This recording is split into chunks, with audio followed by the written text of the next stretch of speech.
Now, preview time. So let's take a look at what's coming your way.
The Jeff Meacham Network's Multiverse of Media. For over 15 years, the recognized symbol of excellence and the standard bearer in coverage of sports and entertainment.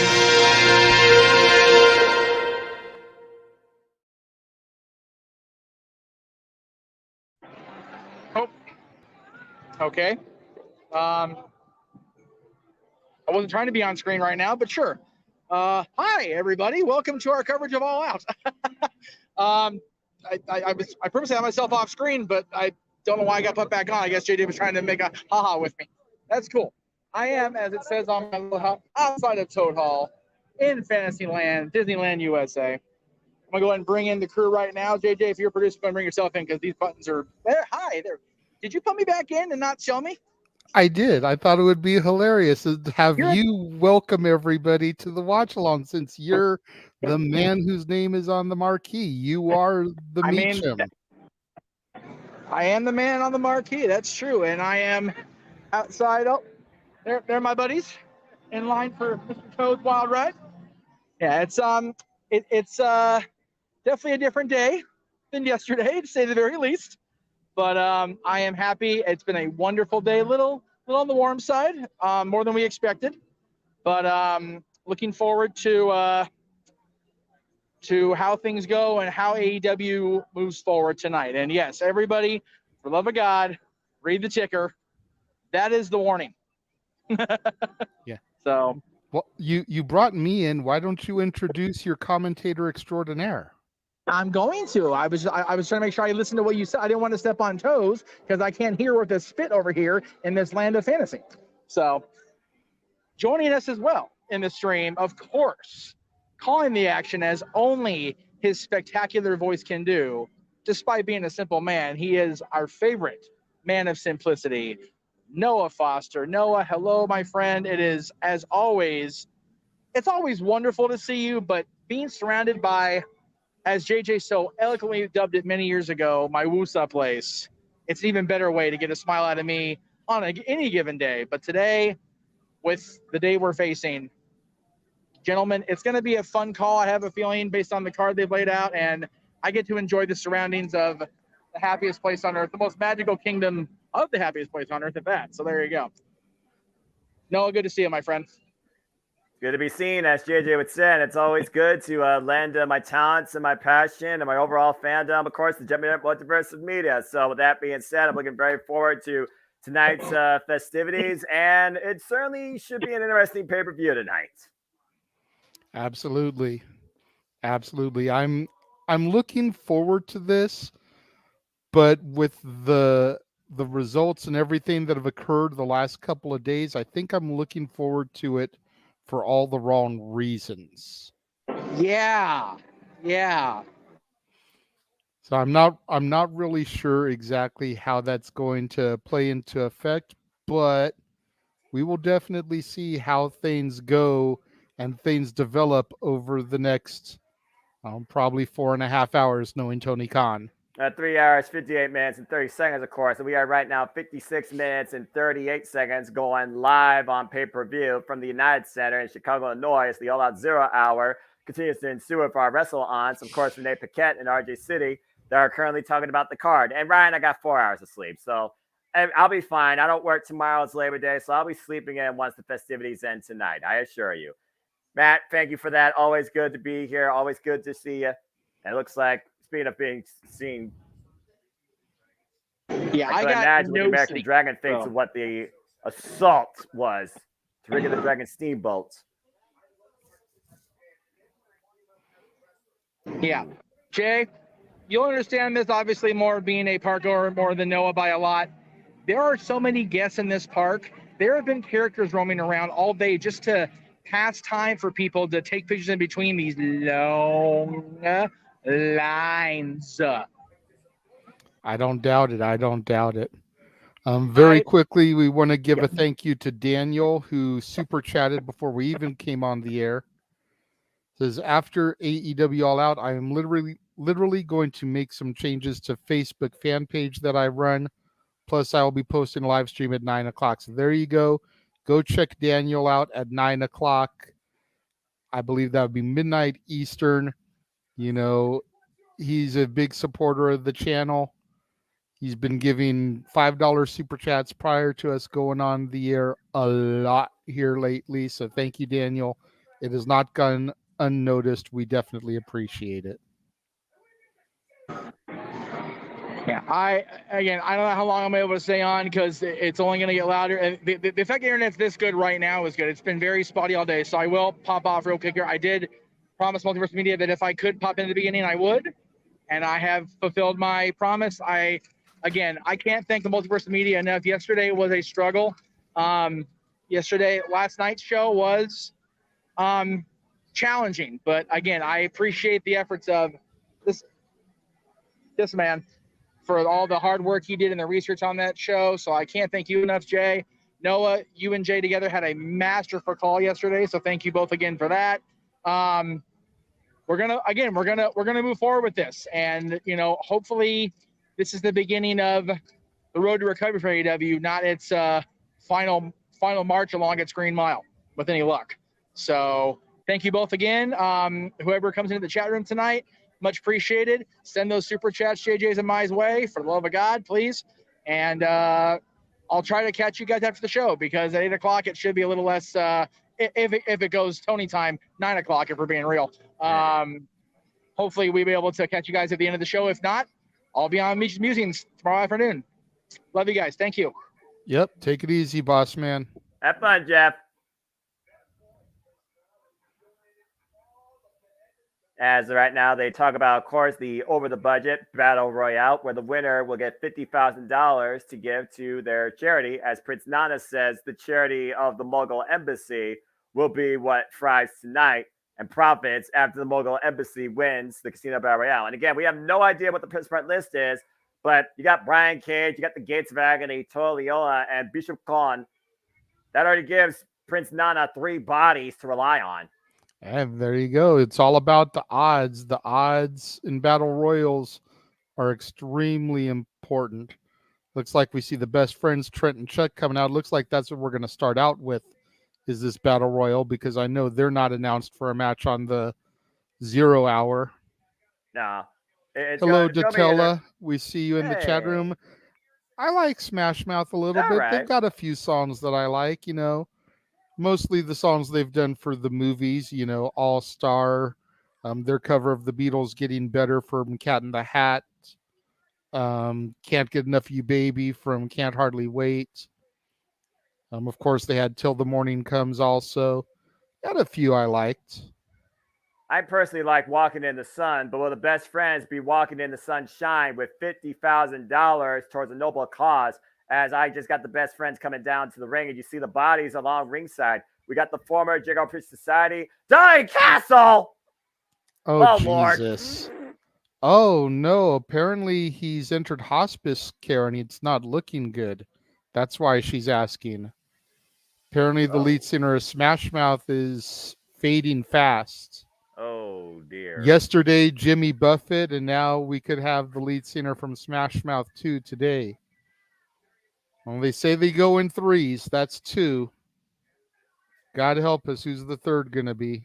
Well, like good old JR says, tomorrow is never guaranteed, but tonight has arrived, and so has Dalton Castle and the boys, as all he sees is Radio Gaga and hopes to see $50,000 by the end of this battle royale. Yes, Scorpio Sky is in the building. Good to see my boy getting a chance to shine, even if it is in this goofy battle royal. Cool as ice water in his veins. Scorpio Sky ready to reach for the sky tonight. Former 2-time TNT champion. As we are officially now 50 minutes and 55 seconds away from AEW All Out, taking the airways across pay-per-view. We got Matt Menard, Angelo Parker, Tony Nese, Daniel Garcia, Jake Hager. We got, is that Serpentico? That's Serpentico. Action Andretti, Darius Martin. You said the best friends. And here comes the Mogul Embassy. And if I was a betting man, I would put money on one of these men. It's a fair shake. And Ryan, we did Pee-wee last week when we talked about Terry Funk and Bray Wyatt. We talked about Pee-wee then, and we talked about him when he actually passed as well. Because I know we made the comparison to losing the man who founded the Playhouse and the man who founded the Funhouse. Exactly. Both were let into heaven. Again, who's going to be let into this battle royal? Oh, it's time for some cowboy shit. Cowboy Shiznak in the United States. He's got to be one of the odds-on favorites to take this battle royal. Former AEW World Champion, the Cowboy Hangman Adam Page. And keep this in mind, JJ. When AEW was first conceived, it was the very first ever casino battle royal under the AEW banner that Heyman and Page won to get a chance at the inaugural AEW World Championship back at Double or Nothing in 2019. He's definitely a man that knows how to traverse the field and win. So I think you just got your lead favorite. Although I do see a perfect 10. Sean Spears also in this thing. Again, folks, this is the over-budget charity battle royal, and the winner will get $50,000 to give to a charity of their choice. And what the hell is Tony Nese doing? I was going to ask if that was Tony Nese in the ring. I'm not super familiar with him, but I thought that's who that was. Tony Nese, former WWE Cruiserweight champion, former varsity athlete, by the way. Or excuse me, he is still varsity athlete. Josh Woodson no longer that. Yep, that's the premier athlete, JJ. Tony Nese. And right now, I think he wants to lead a Simon Dean exercise class in the United Center.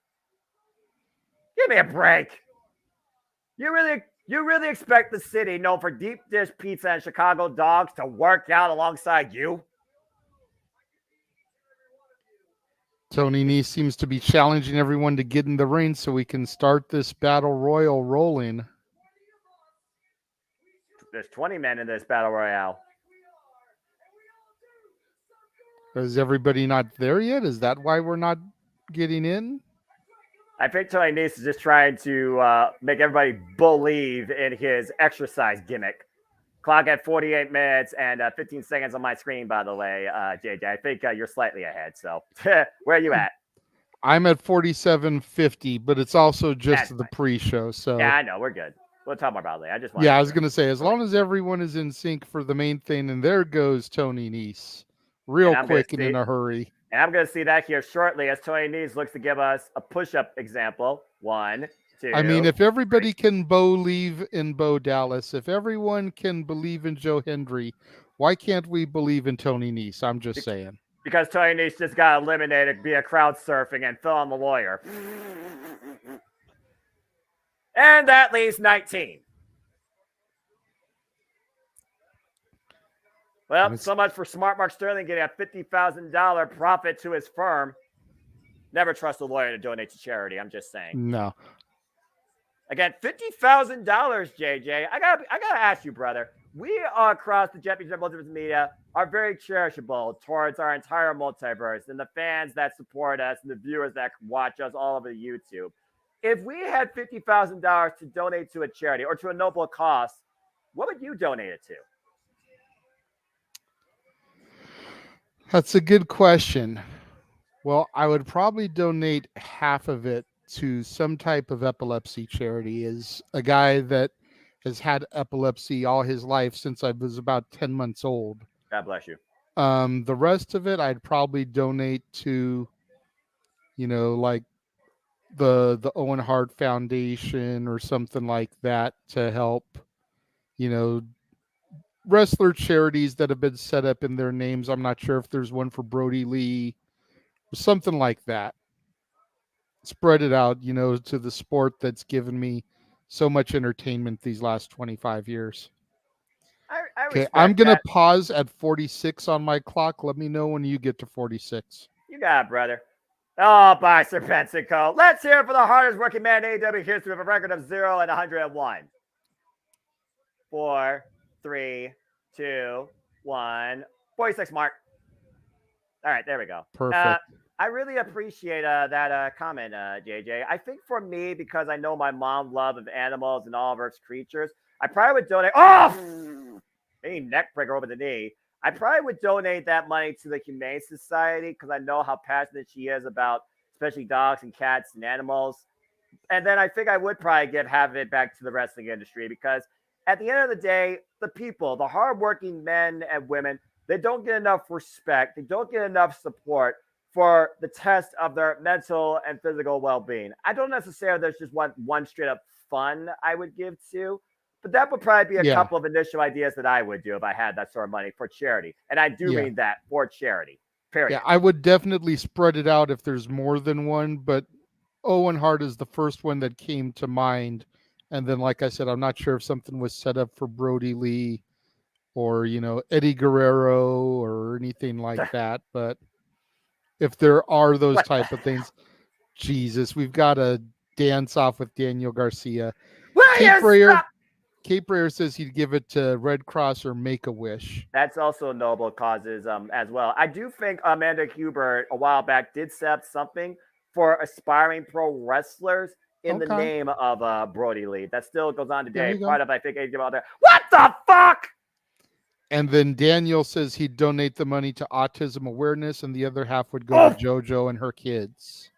Now, that's personally, I heard that again earlier on my Super Dating. I definitely would give some to the family of Wyndham Rotunda, which we know have all the love and support. By the way, I do not love Daniel Garcia's dancing. Screw the woo, you stupid dancing technical sports entertainer. Anyway, sorry. Okay, but I got to ask you. What? Joya and Daniel Garcia. Like, have them as a trio. I'm just saying. That doesn't fit the dance routine. No, but they could choreograph it. Oh, God. Make it work. I think Daniel Garcia, and as much as I hate to admit it, Joe Hendry has some rhythm. Yes, I think him and Daniel Garcia would be able to make it work, and then you just would have Yuya trying to fit in there and doing the best he could. Why are you Datilla, I know you're in the chat room. What do you Multiverse. think of that as a trio? Multiverse United Free, booked by J.J. Williams. Impact goes all elite. Good Lord Almighty. And meanwhile, oh, God. I see Aussie Open in the ring. That's cool. Going back to what we were talking about earlier, Aussie Open, another team that I wouldn't have discovered without AEW. Crowns up.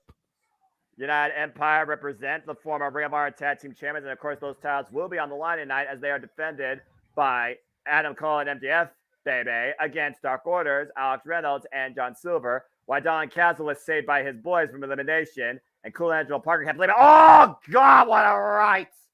Hey, look, they saved Angelo Parker. That was a noble thing. Wait a minute. Why are they dragging him away from the ring? He did say put him down, right? And there you go. You're put down on the floor. You're eliminated. Idiot. Stupid idiot. In the words of Chris Jericho. Marshall says he'd donate money to people who need hip replacements around the world and can't afford to get them. Has anyone popped their hips out doing the woo? Oh, there goes Don Castle. Well, if Daniel Garcia tries doing that when he gets to be 60 years old, he might. He already ripped his pants. Just saying. Jake Hager goes for the double clothesline, gets caught by Action Dre, Darius Martin. Bodies flying out crazy here. 2 for 1 by Action Dre and Darius Martin. Dante, get well soon. As we officially are now at the 42-minute mark, and this over-the-budget casino battle royale, still anybody's game. Got Scorpio Sky, got Heyman and Page, got the best friends, Aussie Open, got the Mogul Embassy, and you got Daniel Garcia. Now, let me ask you this, Noah. As somebody who's been following this for a long time, do you give this match to somebody like Heyman, Adam Page, who is the clear main eventer, obviously the odds-on favorite, or do you use this opportunity to make somebody and give it to an Action Andretti or a Scorpio Sky or a Darius Martin type of person? I give it to somebody because at the end of the day, you got to get the people what they want, and I really think the best friends should get it. Maybe give the money towards Sue's minivan fund. Because remember, Sue, so she can roll up with some more cookies. Well, I mean, Sue could. Hey, that's a great idea. Open a bakery. All proceeds go to charity. There goes one of them. Oh, damn it! And just like that, my idea just burnt in the oven. But yeah, I definitely would use this to make somebody. At the end of the day, this isn't necessarily about yourself, but this is about supporting a noble cause. And whether it's a family in wrestling, whether it's something related to wrestling, or whether it's something even beyond wrestling, like something known globally in the community, like Make-A-Wish, like the Red Cross, like those affected by natural disasters. And let me ask you this, piggybacking on that, if Tony gives this to the Hangman, if Omega defeats Takeshita, if FTR and the Bucks win their match tonight, how much is that going to reflect badly on Tony Khan after the termination of CM Punk last night, putting the entire Elite over in their matches? He might as well blacklist himself from Chicago if the man has a brain. Because all you're going to get whenever you come back to this city is a riot on your hands. Because if that doesn't demonstrate that was nice blatant favoritism, then I don't know what does. Interesting. Trent and Heyman working together, eliminating Dunkzilla. Mark Davis gone. Yeah, see, Mark Davis, I'm not a fan of. But Kyle Fletcher, that dude has got all kinds of promise. 24 years old. My daughter saw him on Rampage the other night and swore he was like 16. And I was like, no, he's 24. She was like, no, he's not 24. I was like, yes, sweetheart, yes, he is. He's young, I will give you. He's got that baby face going for him, but I mean, and then out came Nick Wayne, who I was like, now he's 18. And she's like, what? Yeah. But Kyle Fletcher, Fletcher is the future of this business. Guys like him, guys like Garcia, as long as he drops that woo. Will you stop that? He was wooing up the ramp. I'm going to have an aneurysm because of Dale Garcia. Screw that stupid dance. Anyway, but to also go at your point, JJ, I'm just going to say this for the record. Kyle Fletcher's taken. He's with Sky Blue. Anyway. Whoa, look at this standoff. Go for it, James. Cowboy Shiznak. You're clear of duty. I got you. We got you, brother. In Chicago right now, you got your final 6. You got the Mogul Embassy's Brian Cage and Tola Leola. You got Kyle Fletcher of Aussie Open. You got Action Andretti. You got Trent, one half of the Best Friends. And the Hangman Adam Page. Tornado DDT! Oof. Again, James, we love you too, brother. As always, we always will support you on the Jay Hebert side of things. Take care of yourself. Protect your mentality. See you down the line. Andretti and Fletcher. Whoa! Man's on his feet. People have compared Kyle Fletcher to a young Will Ospreay in some aspects, JJ. I can see it. It looked like he was going for one of those Snapdragons that Omega is famous for, but Andretti landed on his feet. And then got caught with a running, flying, and leg lariat and got eliminated down to 5. Well, Kyle Fletcher! Holding on. Again, you're not eliminated until both feet hit the floor. We are down to 5 men. Meanwhile, Trent, that did not go well. Trent able to maintain his balance, grabbing the top rope. And now Kyle being Trent to the outside, both in on the apron. Dangerous territory here. All it's going to take is a well-timed clothesline, and you can get a double elimination here. And meanwhile, Trent hook Kyle. Oh, man! And Kyle eliminated off that freaking half and half.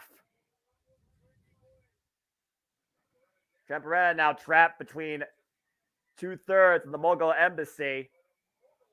Ugh. The shot you see or the shot you don't see. Oh! Rearranging the spine. Of course, we know that surgically repaired neck and spine of Trent Beretta. And think about the physical warfare that Trent's recently. Good God! That is a pounce to the ounce and a half, period. As Trent was military pressed over the top rope, and we are down to 3 men. Prince Nana about to freaking be the money-grubbing dictator of this casino battle if he gets his way. It's technically 2-on-1 at this point. Yeah, for real. You got 2 members of the Mogul Embassy, and you've got the cowboy Hangman Adam Page trying to do some cowboy shit. Brian Cage and 1 member of the Gates of Agony. I apologize for not knowing their names individually. I got you. That is Tola Leola. He came on the scene during the AEW Dark Days, and Tola Leola and Bishop Khan became together tag team. As both men holding on. Was almost eliminated. Big cowboy boot to Tola Leola. And you know what Hangman's looking for here? Buckshot lariat. Lariat. Bang! Logan Paul still needs to sue him for stealing his move. Well, that clubbing lariat to the back of the head just eliminated Tola Leola, and we are down to 2 men. This is a double or nothing 2021 rematch. Oh, and these 2 men opened the show. The first show in front of people at Daily's Place post-subtle pandemic. Is Brian Cage about to bring $50K to Prince Nana's pockets in the Mogul Embassy's way? And Cage sending Heyman up and over as Heyman once again. Holding on. Is he going to skin the cat? Yep. Got him hooked. Can he bring him up and over? Cage holding on, though. 35 minutes till we go live with All Out here, JJ. That upper body strength. Oh, God. Big cowboy boot. Super kick. I'm not sure who's get the better of this exchange here. Brian Cage has beaten him in that page before and might be looking to finish him. Drill claw? Counter. And Heyman hooks Brian Cage. Ta-da! Hangman Adam Page wins! Predictable. As soon as we saw him come out, predictable booking, unfortunately. I am curious, though, we're going to learn what charity is going to contribute the money to. Either behind the scenes or right now. Either way, congratulations to Heyman Adam Page scoring $50,000 for charity. And making another moment possible in a battle royale situation. Woof. Considering that this is going to charity, I will congratulate Hangman Adam Page. That's the key thing. I do agree that this should have been used as a way to make a name, like we said, predictable. As soon as we saw him come out, we kind of knew he was going to win. I was holding out personally for Trent Beretta, if I'm being perfectly honest with you.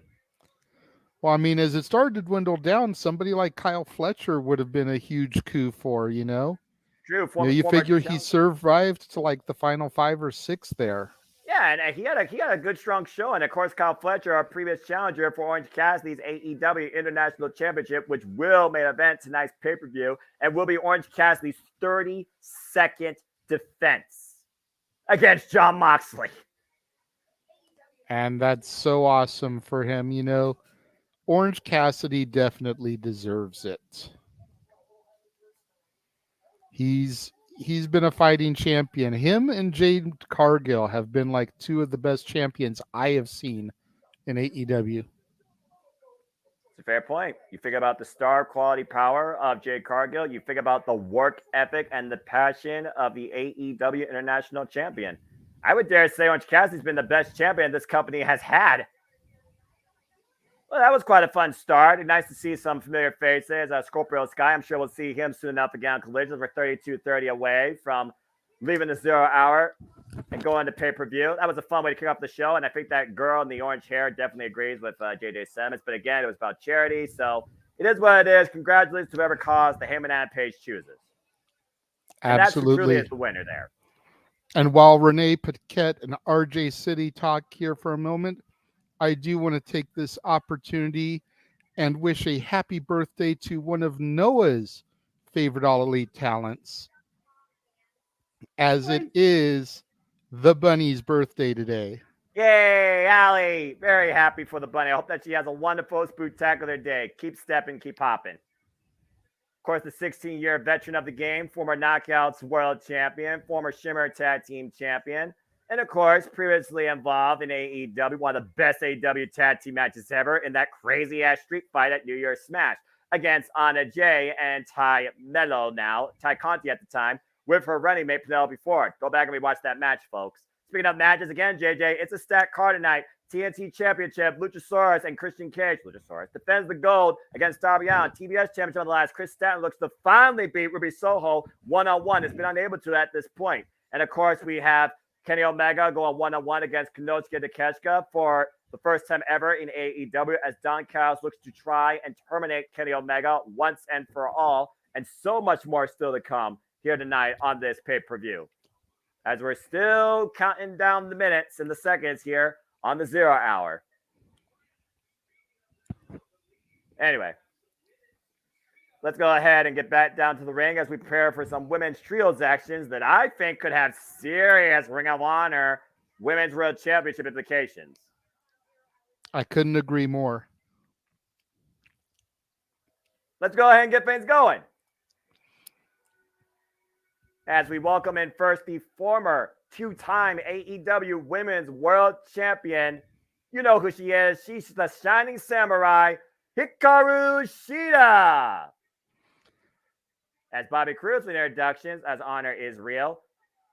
And let me ask you this. Isn't it kind of sad that she goes from defending the Women's Championship in front of 81,000 to being the pre-show?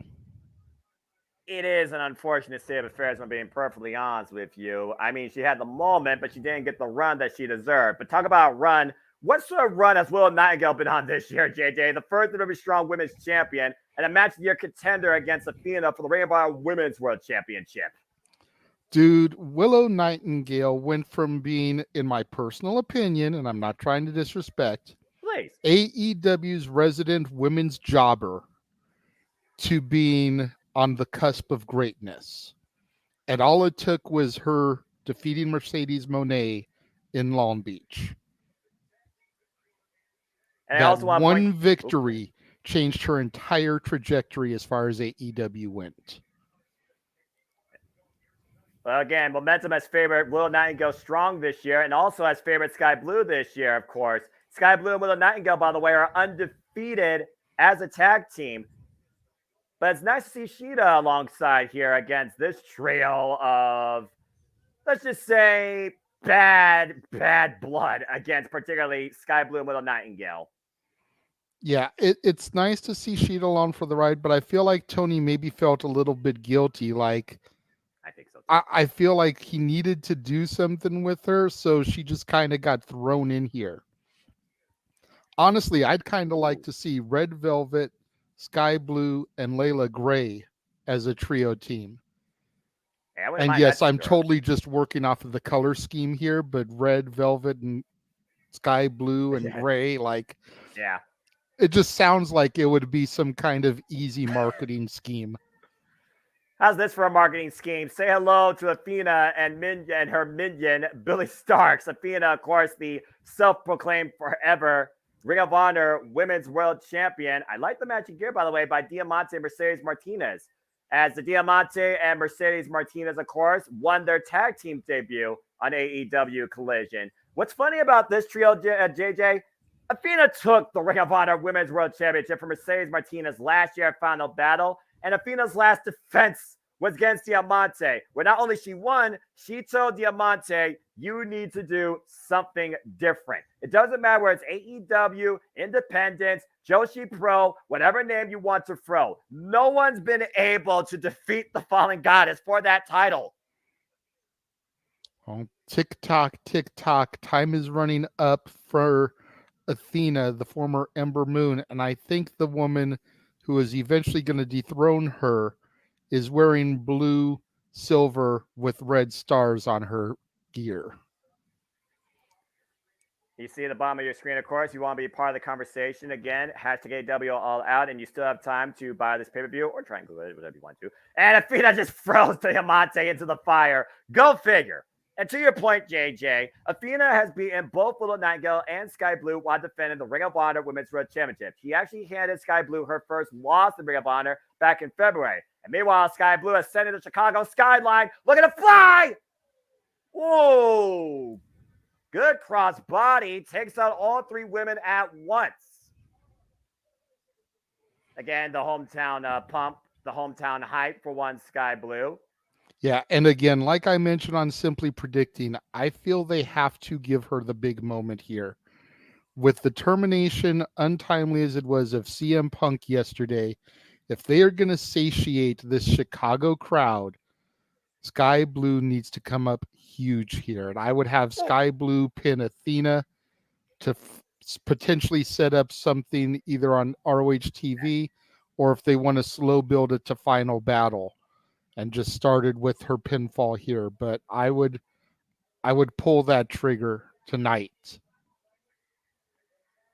Sky Blue is another one who has really earned my respect as of late since seeing her on AEW TV. And yeah, a lot of people are getting behind Sky Blue because of her behind. Let's not be sugarcoating anything about it. But you get behind the aesthetics, pun intended, and she's a hell of a competitor. I'll say it once. I'll say it again. I'll say it till I'm dead. I look at women in wrestling for freaking wrestling. You freaking simple-minded, under-grammatically correct, self-proclaimed simps of this foolish community. Oh, net breaker over the knee. Don't get me started. And Mercedes Martinez with the cover on Sky Blue and gets a 2 count. I ended up with a commercial, so I think I have to pause again. What time counter do you have? I'm at 24:55. You let me know. Okay. I'm at like 24:29, so I'll pause when I get to 24. Okay, cool. I'll let you know when I'm there. As right now, you see Sky Blue being worked over in the corner. And of course, Diamante has lost to Shida twice in the past, and that's also lost to Willow Nightingale, while Mercedes Martinez beat Willow Nightingale in singles action to become the interim Ring of Honor Women's World Championship before becoming undisputed, beating Deonna Purrazzo in the main event of Dynamite. Oh, plank splash by Diamante. Cover 2 count only, as we are at 24:20. Referee Mike Posey, the Rainbow Pure official for this contest. And I'm pretty sure he's been the official for every single Athena championship match, which Athena loves to take advantage of. And just driven in Athena's boot, Sky Blue face first. And the boots being put by Diamante towards Sky Blue as I am at the 24-minute mark now. And again, you talked about Hikaru Shida. The funny thing is, Hikaru Shida, she has not faced Mercedes Martinez since 2017. In fact, Shida and Mercedes Martinez are 1-1. They first had a match in 2014 in Shimmer. And surprisingly enough, Hikaru Shida is one opponent Athena has yet to face in any capacity. There we go. So that could be some interesting storytelling here. If Shida could get the pinfall on Athena, but I still think you've got to look towards Sky Blue. I think out of all the women in this match, she has got the brightest future. And again, with this being the Chicago crowd, that's the best way to get that moment for her, is have her pin the woman in the ring that is a champion. That's a fair point. Again, as I said, Willow Nightingale and Sky Blue as a tag team are undefeated. In fact, the first time they came together in tag team match was right here in Chicago on the premiere of Collision. And just previously, Friday on Rampage, it was Sky Blue and Nightingale that beat Anna Jay and Taya Valkyrie in the main event. And boy, did Sky Blue just knock the taste out of Athena's mouth. They look for the tag, though. Athena denying it, though, up in the fireman's carry. Ooh. Fuck God, what a power bomb. Deep stack cover by Athena, 2 count only. Good grief. And we all know about Sky Blue's tenacity. We've seen it demonstrated firsthand since she's been a part of All Elite Wrestling. Of course, she had early developments, though, in Chicago at AAW. Also, Chris Statlander, who was the previous champion there, there's a tag to Willow Nightingale, who, of course, will be defending the TBS Championship later tonight. And look at this. This is, well, Athena, how do you like this revisit? And Chris Statlander, I really wanted to get behind her the way you were selling her to me, man. Came in, House of Fire, defeated my girl Jade Cargill, and she's been an afterthought in the division ever since. It's a shame the way she's getting booked. We'll get more in depth into that when we get to the main card. Maybe set you loose for a little rant on women's wrestling and booking. But Athena just shoving Willow Nightingale into the corner there. And Athena shoving herself with a tag to Diamante now. Diamante will knock out no strangers. Nice sliced bread. Of course, Diamante, veteran of the game. A journey woman like Mercedes Martinez. Falcon by Shida. Oh, God, what a boot from the Brass City badass. Super kick from Sky Blue just knocks Mercedes out. I'll say it once, I'll say it again. The only professional wrestler I know that can kick it in Chuck Taylor's. That's not named AJ Mendez. I was going to say AJ Lee, bro. Like, don't sleep on her. Okay, wait a minute. She's from Chicago. Let's be perfectly honest here. All right. Something about those Chicagoans and Chucks. Yeah, I know, right? I guess that's like a fad like hot dogs and deep dish pizza and pro wrestling tees. So they probably trust the storm on the side. Oh, spider suplex. Jesus. That looked nasty the way Sky Blue landed there. Whoa! And freaking Mercedes just left herself as a target for that spear. Oh, face! Willow dropped by Athena. Athena taking too long to celebrate. Hikaru Shida back into the ring. I've been waiting for this one-on-one encounter for a long damn time. Here you go. And Athena looks like she's enjoying it. She's laughing. Well, again, Athena has every reason to laugh. She's still a champion. She does not.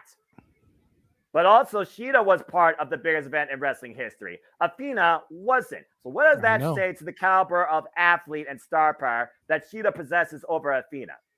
Woof! That's fair. But that just goes again to the point of as far as Tony Khan and women's wrestling. Every champion under his umbrella was on that show except for Athena and Chris Statlander. Both women looking to collide in the middle of the ring. Now they finally collide for the first time, not on Collision. And Sky Blue pulls out Athena, while Mercedes pulls out Shida. And look at Athena's face. Pounce! Period. Well said. Willow Nightingale driving Athena as if she got hit by the Metro into that barricade. Diamante. I think Chicago is home of the L trains, so maybe it was one of those. Yeah, apparently it was running late. The Irish whip reversal, Mercedes Martinez driven to the barricade.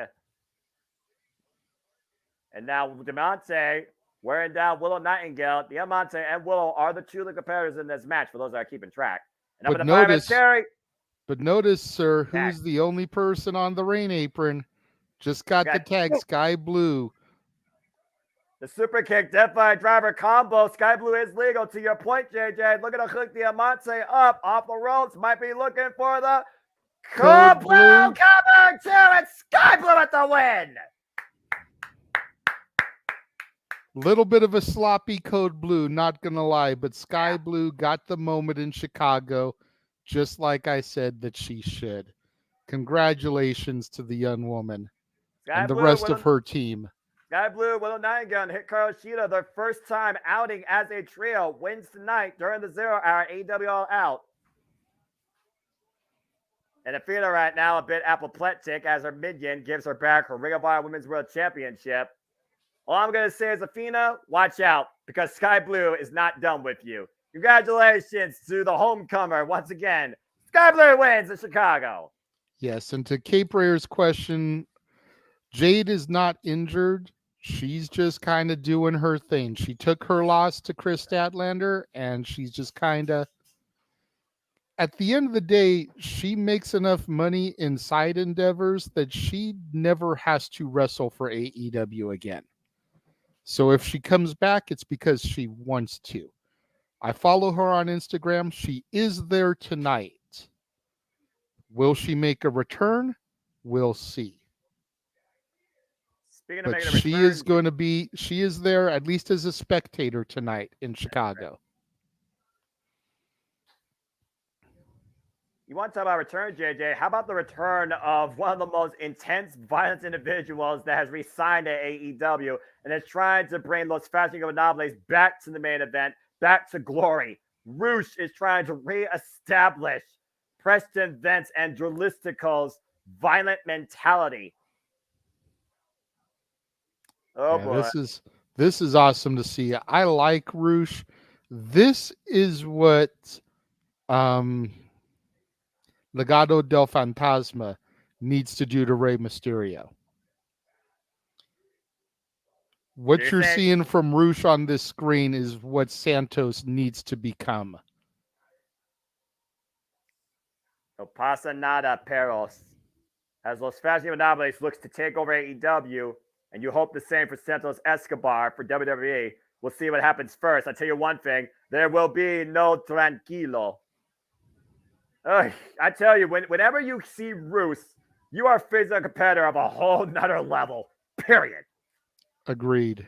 Well, JJ, we are 15 minutes and officially 55 seconds away from going across the airways here live on the JMN Multiverse of Media as All Out goes live on pay-per-view. And again, tonight, will we see the last time Freshly Squeezed Orange Cassidy has a fully loaded backpack with a championship?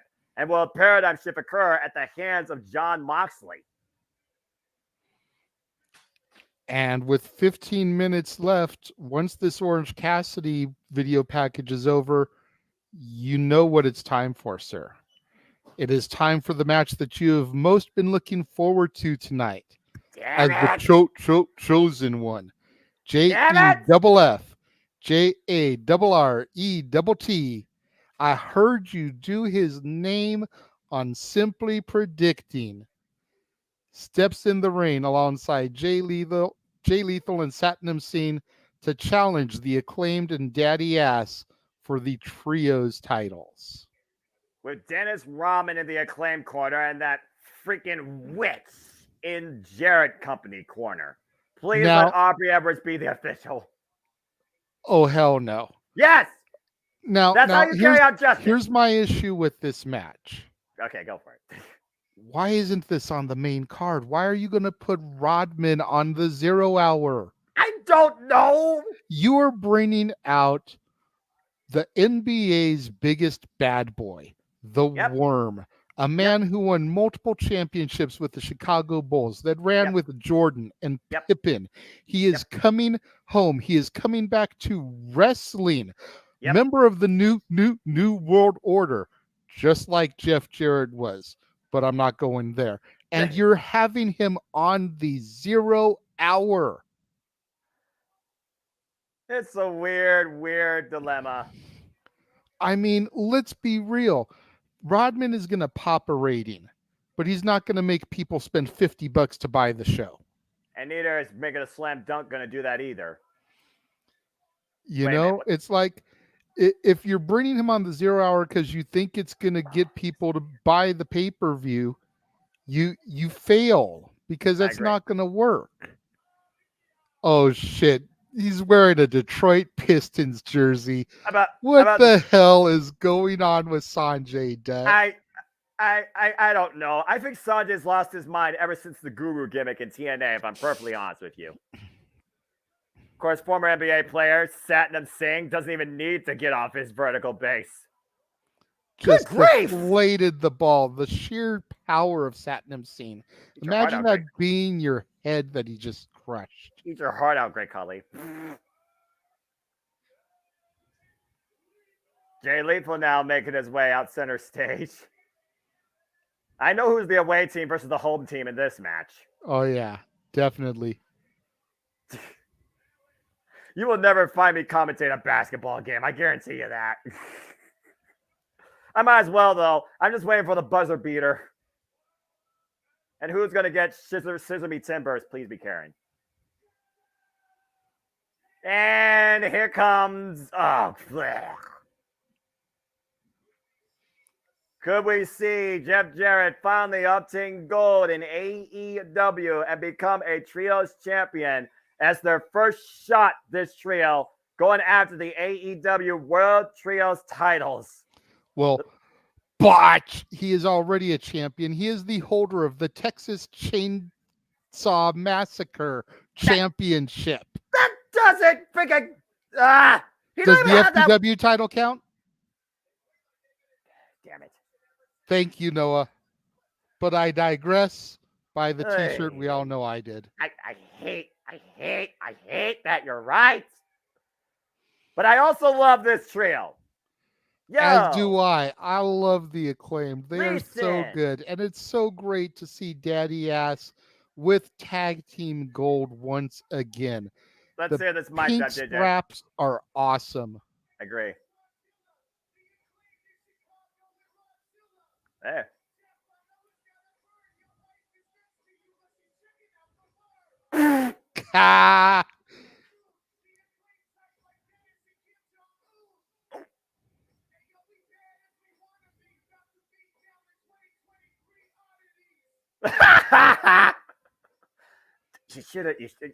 Could you try to avoid being political just one night, Max? I'm just saying, just one night.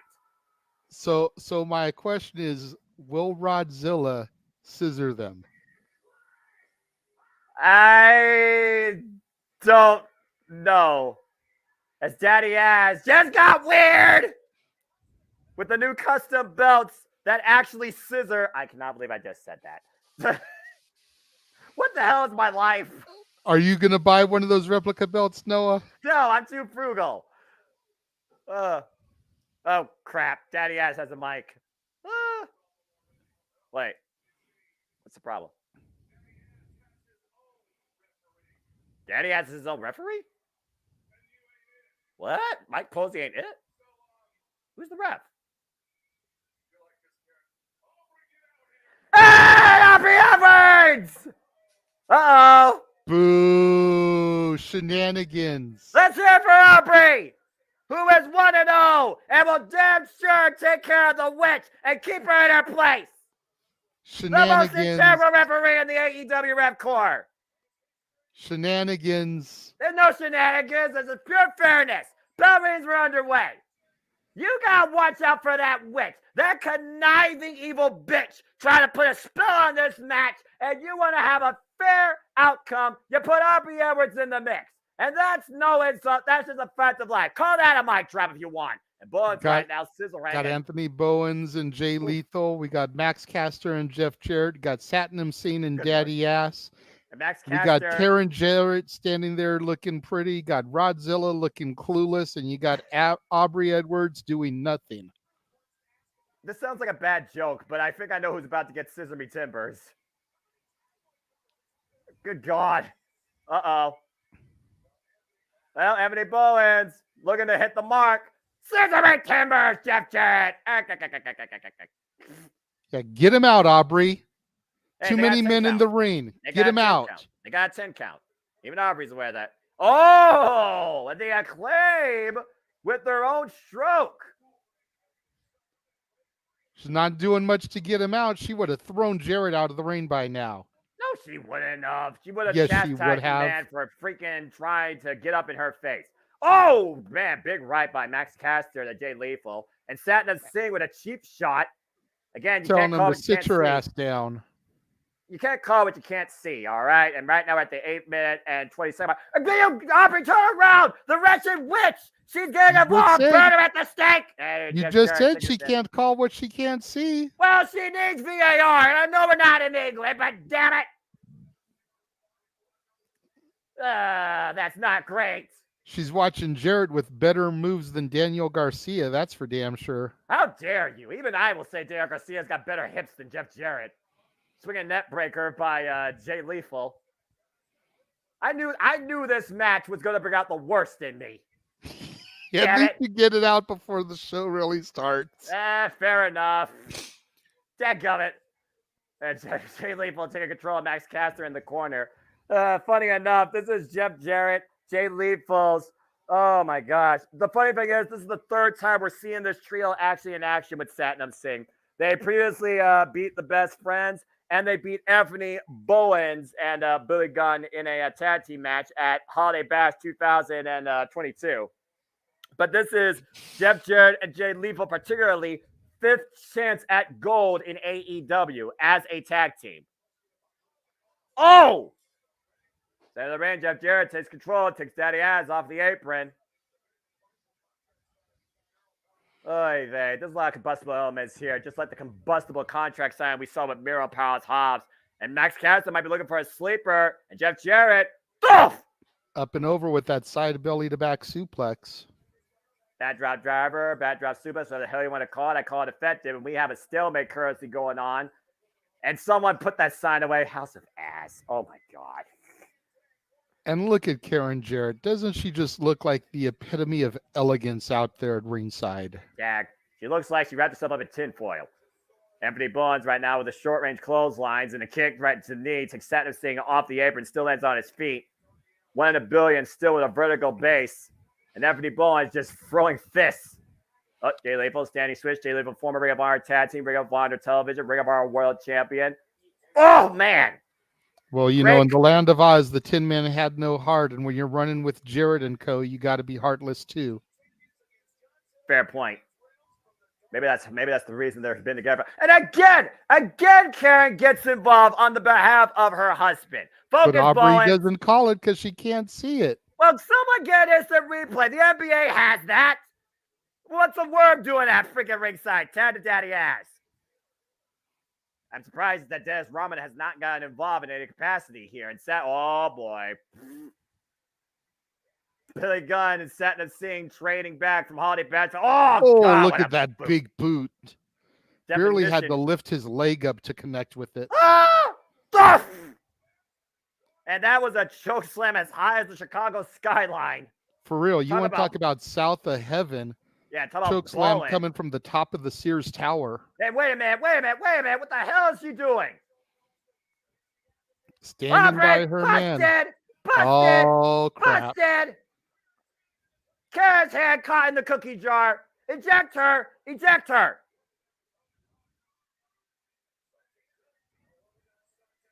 And what the hell? And Karen Jarrett, jaw-jacking Aubrey Everett, not sure how wise that is. Meanwhile, chop block to set up. And Aubrey just dropped Referees should not be putting her hands on the talent. Aubrey what is Aubrey doing? That is despicable. Karen had the first shot. Aubrey's going to get the last shot. She warned that wretched witch. Anytime she gets involved in her husband's behalf, going to kick her ass. Oh, and Robin slings for the fences. I don't think he ever played baseball, but that was a home run.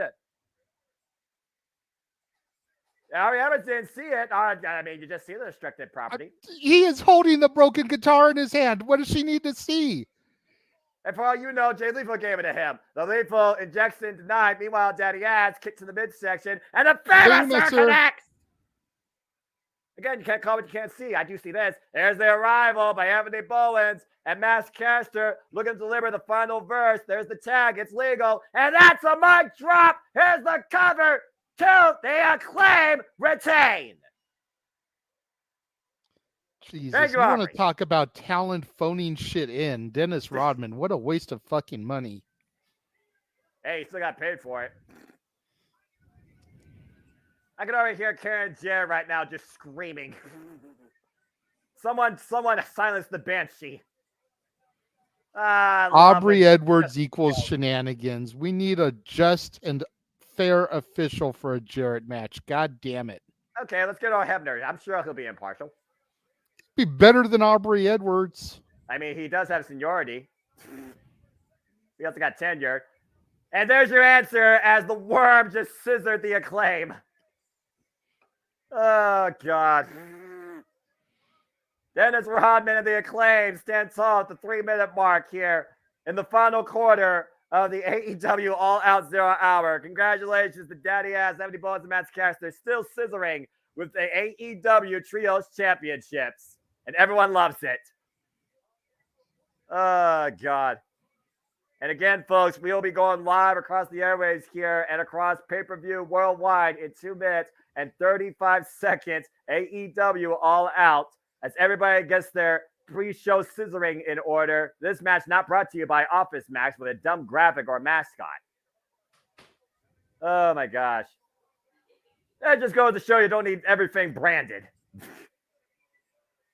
Like a Cinnamon Toast Crunch match. Hey. All I know is that I see the Acclaim with the Scissor Championships, and that's enough for me. Oh, man. That was so good. I love the fact that Karen got what she got coming to her, and I hope that Brian Danielson gives Ricky Starks what he has coming to him. Why would you dare attack a legend like Ricky the Dragon Steamboat, let alone challenge him to a strap match? What the hell were you thinking? I mean, ask Randy Orton circa 20 years ago when he went on the Legend Killer run. You want to establish yourself in this business? You want to make a name for yourself? You go after the vets.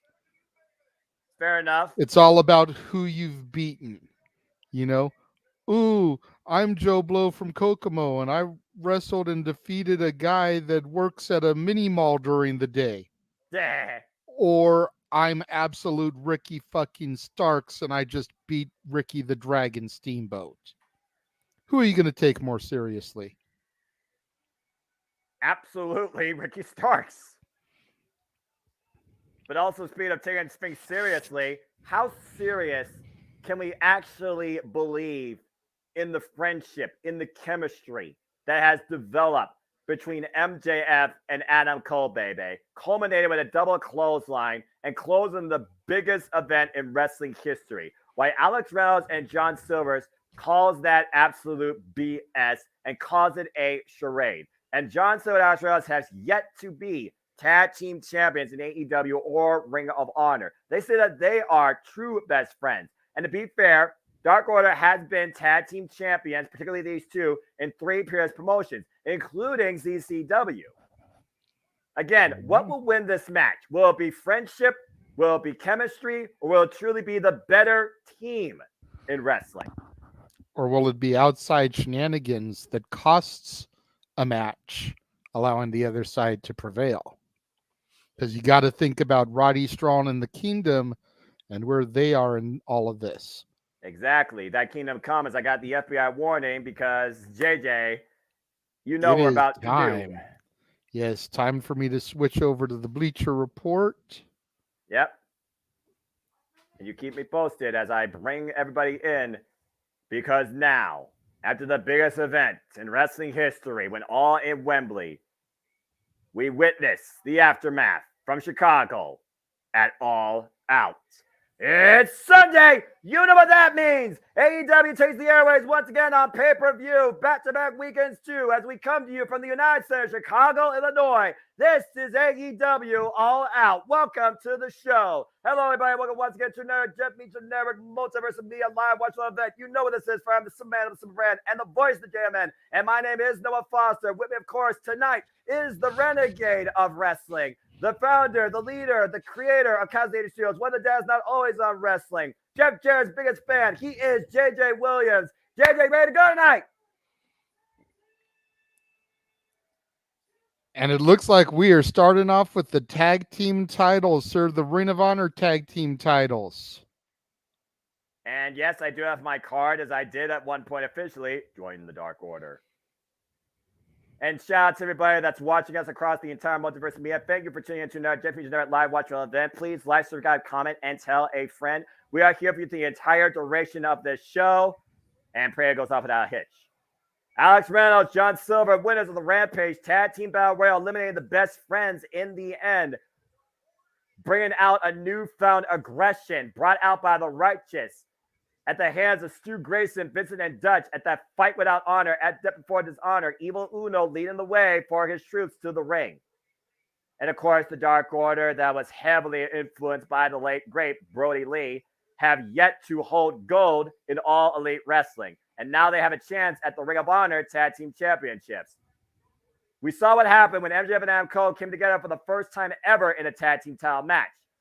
This is familiar territory, though, for Alex Reynolds and John Silver, with the longest tenure as a tag team. But they're going to have to overcome MJF and Adam Cole, better than you, baby. And that is a task easier said than done.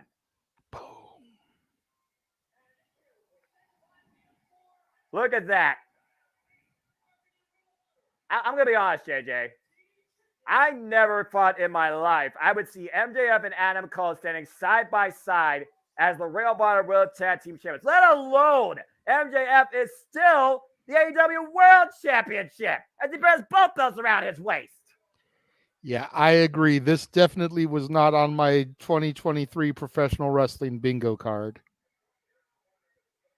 Thank you to everybody that's watching across all the channels of Multiverse Media. We love and appreciate all of you. And if you want to dictate the conversation, super chat, as simple as that. MJF, you're not supposed to drink before a match. What the hell, man? That can't be sanitary. One of the many reasons why he's better than you, and you know it, baby. MJF, of course, has been AEW World Champion since beating Jon Moxley last year at AEW Full Gear. Taking another cold drink here as they look to get ready to drop the boom. I still cannot believe when AEW captured Lightning in a Burberry lime bottle, the bromance of the summer. MJF, the AEW World Champion, and his best friend, Adam Cole, baby! It's one of those things we've seen, though, in this industry, JJ. When you compete against each other after a number of times, you develop this certain respect for them. You may not even like them. All these two had to do was face each other one time to a 30-minute draw. And here we stand 2 to 3 months later, and they're the Ring of Honor Tag Team Champions. Could you imagine if the World Wrestling Federation had pulled this with Shawn Michaels and Bret Hart after the Iron Man match? Oh, I would have broke the industry. Right? Like, that is essentially what we are looking at here. Not to the extreme, because we all know the backstage history between those two men, but right? In ring, these two guys did not like each other that much. And now they have become arguably the most intriguing thing about AEW television. Ever! Let's be honest here, ever! Continental tie-up as Adam Cole, for the first time in his career, is the Ring of Honor Tag Team Champion, a former Ring of Honor Television Champion, that, of course, we'll see defended later tonight, and a former Ring of Honor World Champion. For me, at least ever since Jade lost the title, because that was getting me to tune in every week to see her. But ever since she lost the belt, this has been what's kept me tuning in. Really quickly, we got a $5 super chat from Dwayne. Thank you very much. What two wrestling odd couples would you compare Cole and MJF with? Rock and Foley is absolutely one of the first ones that come to my mind. Team you think about Rock and Sock. You think about their feud, the I Quit match, the halftime Heat Empty Arena match, the ladder match. And then you look at how they organically came together and became tag champions and became one of the most intriguing things about Monday nights back in 99 and 2000, feuding with the New Age Outlaws and stuff. And just I would definitely put these guys in that league. Yeah, to go along with your point, JJ, I would add Team Hell No. You got the former world champion. You got one half of the Brothers of Destruction that came together for the most unique of entertaining odd couples. And they became tag team champions in their own right and also got the prize themselves, Kane and Daniel Bryan. And, of course, we'll see Bryan Danielson actually tonight in a strap match, his second ever strap match, by the way, against Absolute Ricky Starks, who has never been involved in a strap match. I would also say Kane and X-Pac. The way those two came together organically, that's another great shout. Agree. And whether you liked it or you didn't like it, and looking back at it in retrospect, I think it was bad. In the moment, I loved it. Right. But X-Pac humanized Kane way too much. Yeah, and I think that in the long run, that was a bad thing for the Big Red Monster. Well, again, try and take away the monster from a monster, and all you got is a softie, and basically you lose all sort of fear for them. And right now, I don't think nobody fears the devil. They embrace the devil as MJF and Alex Reynolds exchange in the ring. Sportsmanship ploy played. And MJF with a strut of his own, styling and profiling. And the Rick Rude hip swivel. Hello, ladies. Whoa! Nice trip up there by MJF. Looking for the kangaroo kick. I gotta be honest, JJ. I haven't watched your pre-show call yet. I've never seen it. We'll see if he goes for it here. Oh, John Silver, damn it. Cheap shot from behind. Whoa, and pays for it. Dude, if you haven't seen the kangaroo kick yet, then as soon as we are done with this show tonight, you need to go back and watch it because it was the greatest freaking thing ever. I'm definitely planning to. Oh, wait a minute. MJF grasped me his neck. Let's not forget, how many times did Adam Cole drop MJF on the back of his head and neck, even post AEW All In? MJF said, dude, you nearly tried to break my damn neck, all right? I don't think MJF is coming into this thing 100%. Well, you're awful hard-pressed to come into this 100% a week removed from a huge battle in front of 81,035 people, record-setting. And let's go ahead and acknowledge here really quickly the fact that their shirts are Chicago Bulls style, got the number 23 on his elbow pad there, a nod to Michael Jordan. The GOAT himself, and that was not the greatest of all time move there by Alex Reynolds. That could have been decapitating. Chair to the back of the head and neck behind Paul Turner's back, trying to fend off Evil Uno after the sneak attack to Adam Cole. And the Ring of Honor World Tag Team Champions right now are in a whole lot of trouble. Oh, wait a minute. Again, you have to consider the safety of the competitors here. We got Doc Samson checking on MJF. And again, this is a Ring of Honor World Tag Team Championship match. The bell has rung. If you can't defend your titles, that is a forfeit. But the belts can't change hands via forfeit, only pinfall or submission. Do you think... Does Adam Cole go in here and try and handle this himself? Does Roddy Strong come out here and try to substitute? A la Trish in the Lita scenario with Becky Lynch. You know, what do we do here? I also think the Ring of Honor tag titles work a little bit different than the AEW and WWE tag titles. I think under this type of circumstance, even Dark Order has to be aware of this. I think the Dark Order would realize this would probably be an easy way for them to become the new Ring of Honor tag team champions. Why would your opponents in a golden opportunity ever try and freaking cause an audible where you can't win the title? They very well might just turn this into a handicap match. But like you said, discretion the better part about it. Adam Cole, does he have the right to maybe call it off? But Adam Cole, he's a prideful man, JJ. I don't think he would do that. I don't think he would either. But again, we've got to factor all things into this.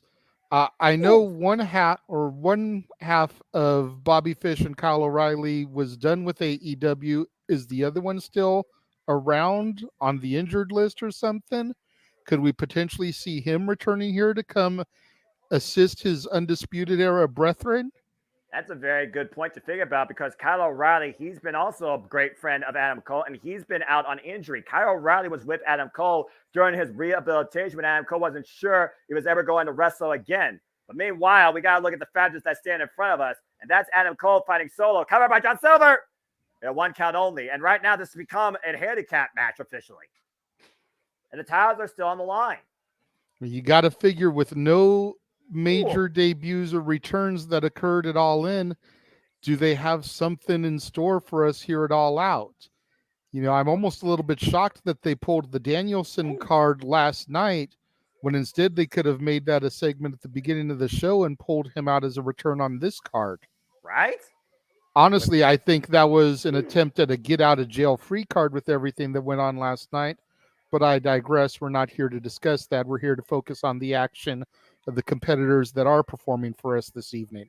Well, to be fair, you still are talking about comparisons that will be performing the scene as Adam Cole just dropped out his rounds with a super kick off the apron, looking for a Panama Sunrise to John Silver. Oh. John Silver, counter, roll through, 2 count only. Did not have the weight contributed over the shoulders. Now Cole with the backslide. Oh, John Silver roll through though. Oh. Nice kick to the head. Damn, good kick combination there. Ooh, Brainbuster looked like Fisherman Brainbuster. Fisherman Brainbuster, exactly right for 2.5. Great call, JJ. And again, what does Adam Cole come back from?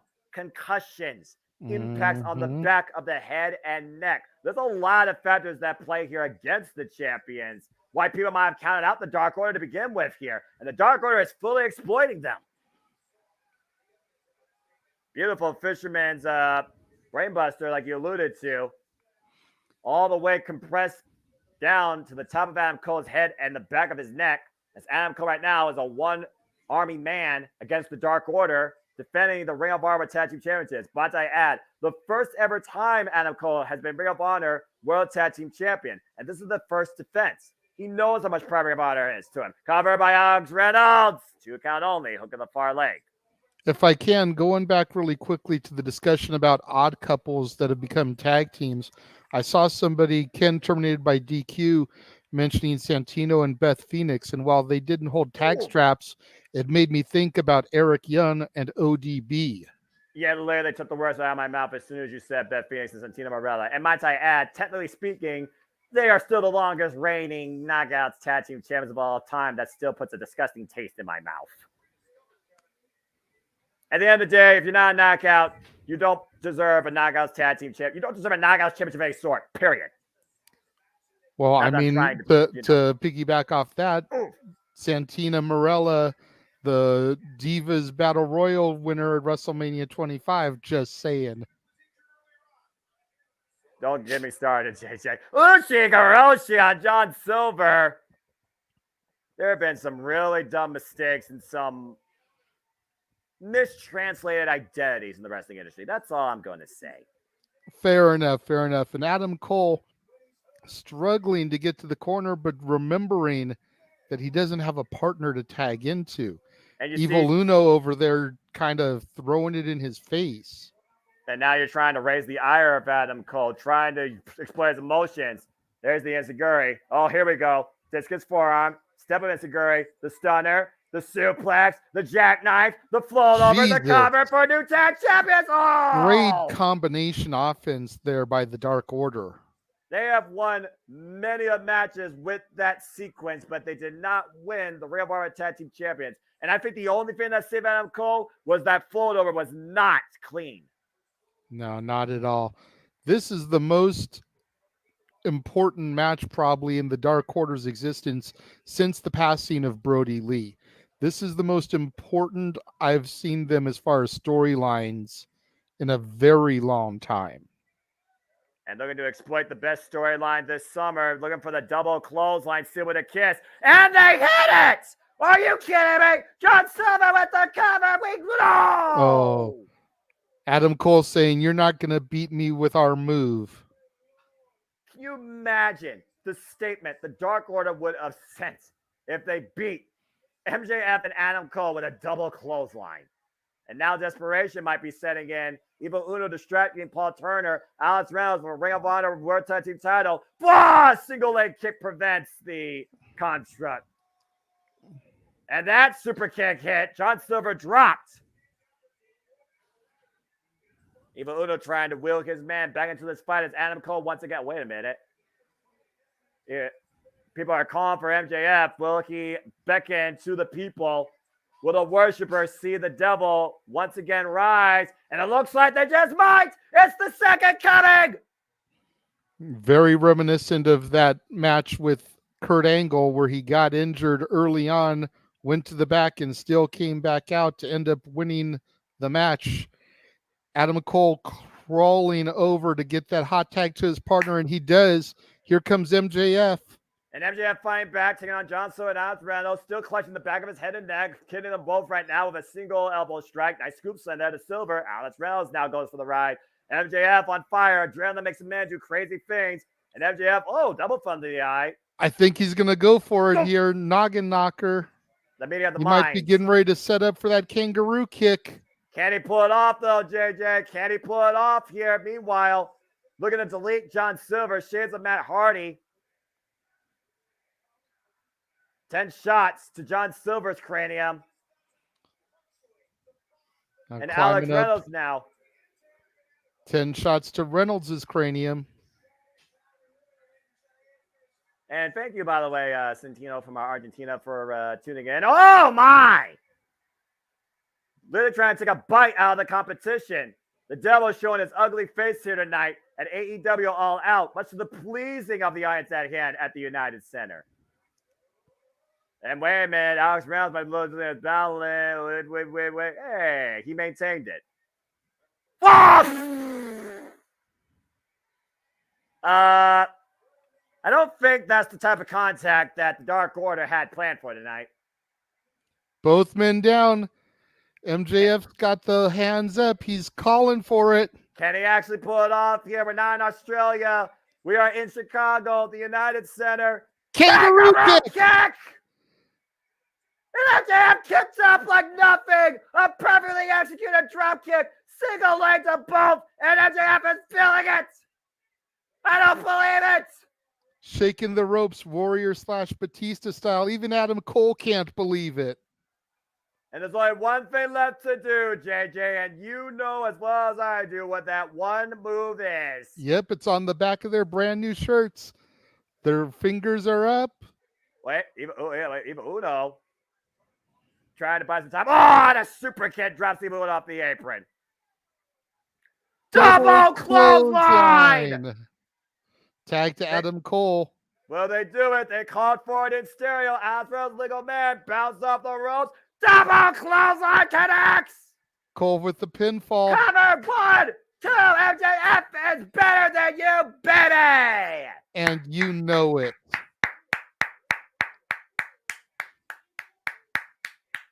That was a great opening contest. Great way to get the crowd hyped. Crowd looks a lot fuller than I expected with the news that broke yesterday. I will give them that. Kudos on TK and AEW for still being able to fill up the arena. Yeah, but again, does the end justify the means? MJF right now might be in need of some medical attention here. They may retain the championships, but damage done clearly to the bearer of the Triple B. And let's not forget, JJ, MJF right now is contractually required to defend the Triple B, the AEW World Championship, later this month at Grand Slam. And he doesn't even know his opponent. We don't even know the participants in the tournament. Well, we know that Roderick Strong will be in there, but you're right. We don't know the other participants yet. But hopefully, MJF will get a little bit of time to relax until, I want to say, that's September 20th when Grand Slam Dynamite airs. Yeah, but we can only hope that MJF is okay as he clutches the back of his neck. And again, Adam Cole can relate, as Adam Cole has called MJF his best friend. And tonight, Better Than You, baby, wins the United Center. Still your Ring of Honor World Tag Team Champions. Oh, and MJF, again, doesn't want no help right now. Prideful man. That's the AEW World Champion. Along with Adam Cole, Ring of Honor Tag Team Champion, as he slowly makes his way up the rail. Oh, my God. Well, if I was MJF, I would get out of the way right now, because I don't know if this guy's going to show you mercy, considering you once bodyguard for him. Because, JJ. It's Joe time. And Joe's going to kill you. Whoa. Well, apparently history is not forgotten. The exact same shove back in NXT when MJF was Samoa Joe's personal walkout security. Oh, boy. If I was MJF, MJF. MJF running back after him. Is he crazy? What are you doing? We need security here. MJF is literally putting himself in harm's way. Oh, Samoa Joe's got him trapped. Guillotine of sorts. Security running in to try to get Joe off of him. Even fair, Adam Cole coming back to try to help his partner. But JJ, MJF provoked Joe. MJF attacked Joe from behind. MJF let his temper get the better of him and could have risked further injury there inside that chokehold. Joe instigated it coming down the ramp. All he did was shove him. Good grief. What a wild scene here. I did not expect that at all here tonight. Crowd chanting, "Let them fight." Maybe a future Ring of Honor TV Championship match or a World future, match. AEW Championship match. Want to give a shout out to Steve-O, regular No DQ participant, checking us out here this evening. We appreciate that. Said not even watching the pay-per-view tonight, didn't attend despite being in Chicago. But he'll comment here and there and show his support. We appreciate that. At the end of the day, folks, all I want to encourage you is just enjoy life and enjoy wrestling too. MJF and Samoa Joe, bad blood still runs deep with those two. From the black and gold to the red and black in 2023. Something tells me that is not the last we will see of Samoa Joe and MJF in the ring at the same time. Nope, and Matthew calls it Joe and MJF is a money match. I completely agree, but right now, MJF, check your neck. I don't know if I would want to see that at Grand Slam. I think I'd rather see that at Full Gear. Agreed. That's pay-per-view level for me. Even though Grand Slam is like a pay-per-view level show. All right, well, as we restore order here and continue our night of events, it is time now for our Ring of Honor Television Championship match, as Samoa Joe defends the gold against the winner of the recent Number One Contenders tournament, Shane Taylor. Man, that was a very combustible situation. Good grief. And talk about combustible, these two are two of the most combustible, emotional powder kegs in the Ring of Honor locker room. Now, while Shane Taylor comes to the ring here, Noah, why don't you educate fans about him for a little bit? Because I look at this dude and I'm like, who the fuck are you? Why are you on my pay-per-view? Why are you challenging Samoa Joe for the television championship? Shane Taylor and Samoa Joe have never faced each other before in any sort of capacity. It's the first time ever one-on-one encounter. Shane Taylor is a former Ring of Honor television champion, beating Jeff Cobb in multi-person capacity when Jeff Cobb was undefeated. He reigned Ring of Honor 218 days in a single reign with 12 successful defenses. And now Samoa Joe, the self-proclaimed king of television, who's been the reigning Ring of Honor television champion now for 508 days, goes into his 14th defense tonight. Shane Taylor is one of the baddest men, pun intended, on the Ring of Honor locker room, and a former six-man Ring of Honor World Tag Team Champion, too. As Samoa Joe now is officially the longest reigning Ring of Honor television champion in the company's history. Bell rings, we are underway. Well, happy birthday, Jeremy. Hope you're enjoying the pay-per-view and our coverage of it. Appreciate you. Oh, good shoulder block there by Shane Taylor. Appreciate everybody watching. And to all those that have a happy birthday today, enjoy your day. Eat cake, enjoy wrestling, and enjoy our commentary, and enjoy the engagement and the reactions. And look at the southpaw by Shane Taylor. Nice body shot there in the corner. Oh, God. Again, JJ, you know as well as I do, very few men can let alone go at against Samoa Joe. Shane Taylor just knocked him down with one clothesline. Like he didn't even run. Yeah. A standing clothesline. Oof. This might be Samoa Joe's toughest competitor to date right now for his Ring of Honor television title, after already defending it against the likes of Dalton Castle, who many thought was going to be the one to take the title from him. And Shane Taylor, of course, coming off great wins since returning to Ring of Honor against the last Roman Professional Wrestling, Silas Young. Big chop here. Hey, look, there's Macho Man. Fan. Ooh, the jabs again. The southpaw by Shane Taylor. And the Northpaw rocks Joe's jaw. I haven't seen Samoa Joe like this in quite a long time. Of course, Samoa no Joe doubt. of course, Samoa Joe, though, we got to keep this in mind, JJ. He is 7 days removed after eating an Avalanche Pepsi plunge at AEW All In and falling short in claiming the self-proclaimed, at the time, Real World Championship.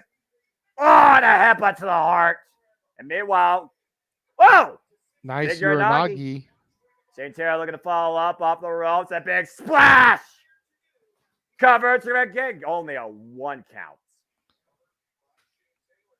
Shane Taylor putting all his body weight into that assault. The first time I actually saw Shane Taylor was back in 2019 at the Ring of Honor Summer Supercard when he was defending the Ring of Honor Television Championship. Oof. Do you remember who he defended it against on that evening? I think it was either Flip Gordon or Tracy Williams. Samoa Joe just caught with a freaking step up Enzuigiri. Say those names again.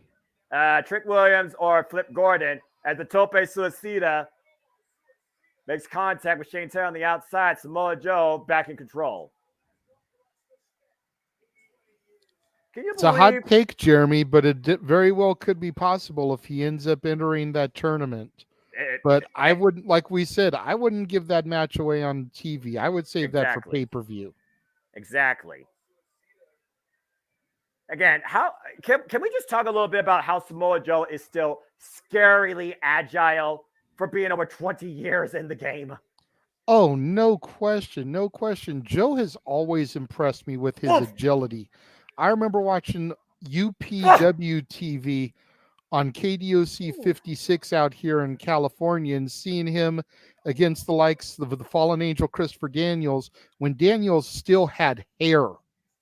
Right. Let me put that into perspective for a moment. I remember going to my very first Pro Wrestling Guerrilla show and Joe flying over the top rope and me not moving because I didn't realize, what was going on. It was my first major indie show and him landing at my feet. Joe has always been impressive for a man his size.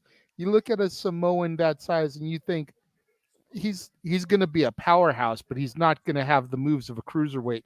Samoa Joe says, "Hold my beer." You're right. I'm just waiting for that snap Enzuigiri in the corner after that ridiculous short-range clothesline by Shane Taylor for a near fall hook in the near leg. Now trying to beat Samoa Joe back inside the ring from the outside. And Samoa Joe trapping Shane Taylor. Coquina clutch, but they only can hold it for 5 seconds. Thank you very much, Daniel. We appreciate the fact that you gave us a shout-out when you were doing your rant. And Alfredo, welcome to the chaos. We appreciate you subscribed.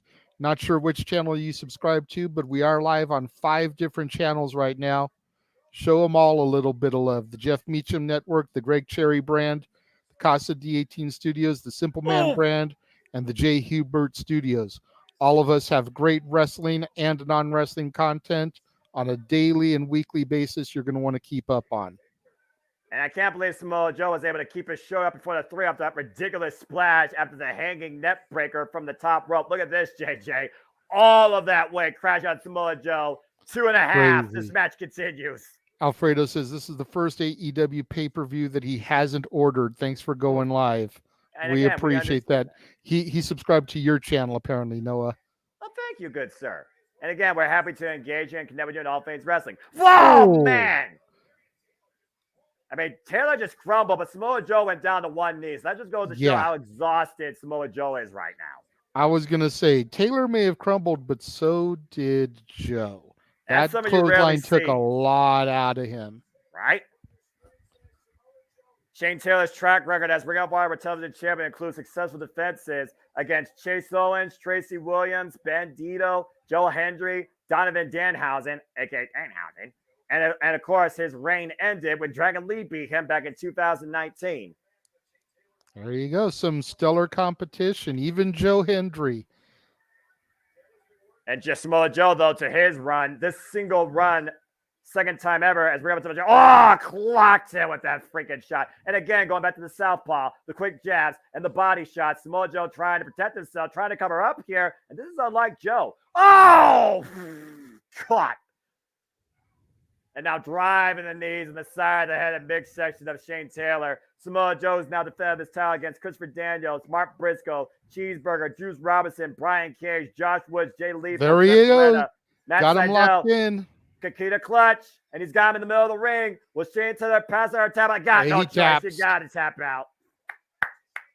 That was a hell of a match, though, by Shane Taylor. He definitely took Joe to the limit. Woof. Alfredo added, he says he can't afford 2 pay-per-views back-to-back, plus no build-up, but he still loves the product. Amen. Again, we appreciate the fact that you're here, Alfredo. Whatever brought you to the Multiverse of Media to join us this evening, we appreciate the love and support. Matthew, with some interesting news, says that reports say that they've been taking away Punk signs and making people turn their Punk shirts inside out. Not sure how true, but he's seen a lot of mention of it on Twitter. And we got to see again if that chant will carry out. But the only chant that carries out right now is Joe, as Samoa Joe once again proves why he is the self-proclaimed king of television, JJ. Who the hell is going to take that title from Samoa Joe? That's a very valid point. You got to think it's got to be somebody with a promising career, somebody that can really make their name off of vanquishing a legend like Samoa Joe. I don't follow Ring of Honor TV on a regular basis. I do occasionally see the pay-per-views when they're presented. Who do you see in Ring of Honor that fits that description? Promising, young, could really make their career off of vanquishing somebody like Joe. You think about somebody like an Action Andretti or a Darius Martin. Considering how much they've been involved in Ring of Honor and they might as well be signed as Ring of Honor talent, I could. Because again, the freaking Action Andretti is the 1-2-3 Dynamite Kid 2023. He beat Chris Jericho and got his contract at AEW. But I still go back to one particular boy who has yet to claim his destiny and is out on injury. I'm still holding out for that crazy redneck karate man, Mark Briscoe. I want to see Mark Briscoe get that title from Samoa Joe. I really do. You wouldn't rather him take the world title?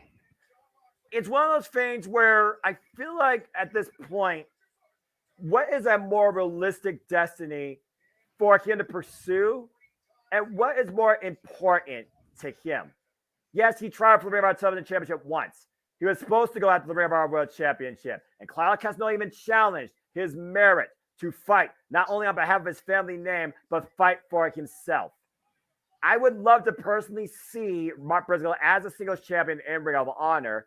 But again, he's never beaten Samoa Joe one-on-one. I think that is a bigger achievement for him than the prize that could be the accessory. When Mark Briscoe says destiny, I look at his legacy. And one of the toughest legacies that he has been able to reach is a win over Samoa Joe. Fair enough.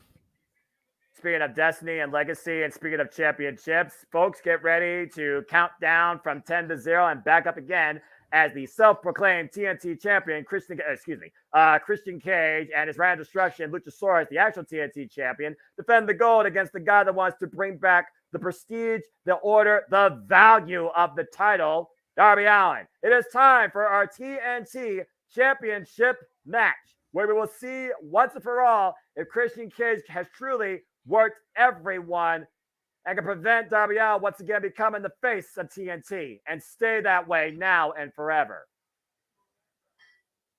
Talk about a self-absorbed superiority complex. Once again, really quickly, folks, while Darby's music plays, I'd like to bring attention to the ticker at the bottom of the screen. We are all aware of the situation that's occurred.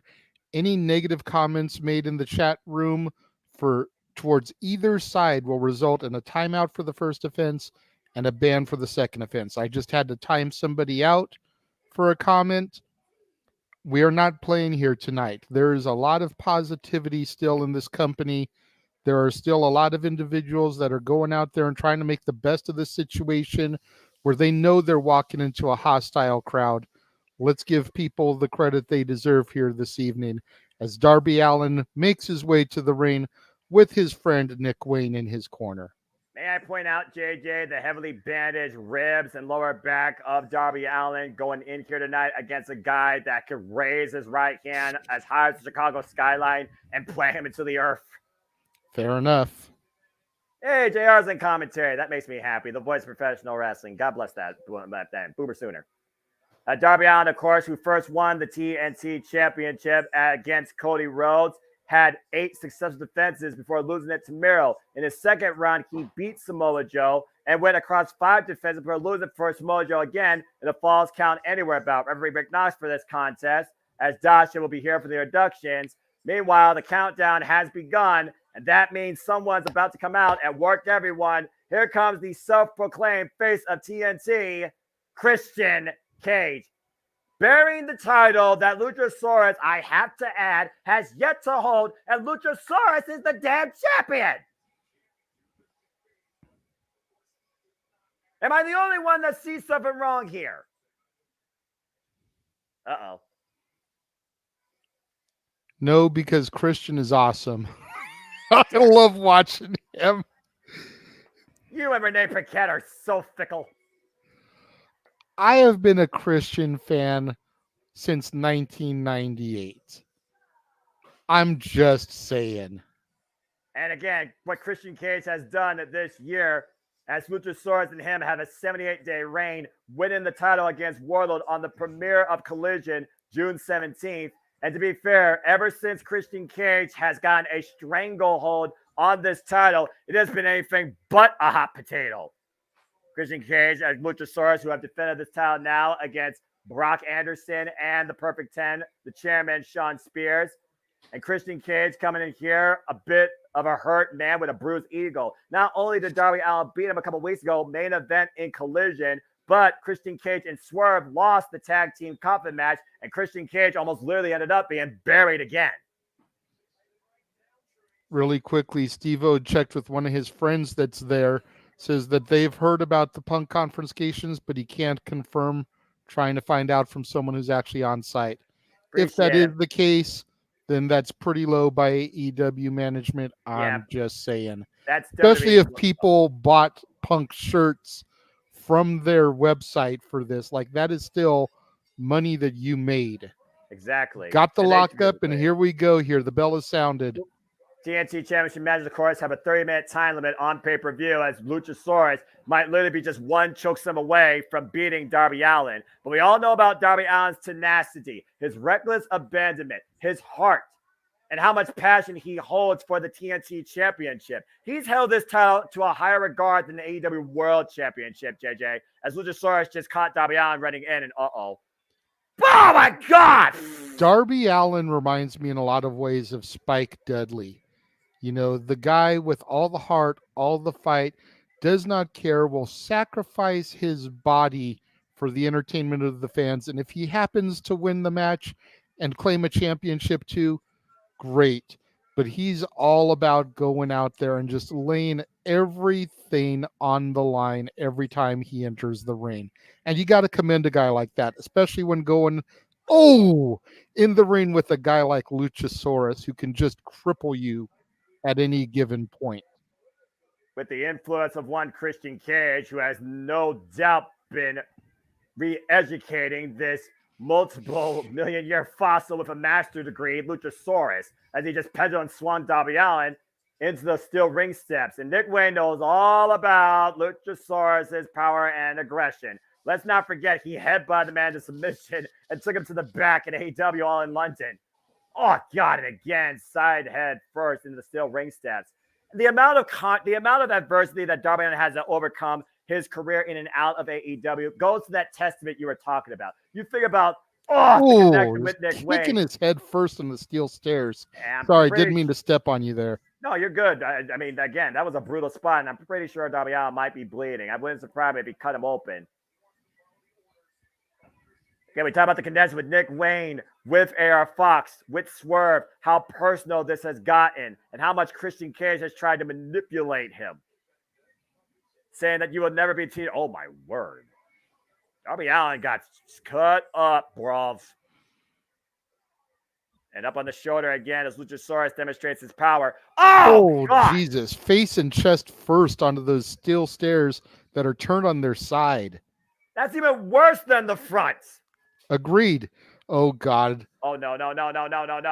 Right onto his back that's already bandaged and taped up. You could see the kinesio tape and the bandages wrapped around his back. and the pressure of those 400-pound, probably worth steel ring steps, 200 pounds on the lower part. And those steel ring steps, by the way, JJ, are a single component. They don't break apart.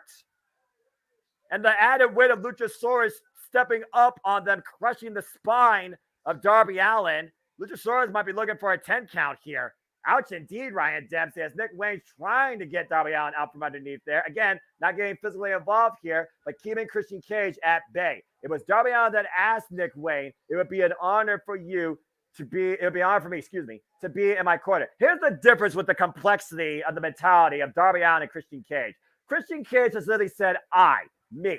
Darby Allin has said, us, we. Christian Cage calls himself the self-proclaimed face of TNT. And he's not even the champion. And Luchasaurus. Oh, God. Jesus. Tilt-a-whirl power slam. This might be it here. Lateral press. Oh, man. I think it's hilarious that the blood is only running down his unpainted side of his face. That's a good point. A whole nother crimson mask painted. And Darby Allin getting a full half and half treatment here tonight. Luchasaurus just smearing it. Stopping him with his own blood on his hands. Darby Allin looks like a carcass right now, found off the freaking Chicago freeway. This is downright brutal. Irish whip right now, hard Irish whip. Again, sent back first. That kineso tape covering up the entire spine underneath those bandages after Darby Allin did a coffin drop onto a literal coffin lid. Not once, but twice. You talked about before, the reckless abandonment of Darby Allin knows no limits. This is the man that wants to climb. Overhead chomp there. This is the man that wants to climb Mount Everest next year. Oh, God. It's a headbutt into the chest there. It's another heart stopper right there, JJ. Got to be careful, something like that. Those horns on his mask there. Try to puncture a lung. And might be looking for that choke slam. The right hand looking to send an exclamation point. Deliver Darby Allin's destruction. Darby Allin, though, rolls out of it. Whoop, up and around. Up the ropes. Might be looking for a Kana roll. But again, Luchasaurus, the strength. There's the roll for the roll. For Kenny Bridge back the cover. Not enough. Whoa, nice springboard cross body of the bottom row. Lateral press 2 count that time gained by Darby Allin. Not enough to get the victory there, but great improvisation there by Darby Allin. Again, you got to pick your spots. You got to hit anything that moves. You got to go for broke. From the top rope. Oh, God. Just bounced off the wall like a crash test dummy. Yeah, like a ball being bounced off a brick. And Christian Cage absolutely loves it. Again, how much is Christian Cage steaming with the fact that Darby Allin got a pinfall victory over him a couple weeks ago on Collision? Christian Cage will never live that down. Jesus, what a you know somebody with an ego like Christian Cage, he can't be taking that well. You've also got to be wondering, though, where is the man called Steen? Where is the icon? Yeah, Nick Wayne is out there. That's all fine and good. But Nick Wayne isn't going to be a test for Luchasaurus. Nick Wayne isn't going to be a test for Christian Cage. And to also go at your point, where is AR Fox in this situation? As Luchasaurus is using the Band-Aids to try and choke the life out of Darby Allin, literal insult to injury, physically and mentally, and a clubbing shot sends Darby Allin to the outside, falls to the floor. There is no mercy being shown here by Luchasaurus tonight at AEW All Out. None. And honestly, in this situation, and I do like Darby, but nor should there be. Luchasaurus needs to make it known and evident that he is the champion. He needs to be dominant in this. Christian has done most of the work, most of the talking. Most people look at Christian Cage and they think he is the champion. If Luchasaurus wants to get rid of that stigma, he needs to defeat Darby in decisive and violent fashion tonight. And meanwhile, to your point, Darby Allin needs to do the exact same thing. He's going to get TNT title. Swanton bomb off the top to a seated Luchasaurus. Got all of it, and so did his down lower back. Both men down on the outside, and you got to wonder who took the worst of it. It's looking like it was Darby because he hit Lucha's head, which, again, you've got those points on his mask. and then rolled right in the barricade. Oof. I think Darby Allin landed on the top of Luchasaurus' head, though, JJ, if not his shoulder. Yeah, I think his lower back went into the shoulder of Luchasaurus. So, yeah, I think Darby got the worst of that. But it did wear out Luchasaurus for now as he makes his way back inside the ring. Both men back to a vertical base. Darby Allin once again looking to follow up. And Luchasaurus catches him, spins him out and around. Oh, Lord. And might be looking to break him in half. And, oh! Crucifix ball cover! 2-2 champion! No! Not enough. That might funny. have been Darby's last-ditch effort there. Unless Luchasaurus can make that one crucial mistake that'll lead to the coffin drop. That might have been it for Darby Allin. That was still pretty damn close, though. If nothing else, that's got to breathe life into Darby Allin, knowing he's getting closer and closer towards reclaiming what's most important to him in AEW, the TNT Championship. And Christian Cage looks a bit worried on the outside. Going for the coffin splash, got caught out of midair, trying to break the waist hold. And again, grasping the top rope with every fiber of his being, preventing a trip to a suplex city. Uh-oh, Luchasaurus with the release. Walk off! And again, top of the head.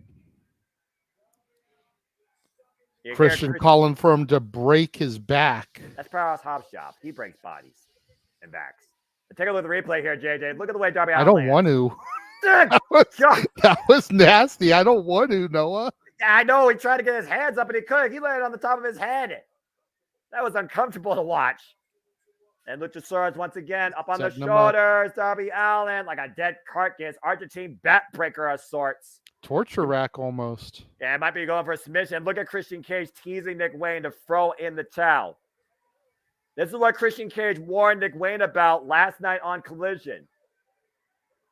Again, self-proclaimed father of the year by Nigel McGuinness after driving his own daughter out of the building. Despicable. Nick Wayne taking his jacket off like he's about to go toe-to-toe with Christian. Yeah, again, at this point, Nick Wayne knows what Darby Allin can endure. All right? Lands on his feet. Throws Luchasaurus arm first. Oh, man, what bullet! Tope Suicida drops Christian Cage into the barricade. But see, how smart was that of Darby Allin, taking his focus away from his challenger, his opponent there. You know, Luchasaurus has got him goozled now on the top rope, climbing up. This is going to be nasty if Luchasaurus hits this choke slam. Now Arn Anderson, Memphis, maybe to say about it. He looks to bite his thumb. Remember, it was Arn Anderson that bit the thumb of Luchasaurus off at Double or Nothing that allowed Warlord to win the TNT Championship in that ladder match. Might be looking for a Conrad off the top of the cover. 2-2 champion. No! Are you kidding me? Amazing wherewithal. And what's going on, Hassan? Thanks for joining us tonight. Yep, love you. Appreciate you. So I appreciate all of you. How the hell did Luchasaurus get out of this, JJ? Look at this. God. I don't know. I thought that was it. I really thought it looked like Knox's hand hit for the 3 there.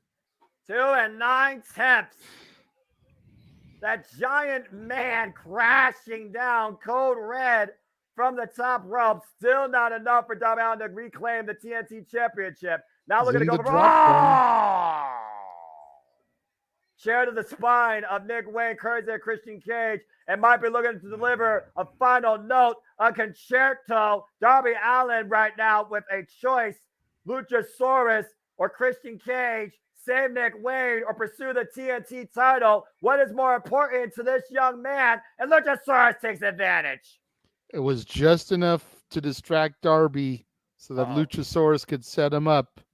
Oh, no. Tombstone pile driver. Still holding on to it, JJ. Not again. Come on now. This is too much. God. 2 of them. All right, that's enough. Going for a hat trick in Chicago, home of the Blackhawks. Oh, Jesus. That just swung him like a dead body. Clubbing shot back of the head and neck. And Luchasaurus made Darby Allin go extinct. Luchasaurus retains. Dominant, violent victory, just like I said. A rampage led by Christian Cage as the self-proclaimed face of TNT still holds Luchasaurus' championship at All Out tonight. At the expense of Nick Wayne. Exploiting Darby Allin physically and emotionally. And what? Oh, come on now. Yeah, I was gonna say Christian throwing Nick Wayne back in the ring. He's got a chair in hand. Oh crap! Yeah, remember when I said that? Luchasaurus is gonna hold Nick Oh Wayne, no, make no, him watch no, this. A no! I one-man can't. No, concerto, it looks like. someone come out and help him. Come on, this is too much. You already beat the man. But wait a minute! The infantry and Sean Spears! AR Fox! Darius Martin. Damn, a lot of the locker room here. They don't want to see that. Nobody wants to see that. Chuck Taylor, Trent Beretta, best friends.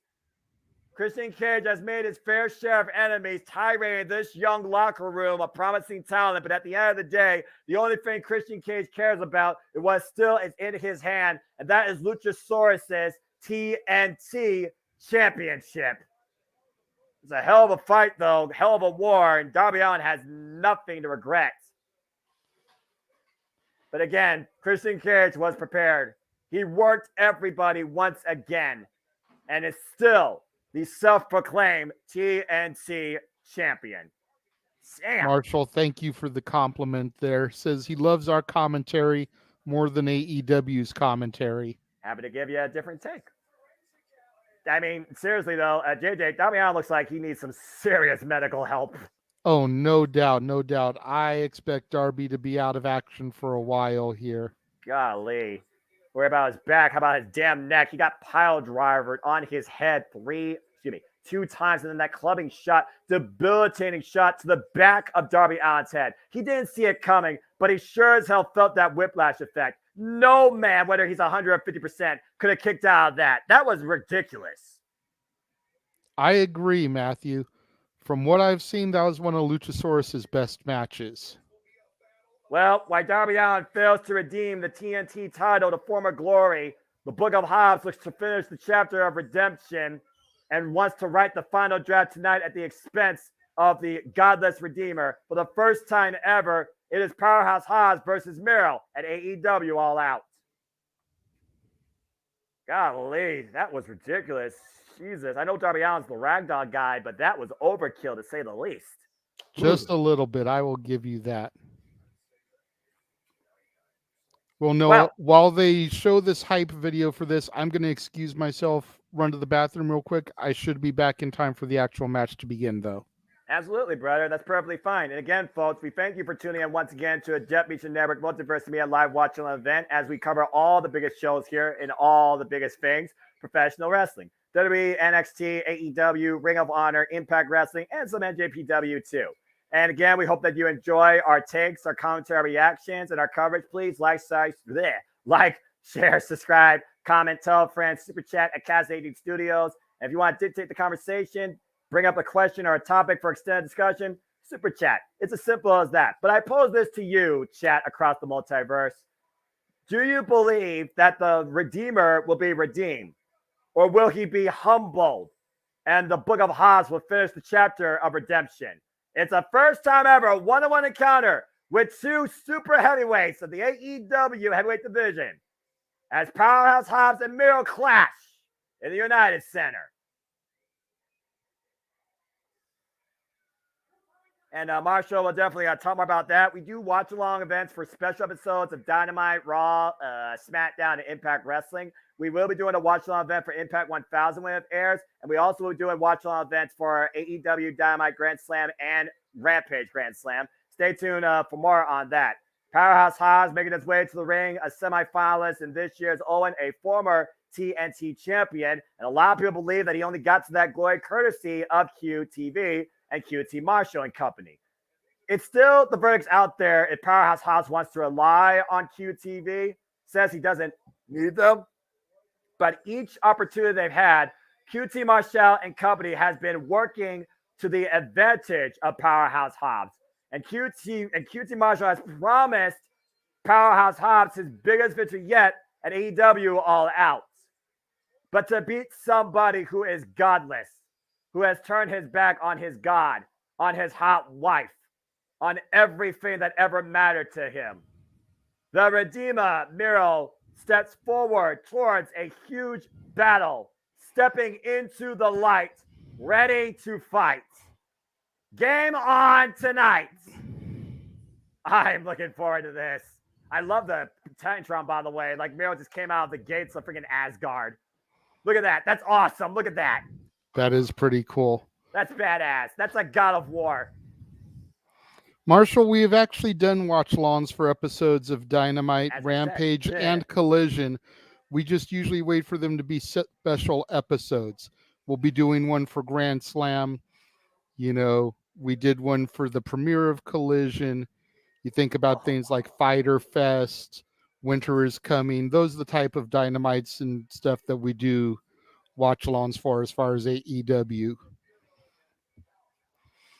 I don't want to be a copyright gimmick here, but why do I feel like Miro's going to make sure that Powerhouse Hobbs falls and prays before him?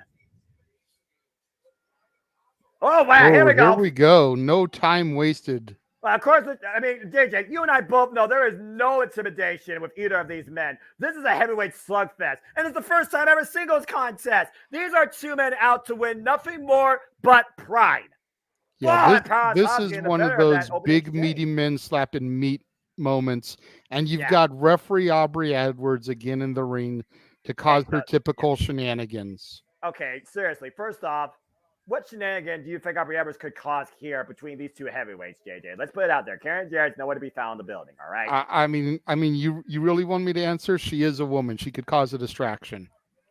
Look, this isn't CJ Perry, all right? And this isn't Harley Cameron, okay? Let's focus on the two men in the ring and the official in the stripes that is here for the 3 count only.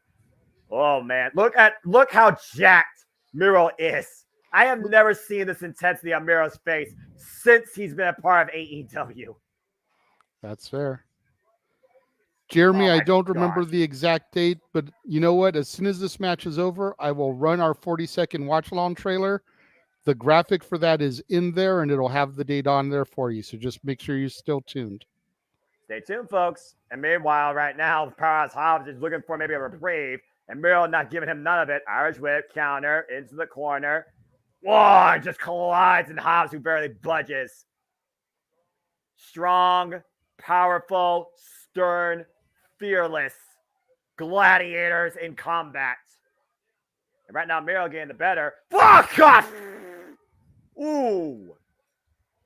That was flesh-on-flesh contact right there. That was just a brick house running into a Berlin-esque wall. For real, this is the irresistible fort and the immovable object. Boom! I love it. You know how much I love heavyweight slugfest, JJ. And again, Powerhouse Hobbs driving the shoulder thrust in the corner. Got the 5 count, though. Close range combat. Nothing's going to be pretty here. Everything's just going to be full-on impactful. They're out to bruise each other, hurt each other, brick one another, bend another's will to their whim. You just got to ask yourself which one breaks first. And the scoop slam attempt by Powerhouse Hobbs. Miro fights out of it, though. But just needs to close on Miro. Wow! Nice. Flying leg lariat. And now Miro goes the hook of the leg. 2 count only. All seriousness, you know I give Aubrey a lot of crap. I actually like seeing her with her hair down like this. Yeah, it's a nice Better job. than her having her pulled back in the ponytail. Yeah, I think Allison Lee pulls the ponytail off better. In my opinion, I think long hair is better off just let it flow. All right? Seriously.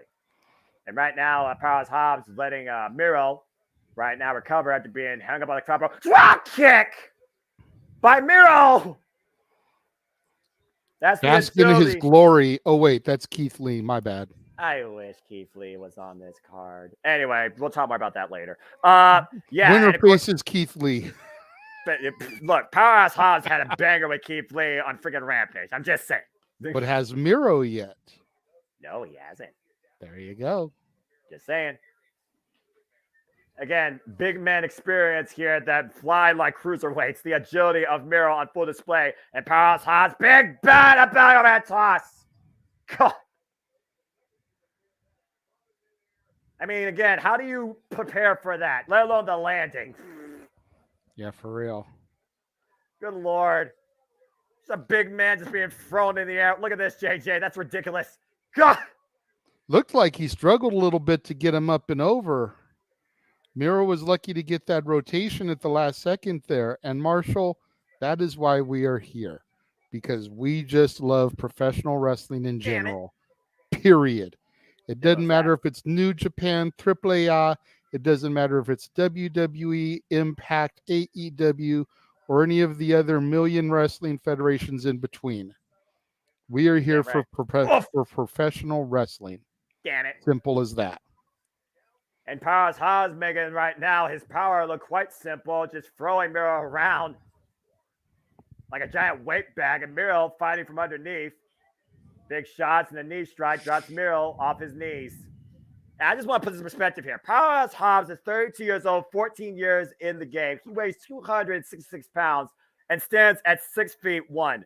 Miro, wow, that was a weird cut. Botch. Miro, 37 years of age, 14 years in the game, stands at 6 feet tall and is 279 pounds. This is the definition of a heavyweight slugfest, as Powerhouse Hobbs' momentum sends him up and over the top rope to the outside. Critical moment right now for Miro to capitalize. Talk about the cardio. You talk about the after effect of all those overhead tosses for both Miro and Powerhouse Hobbs. What the hell is Miro looking for here? Off the apron. Oh! Nice running senton there off the apron.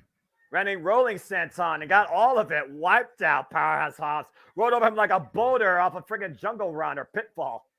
Take a look at the replay here. That's ridiculous coming at you. Again, big risk, high reward.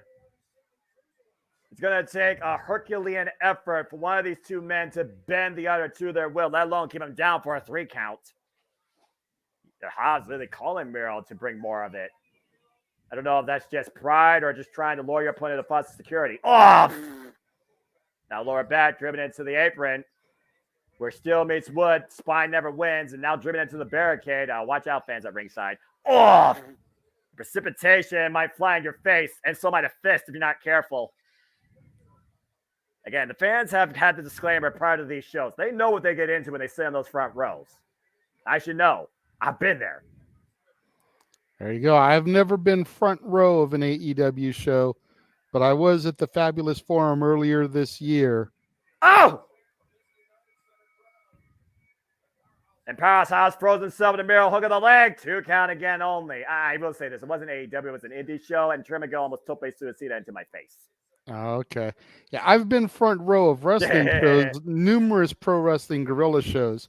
You buy any of the old DVDs from 05 to about 07, you can almost always spot me in the front row there. So there you go.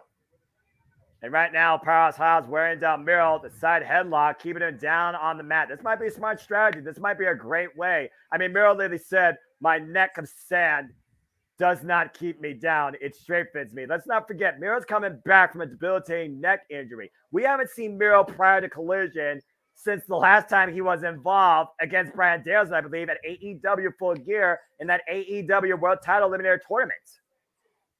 That's fair. So it's a great place for Powerhouse Hobbs to go to try to weaken him. If he's already had that history of neck issues, go for that sleeper. Weaken the neck. Test its strength. Of course, Miro came back. AEW Dynamite, June 1st, beating Johnny Elite after not being seen since November 13th when he lost to Brian Danielson via ref decision. And it might take a ref decision here to break one of these two men, let alone render decision. Oh, man, what a big right. And who's going to throw the KO strike? Get the better of this exchange. Exploit each other's jaw. Whose jaw's made of glass? Kitchen sink knee bends Powerhouse Hobbs over. Miro falls up the ropes. And once again, Powerhouse Hobbs just throwing his body into Miro. And Miro falls in. Same pursuit. And once again, Hobbs returns the favor. It looks like sure. Miro's going to do it one more time. You know we're just waiting for a mid-ring collision, right? Yeah, this is very much a case of anything you can do, I can do better. At this point, I think we're still pretty much in an even health bar of 50% to 50%. And neither of these men have pulled out a combo yet. And you see Powerhouse Hobbs right now just firing back. It's almost like they're powering up each other. This display of physical fortitude. I love it! And again, Noah, we talked earlier about how Adam Cole and MJF became an unlikely tag team off of respect and a 30-minute match. Could you imagine if these two teamed up out of respect after this? Oh, are you kidding me? I would really see these two redeem the tag team titles. Fly! Miro finally takes Powerhouse Hobbs off his feet. And again, that very well might happen as Miro finally takes Powerhouse Hobbs down off that exchange and the crowd gets to their feet. I'm loving this match. It's been a good show so far, actually. I've been loving this show. Amazing. Again, Miro, former AEW TNT champion, former, of course, you all know him as Rusev, the 3-time United States champion, clubbing shots to Powerhouse Hobbs. Shades of Sheamus there. Yeah, or Force Hammer. Good grief. Trying to concave the chest of Powerhouse Hobbs. And once again, trying to demonstrate his strength, bring him back from the outside in, maybe a deadlift, German suplex. And I agree, Ratnet, great crowd participation here. They're in this match. Oh, my! And Hobbs able to throw Miro off the attempted suplex. Again, was that desperation or was that just instinct? I'm not sure how much he got off that. Yeah, I got to admit, I wasn't really sure what to expect when I saw these two were matched up against each other. Right? Aside from, the traditional big meaty men slapping meat, but this has been a much better match than I could have anticipated. And we're not even at the culmination of it yet. So hats off to both these competitors. I'm about to say neither man is ready to pull out the finisher or the fatality. And meanwhile, Miro hooking in Powerhouse Hobbs. Superplex! Jesus. Golly! Even Aubrey jumped when that crashed and burned. I mean, the whole ring jumped up. And we're not even in California. You might as well call that an earthquake. And look at the crowd getting to their feet. They are loving this super heavyweight slugfest. And Miro right now responding, might be looking for that Mashka kick. Looking to close the book of Hobbs tonight the hard way. Oh boy, Powerhouse Hobbs getting into a vertical base. Mashka kick connects, but Hobbs still on his feet. And once again, went for the second. Hobbs got out of the way though, and a big, what the hell? Oh, look at the power. What? Power slam, cover, 2, no. Woof. And I think Powerhouse Hobbs might have some internal bleeding or might have busted a tooth at some point during that other exchange, JJ. You see blood draw from his lip. Oof. And crowd chants fight forever, and I agree. This is the biggest test to Powerhouse Hobbs, looking for something to lend him his energy. I said it before, this is two deities of pro wrestling fighting for pride. Not a championship, but for pride. And sometimes that is more glorious and valuable than any piece of gold. Oof. Clubbing shots right now by Powerhouse Hobbs to the back and front of Miro. The crowd counting along. Irish whip as Miro goes off the ropes. Oh, gosh! Matthew calling this the best match of the night so far. I tend to agree. I mean, did you see that clothesline? And once again, setting up Powerhouse Hobbs. Mashka kick connects. Cover hook of the near leg to win it all out. No! Miro got to wonder what it's going to take at this point. A meteorite? I don't know. Oh, this is truly a testament of will for two men seeking glory tonight at AEW All Out in Chicago. And good JR said the word better than I could ever say. This is the definition of a slobber knocker. But I think Miro's ready to finally finish him as he calls for the game over. The stump to the small of the back, looking for the camel clutch, the accolade. But look at the thickness of Hobbs. Can he actually lock him in this? And it looks like so far he might have it. He might have it, JJ. Just wrenching Hobbs back there in the camel clutch. Look at the sense of urgency on Hobbs' face. Hobbs supposed to be the guy that breaks bodies, that breaks backs. Imagine the message being sent by Miro tonight if he beats Hobbs like this. You see Hobbs, though, getting the knees up underneath him, and Miro up on his back. Are you fucking kidding me? Whoa! Ramming him into the corner there, the turnbuckle. And finally forcing the hold to be released for the time being. And again, Powerhouse Hobbs using every bit of strength he might have left. And Miro off the second rope, got caught. Flying Buster! Planted! Cover! To Last Testament! No! And the final paragraph has not been written. And now Oh my Hobbs, God. much like Miro moments ago, has to be wondering what it's going to take to put Miro down. Or is every day Miro Day like it was over in the WWE? The strap's coming down. You know Hobbs is about to get serious. That's always a huge signal. I mean, you can talk to the greats that have done in the past, such as Kurt Angle. And what is Powerhouse Hobbs looking to do here? Looking to try and break Miro in his own accolade camel clutch? How humiliating would this be? And Miro sensed it immediately, slips out from underneath. Meanwhile, whoa! Spine buster of his own. This is the greatest match Miro's ever had in AEW history. Stomp once again, the small of the bat, looking for the game over, the further extent of the back, and that camel clutch, that accolade is wrenched in deep. Will Aubrey call it? Will Powerhouse Hobbs tap out? Nowhere to go, Miller further, wrenching back, and that's it! That's it! That's it! The Redeemer succeeds! What a Herculean heavyweight slugfest sleeper match for the ages! That is one of the best big event matches I have ever seen. Standing ovation from the UC, and rightfully so, JJ. That was incredible. Yeah, no doubt. Powerhouse Hobbs, though, you see how much pride he has getting back up to his feet. Was respect game? Was Powerhouse Hobbs redeemed? You gotta applaud both for these two men, what they demonstrated tonight. And Miro with the closed fist, but Hobbs with the hand reach out. Will he shake it? Has Powerhouse Hobbs been humbled by Miro? There you go. Show of respect. Like I said, can you imagine, though, if these two become a tag team,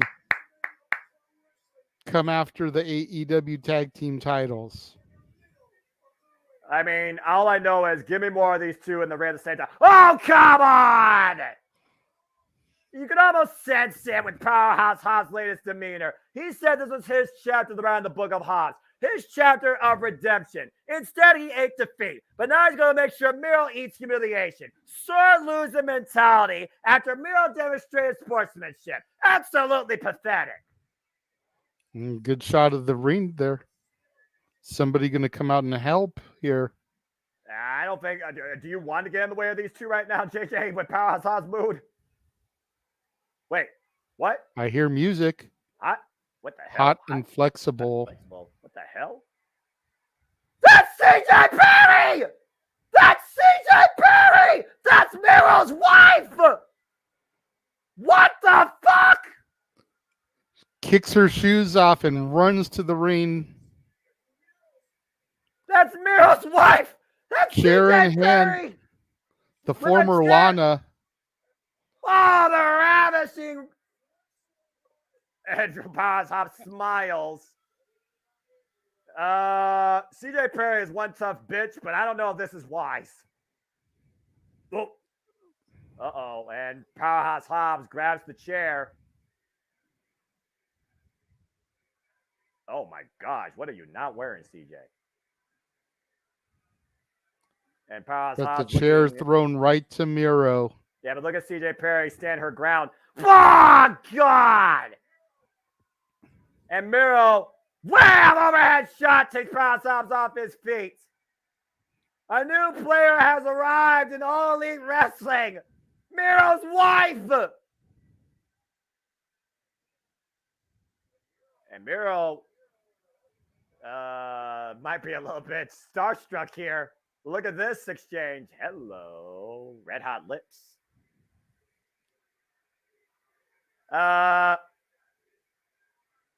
I think Kratos just got his hair out returned to him.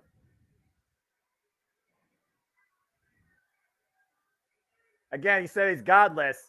Why is he walking away from his wife? Well, again, what did Miro said? He denounced his God. He denounced his hot wife. And Jesus, is she hot? He denounced everything. Well, why CJ Perry, a guardian angel, came to the Redeemer's aid. He said, "You're not Miro." That certainly was interesting engagement. I'm not sure what this means going forward, JJ. I did not expect that tonight. Well, sorry, that was a little hot.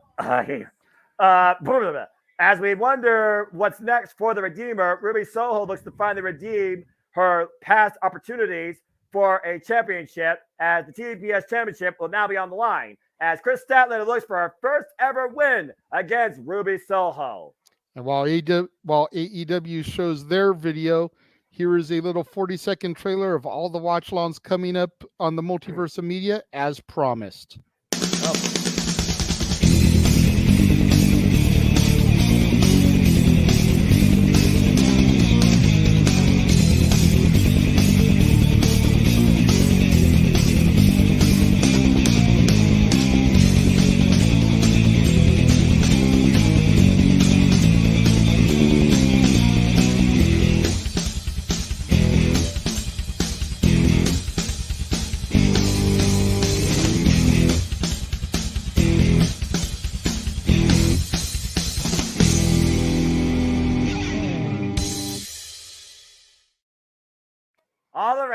all the professional wrestling and sports entertainment. So there you go. To answer your question about Impact 1000, that'll be September 14th, a week from this coming Thursday, I believe. So make sure you guys are here across the Multiverse of Media for that, as we will be looking to cover all that action as well. Interesting. Ruby Soho not coming out to the Outcast theme, coming out to her original theme, The Runaway, looking to make destination known for the TBS title. And look who's escorting her to the ring. Saraya, the new AEW Women's World Championship. And look at who's conspicuous by her absence, Noah. Yeah.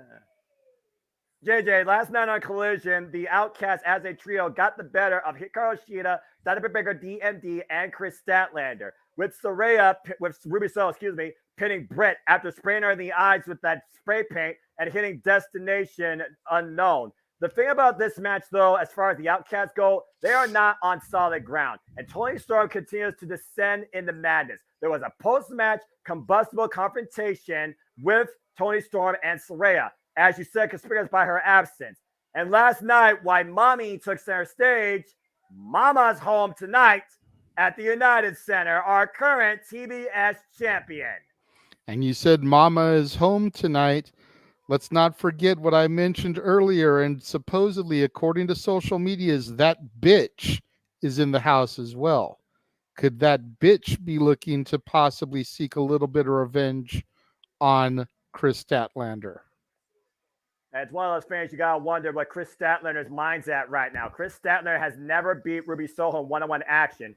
Currently has been our TBS champion after being that bitch now for 98 days. She so far has gone through 6 defenses, including main eventing Dynamite against the likes of Taya Valkyrie, who also failed to beat that bitch. Since Chris Statlander has become TBS champion, she has been the likes of Anna JAS, Mercedes Martinez, Taya Valkyrie, and now looks to finally claim one victory she has never gotten against Ruby Soho. The first time Ruby Soho and Chris Statlander met was the inaugural tournament for this title back in December 1st of 2021. And the second time they met each other was the semifinals of the first Owen, where Ruby Soho beat Chris Statlander, but Ruby was booed out the damn building. Bell rings were underway. And next thing you know, this year at Revolution, that's when Ruby Soho decided to turn her back on the AEW originals and join her friends, her family, in the Outcast. And we'll see if Saraya pays dividends tonight and if history repeats, or if Mama finally disciplines this young girl. Of course, Chris Statler, everyone knows about her emotional journey as she's been out to prove why she deserves to be called a champion, not just simply held a championship. Ooh, nice kip up there. Showing strength, but she was ripped down to the mat. And Ruby Soho right now trying to get the better of Chris. And Nice like you back said, I elbow. do, and beautiful kip again. I do wonder if Chris is aware that Jay's in the building. Is that even on her mind? Again, Chris Statlander has always been a different breed, a different cat, more than woman. But she has so much pride for herself in that ring. Whoa! Big leg grab miss. Whoa! Caught her though with the back kick. Ruby Soho though, good scouting. Look at her hook her up. Tried for the side suplex, denied. Chris Statlander, one of the strongest competitors in the entire AEW women's division. Up and over. Ruby Soho sent face first, the second turnbuckle. Ooh! Nice running knee strike. Drives Ruby Soho into the turnbuckle pads. Ruby Soho looks for a reprieve. TBS Championship matches on pay-per-view. 30-minute time limit. Can only change hands via pinfall submission inside the ring. And Ruby Soho sends into the barricade against Saraya. You see Saraya. Okay. Chris Statler in hot pursuit. Saraya, run for your life. Betty Hill music needs to play in the background of this. And Ruby Soho looking to capitalize. Oh! And she does. Nice drop kick off of the apron there, taking down Statlander. And no kidding, man. Of course, Saraya coming in clutch with the distraction, giving Ruby enough time to recover. Now chucking Statlander into that outside barricade. Yeah, I don't know how much she got, though. You see the wear and tear on Ruby Soho that, of course, continued from last night. It's almost like Chris Statlander stopped herself from going in that chair. Oh! And then set face first, literally in the corner of that barricade. To your point, JJ. You know, it's one of those things. I look at the Outcast. Toni Storm, former AEW Women's World Champion. Twice. Saraya, AEW Women's World Champion currently. Covered by Ruby Soho, 2 count only. What does this mean for Ruby Soho if she loses tonight? Honestly, I would think it means that she's not on the level of Saraya and Toni Storm, but at the same time, Toni Storm is the one where all of the issues seem to be lying. The jealousy, the envy, the greed. Ruby Soho and Saraya seem to be more on the same page, and you got to wonder if Saraya being at ringside isn't going to pay dividends to Ruby Soho in this match. Or will Chris Statlander get an unlikely assist from somebody backstage to help her keep her title? Or will Storm come out and her sisters the championship opportunity? There's so many different twists and turns this match can take, Noah, and that's what I love about this one. Exactly. Honestly, one of my highest anticipated matches of the evening. I love that take, by the way. And that's a very fair point. We don't know the domino effect right now. And the funny thing is, Ruby Soho was the last one to join the Outcast. The Outcast originally started with Toni Storm and Saraya. And it was Toni Storm that got pinned by Saraya at the biggest wrestling event in history. And since then, she's gone further into madness. Covered by Ruby Soho.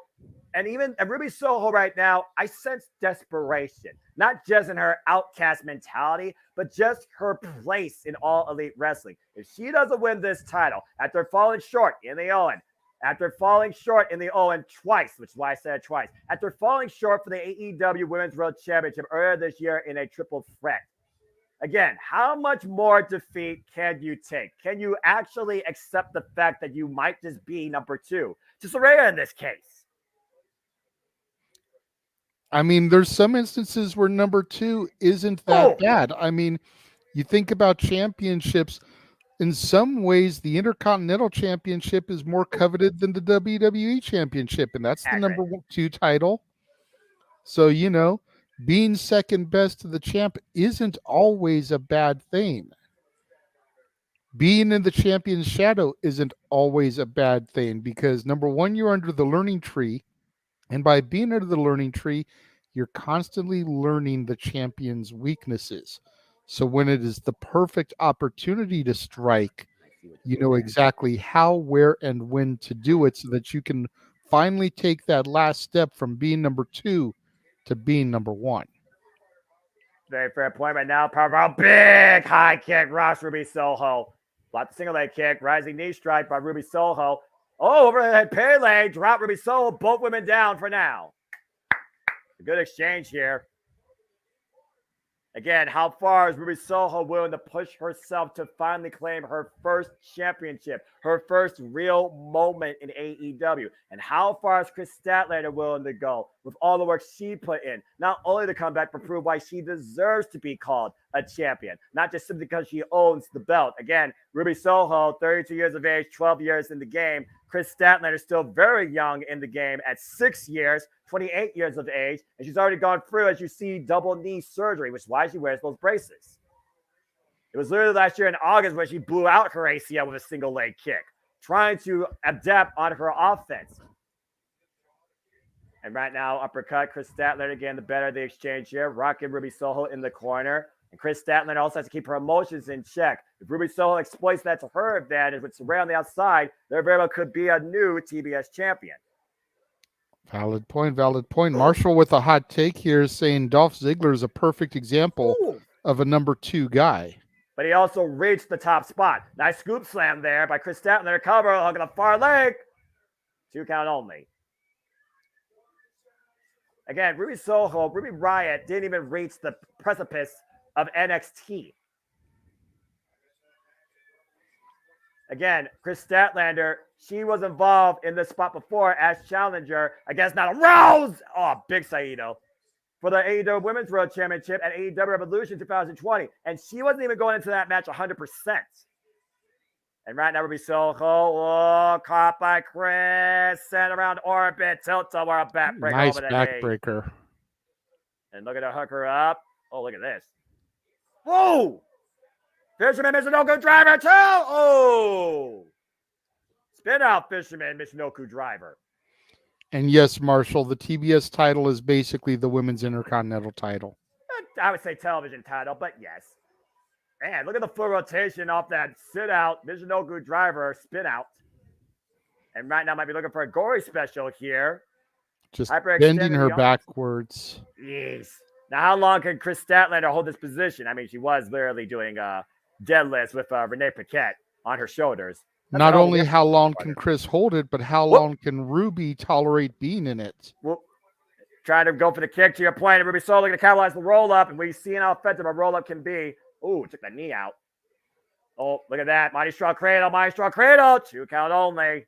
Always loved the Mahi Straw Cradle. Thought it was so underrated. Uh-oh. Went for Saturday Night Nice reversal. Roll up by Ruby Soho. Or Sunday, excuse me. Reversal roll free by Chris. 2 count on both parties. Both men collide. Or excuse me, both women collide. Fighting like men, to say the least. And both women down. And the crowd on camera is respecting the type of competition that both these two are bringing out each other once again in their third ever one-on-one encounter.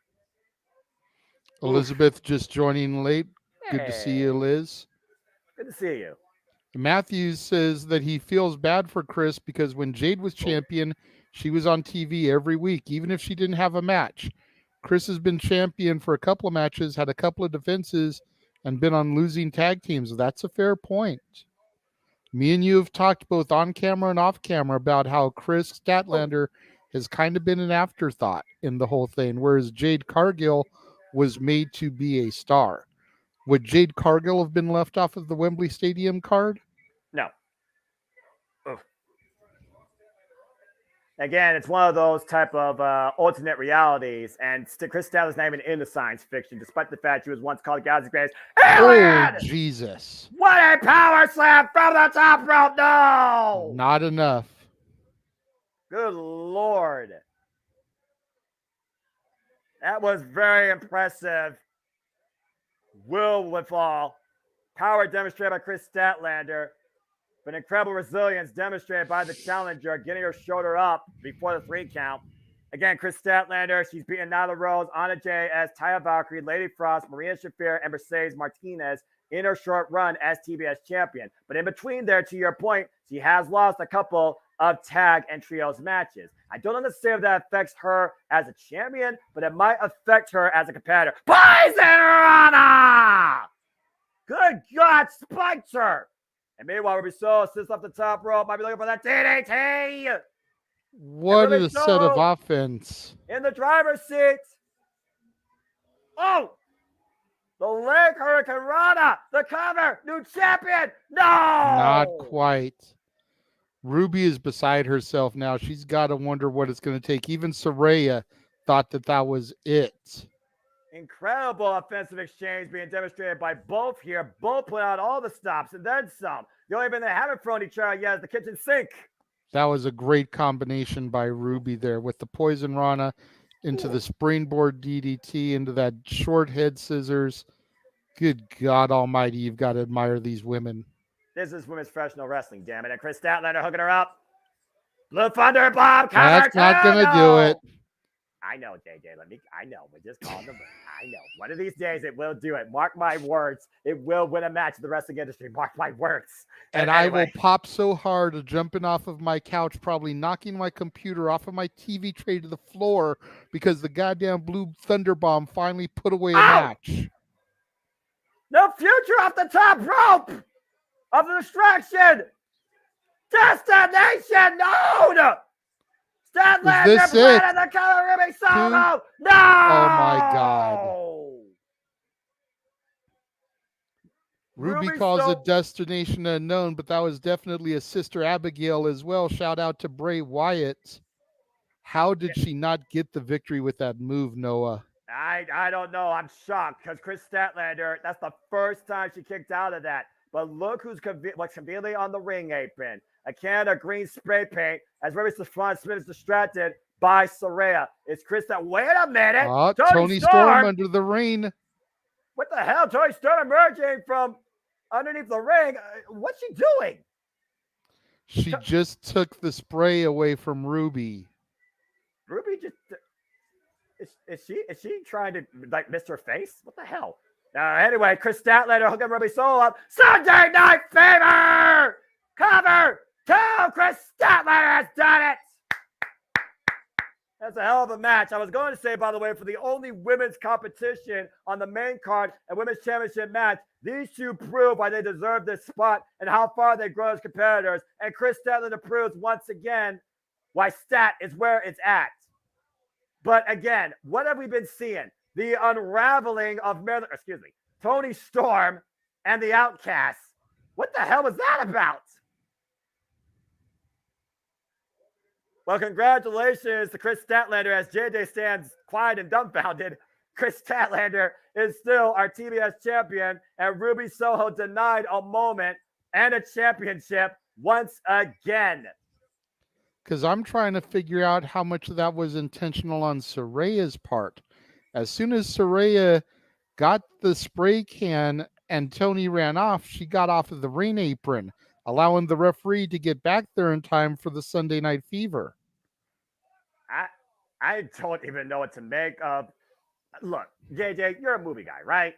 Of course. Marilyn Monroe, was there ever a report that Marilyn Monroe went crazy when she didn't get the role, the leading role, or something like that? Well, what's happening here? Not to my knowledge. Marilyn Monroe was a goddess in the industry. She is still thought of as one of the most beautiful, greatest actresses of her era. I'm lost here. I'm confuzzled. I'm confused.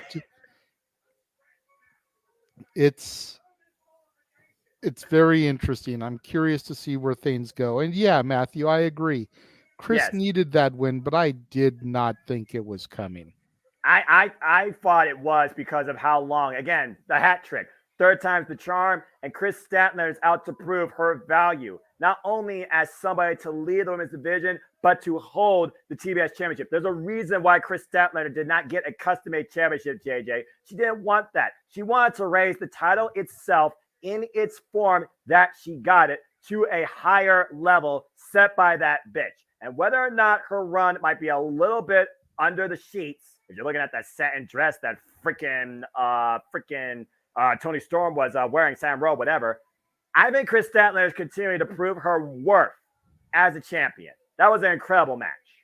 No doubt. And what else is incredible is the fact that Ricky the Dragon Steamboat is still relevant in professional wrestling. Damn it! All these years later.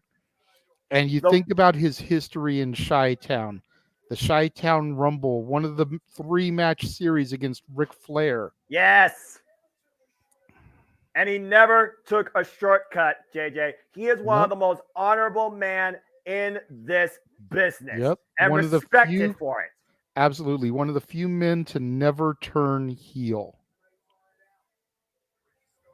And Ricky Starks used the very belt that this man wears to embarrass him. Oh, wow, he's going to join commentary. But meanwhile, we get a little absolute here. For the Revolution, it's televised. Go ahead. I was going to say, because the Revolution's about to be televised. Well, why don't you go ahead and introduce this man? Man, you want to talk about the future of the wrestling business. You want to talk about a guy who's got an insane upside as long as he can stay happy, healthy, and mentally prepared. Exactly. Absolute Ricky Starks, man. I mean, why the rocket hasn't been strapped to this man's back is beyond me. And my big question for this match is this, Noah.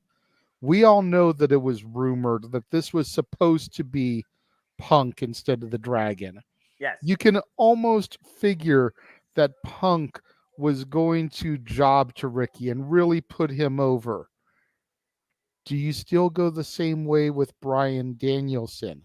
Or the fact that he hasn't been on TV since Forbidden Door, do you give him the first match back and build a decent little rivalry between these two to help further elevate Ricky before giving him that pinfall victory? Are you kidding me? Hold that thought, JJ. Yes! They are playing the final countdown again. They weren't able to do it in Wembley Stadium, but by God, they are fucking playing it in Chicago. So, to answer your previous question, I think you just got your answer. Because the American Dragon Bryan Danielson is coming out to Final Countdown, which means this match, honor is fucking real. Sorry, Jesse, if you're not popping your pee, because me and JJ are all in on this theme. The American Dragon Bryan Danielson is back. I fucking love it. Alfredo Luchasaurus retained the title against Darby Allin. The American Dragon Bryan Danielson, as you alluded to, his first actual in-ring action since beating Kazuchika Okada via submission with a broken arm 10 minutes prior to the decision at Forbidden Door. And now he faces for the first time ever Ricky Starks one-on-one in his second ever strap match. Ricky Starks has never been involved in a strap match, and there is no disqualification. The strap is literally used as a lethal weapon to literally whip the hide off your opponent. And the only way to win is via pinfall or decision inside the ring.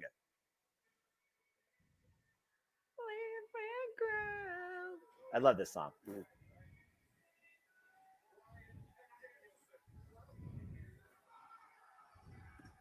Well done, Chicago. Well Damn done. It. I should. I wish fucking time. I wish I was there tonight. God bless it. Wow, look at that audience. You were saying about this stadium.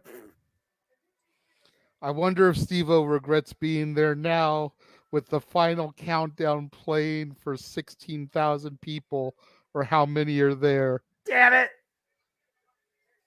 Oh, this is going to be good.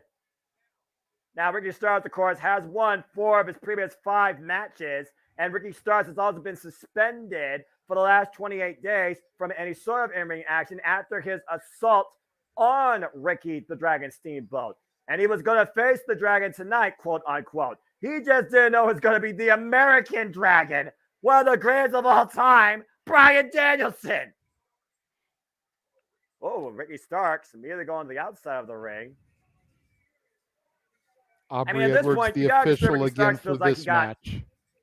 You got to consider at this point, JJ, Ricky Starks might as well have been, quote unquote, pumped. He's trying to get his pulse up and running there for this match, getting hyped. Yeah, well, I mean, final countdown doesn't raise your blood. I don't know what does. Whoa! And look at Ricky Starks, right? immediately out the gate, assaulting Bryan Danielson. Again, this match does not begin until both men are tethered to the strap. And Ricky Starks knows that. I don't think the bell's rung yet. Uh-oh, what the hell? Hey, Ricky Starks with a weight belt. Oh! The leather of the weight belt to the back of Bryan Danielson. And to your point, JJ, oh, that was right to that injured arm. Look at the heavily bandaged right arm. Mm-hmm. Almost makes you wonder, Noah, if Danielson is cleared to return as of last night, why didn't he make an appearance in Wembley Stadium? Oof. Or was this a last-minute ditch effort to try to play cleanup with the Punk drama? Honest opinion. Honest opinion, I think it's more of the latter. And that lady got very lucky tonight, apparently. Lights up on bright tonight at the United Center. Capacity crowd. Oh, my Lord. Ooh. And I think that metal bit of the buckle wrapped around Ricky Starks' hand collided in the forehead of Bryan Danielson, who is now busted open. And Ricky Starks is strapped. The bell is officially rung. The strap match is underway. And Danielson is bleeding. You are right there. And Starks goes right to the cut, trying to open it further.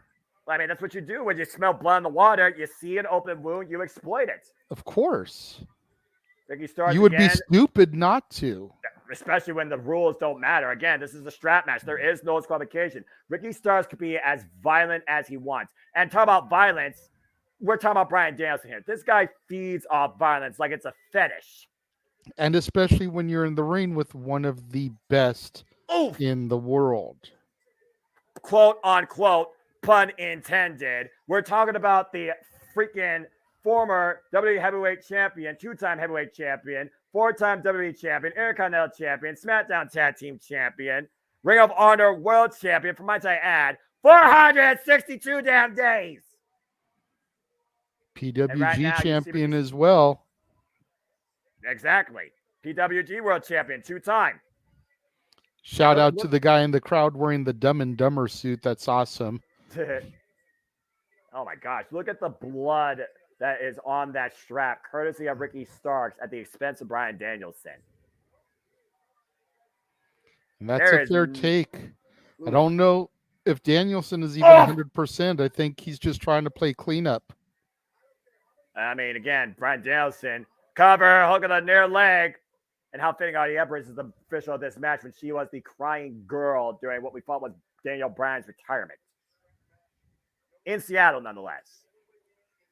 Full circle for Aubrey there. As more Ricky ways than Starks one. doing the yeses to kind of taunt there before doing his traditional pose. Again, the charisma and the ego of this man knows absolutely no bounds. Again, Ricky Starks, former FTW champion, former challenger for the AEW World Championship last year against MJF at Winter is Coming. And literally riding Bryan Danielson in the corner and wearing him down with the strap. Bryan Danielson's head's turning purple, by the way. This is getting very dangerous. Winner of the men's Owen. Yeah, Aubrey Edwards making sure Bryan Danielson can actually continue to compete, is actually conscious enough to protect himself or at least respond.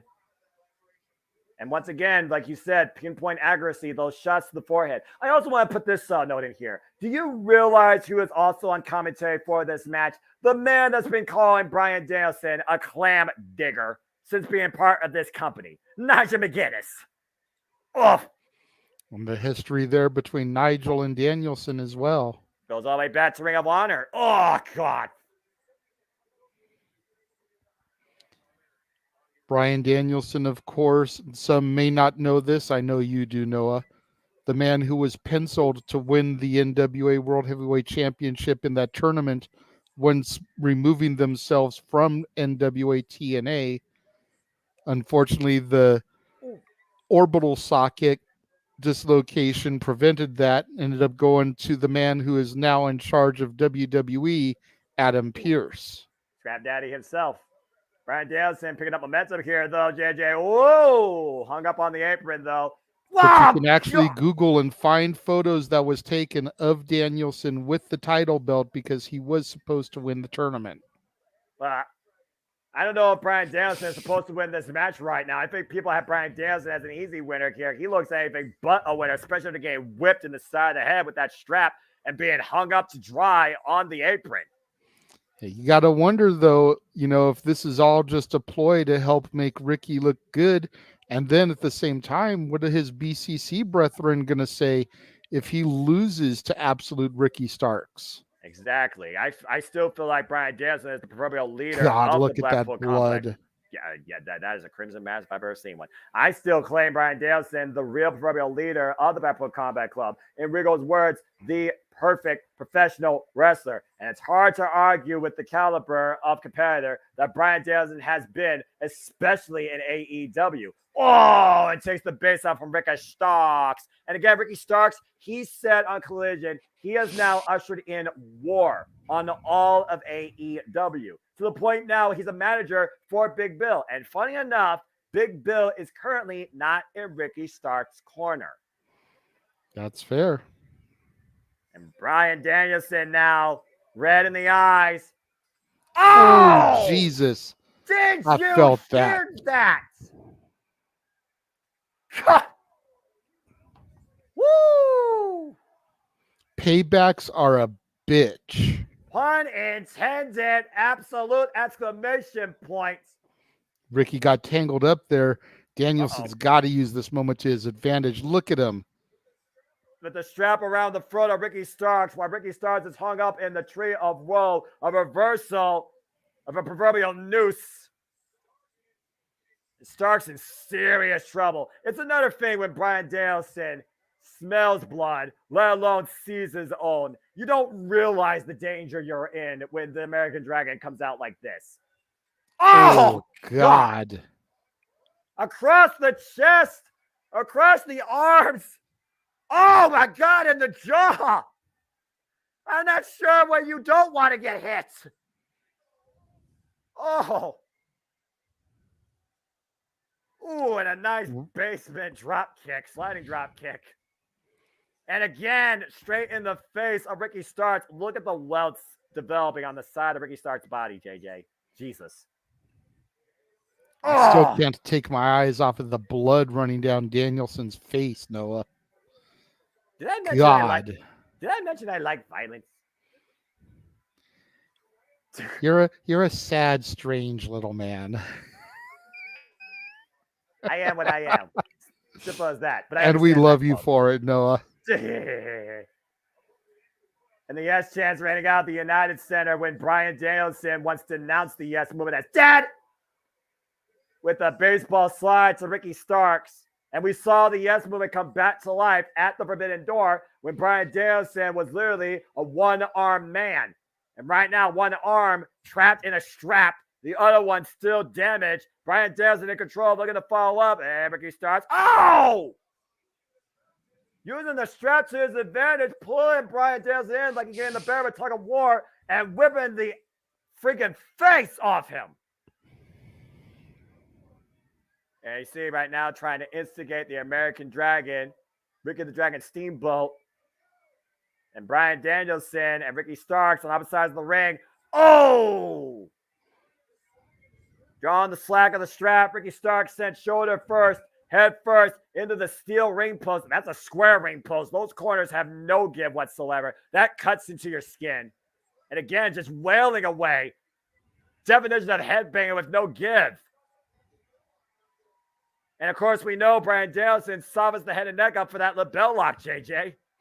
Yeah, absolutely. His go-to submission of choice. Good grief. At least ever since his WWE days. It used to be cattle mutilation, and that move does just the same amount of effect on those target areas. So either way, Danielson is golden tonight. Yeah, not bad for a guy that's coming in literally with one arm and a smile on his face, bleeding like a stuffed pig tonight. And Ricky Starks, the worst for wear. I can't see if he's busted open yet. And Danielson again wrapping Ricky Starks up around the ring post. and grating his face towards the ceiling. Ricky Starks now bleeding. It's about time. Yeah, Steel Rod made contact to the forehead of Ricky Starks. His head opened up, and oh boy, everybody, I'd like you to listen to this ASMR of Bryan Danielson slapping Ricky Starks. Ah! Oh, God. Okay, look, I've been beaten with a belt. I've been beaten with a switch. I've been beaten with a transformer, all right? I don't ever want to know the impact of a leather strap. You've been beaten with a transformer? I feel like I need to hear this story, Noah. Story time with the simple man later on, baby. That's all I'm going to say. Again, my mom, she is a one tough little Italian, German, American woman. Don't piss her off. Fair enough. Yeah, meanwhile, don't piss off the American Dragon Bryan Danielson is what we're learning right now. Ricky Starks playing the role of a kickboxing bag as those kicks with the kick pads still wearing away the chest cavity of Ricky Starks, who is losing blood by the second, and Chris losing consciousness. Again, Bryan Danielson looking to fall in, though. There's the running kick. And you see the boot right underneath the jaw. Looking to fall again. Usually goes for the trifecta. There's the second one. Closer range proximity, by the way. Not going all the way to the end of the ring because of the strap. And Ricky Starks meets Bryan Danielson. Turns him inside out. Inside out, upside down with the clothesline. Both men down. Aubrey checking on both individuals before she does her count. There's a great overhead shot of the arena. Again, congratulations to AEW for doing what a lot of us thought that she wouldn't do tonight, considering the situation. And it goes to show it takes more than one to lead a movement. This is awesome. Unless it's the yes movement. Fair enough. Look at the blood on the turnbuckle pad. The story being told in this match, JJ. Good God. And neither of these men will ever quit or submit. They have to break one another's will to win this fight. And this is a fight.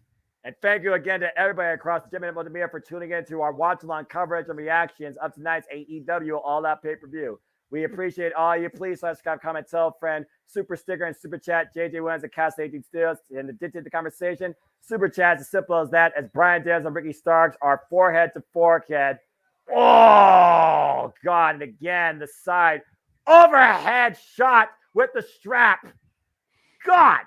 Yeah, we're currently bouncing back and forth between 30 and 40 viewers right now, Noah. So it's a huge testament to everything going on with AEW and our coverage of it. And again, just to echo Noah's sentiment, thank you, everybody that's been tuning in. Gracias, arigato, every way you can say thank you on Rosetta Stone. And I don't know how many ways you can say ouch after that ridiculous strap off, hitting each other on the side of the head. And Bryan Danielson right now looks like he welcomes more of it and is feeding off it, JJ. I think the crowd can tell it better than you can. Oh, boy. Oh. Bryan Danielson, the sick, sadistic, violent man asking for more as the crowd said, "You F up." And Ricky Starks right now looks like a broken man. Yeah, just like all energy was taken out of Starks there. He can barely smack him anymore. I'm glad you clarified that. I couldn't tell if they were saying you fucked up or we want Punk. Oh my God. Both of them sounded pretty close. So curious as to what it was. Thank you for clarification. Yeah, it was definitely UF up. And Bryan Danielson right now literally. Whoa. This is getting ridiculous. Yes. Oh, man. Big high kick to the side of the head. Ricky Starks is down. I mean, absolutely down. Pun intended. The question is, can the American Dragon capitalize on this moment? Wait a minute. There's Big Bill. Big Bill. Ricky Starks' insurance policy. His client. And Ricky Steamboat. Wait, Ricky Steamboat, what the hell are you doing? Just go. Oh, Ricky. Ricky. Get him, Ricky. No, Ricky, this isn't wise. Oh, drop Big Bill. Jump first off the apron. And Ricky Starks throwing chops. Front and right. Ricky Starks. The Dragon just chopping Big Bill there. Oh, wait a minute. Oh! Chucking Starks over, crashing onto Big Bill. Danielson going to the top rope here. American Dragon lets the fly! Crossbody wipes out both Big Bill and Ricky Starks on the outside. Danielson throwing caution to the wind tonight. And Ricky Steamboat is okay. I cannot believe I just called Ricky Steamboat throwing shots. My life is complete. Right? Last year you got to call Stone Cold Steve Austin. Tonight you got to call Ricky the Dragon Steamboat. Did I mention how much I love professional wrestling? Let's talk about it. Spear! Spear! The spear! The cover! 1, 2! 2, It's not over! Whoa! You also got to call Ric Flair last year. Just throwing that in there as well. All the legends. And Ricky Starks can't believe it. The ground and pound, the mounting. What a spear with Bryan Danielson coming in with the freaking cycle knee. That was full velocity. Fast Setting and him up. furious. Double underhook. Roshamp. No. Bryan Danielson ducks their knee, picks up speed. The cycle knee! The cycle knee! And the cover, hook and ball flags to Bryan Danielson. No! That's not going to do it. But look at the position.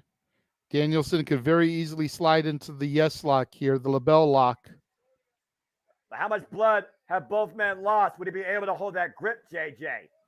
I think he'd be able to do it enough. He's in perfect position. Oh,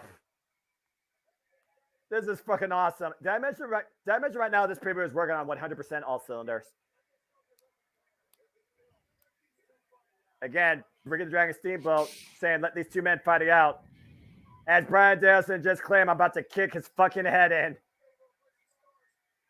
in front of Ricky the Dragon Steamboat. The stomps to the side of the head, kicking Ricky Starks' head in, quite literally, stomping it into the mat. Aubrey Edwards in perfect position, watching the onslaught of violence. And to your point, JJ, strap assist possibly. Will the LaBelle lock be locked in? I think he's got it. But Ricky Starks trying to crawl. Can't see, though. Oh, boy. Trapping the nose, preventing the breathe. Ricky Starks can see the ropes. The guy look like they're a mile away. Wait, was that tap? Was that tap? I thought I saw him tap. Oh, wait a minute. Around the throat of Ricky Starks. He is literally going to choke him out. This is shares of what happened to Bryan Danielson at Anarchy in the Arena in 2022 at Double or Nothing. But look at the defiance of Ricky Starks. Still saying no. Oh, wait. Looks like he's going to pass out. Yeah. Aubrey might need to call it. And that is it. He is out. Bryan Danielson wins. But to Starks' credit, he was not pinned. He was not made to submit. He passed out. He still looks strong in his defeat, and that is absolute. Took the words right out of my mouth, JJ, but what a freaking battle for the ages. Ricky the Dragon Steamboat endorsing the American Dragon, Bryan Danielson tonight at AEW All Out. Capacity crowd on hand as he and Ricky Starks went to war tonight with a strap hand in hand. Statement made by absolute Ricky Starks.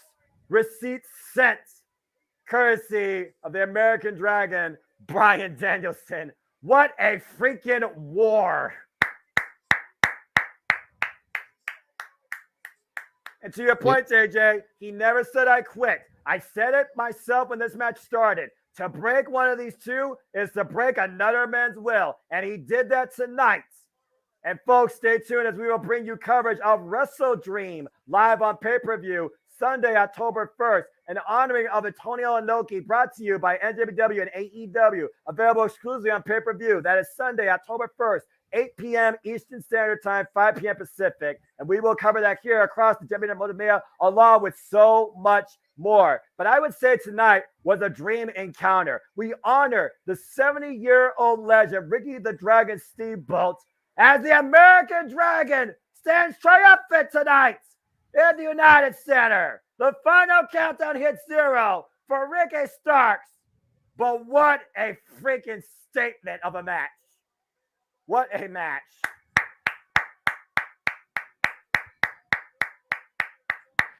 JJ, I cannot believe what we have seen so far tonight from the United Center at AEW All Out, what truly has been AEW's annual Supercard of the year. And we're still not done yet.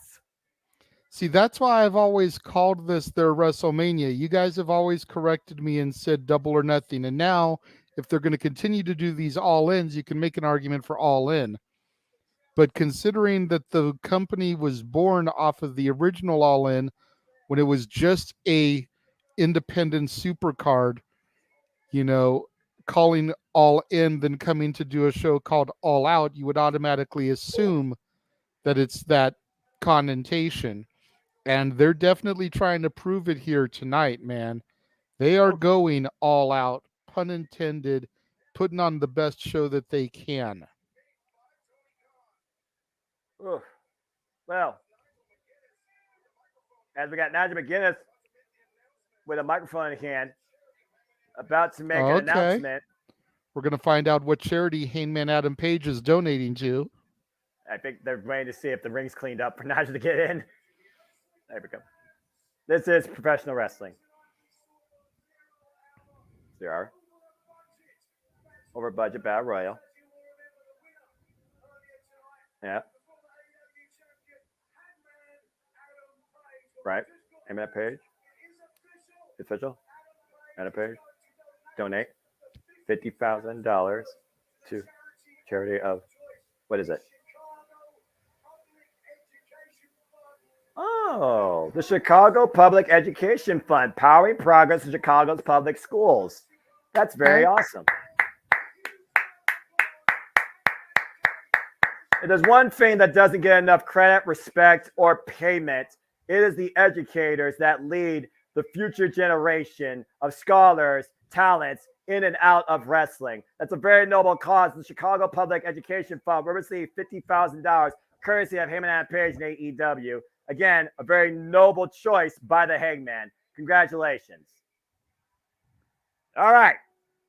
As action continues to unfold at this Supercard AEW All Out, we once again go to Bobby Cruz with the introductions. Bryce Rensburg, our official. Time for a tag team contest of strong spirits with some like and respect one another. And coming out first is one of the most pure professional wrestlers, Katsuyori Shibata. And tagging alongside this man, a man that has truly demonstrated strong spirit resolve in New Japan. Coming off his first ever G1 Climax, the Clio Sucks shirt, 60-day reign as NWA Strongboy Champion. Say what you will about his past. Talk about his present, Eddie Kingston.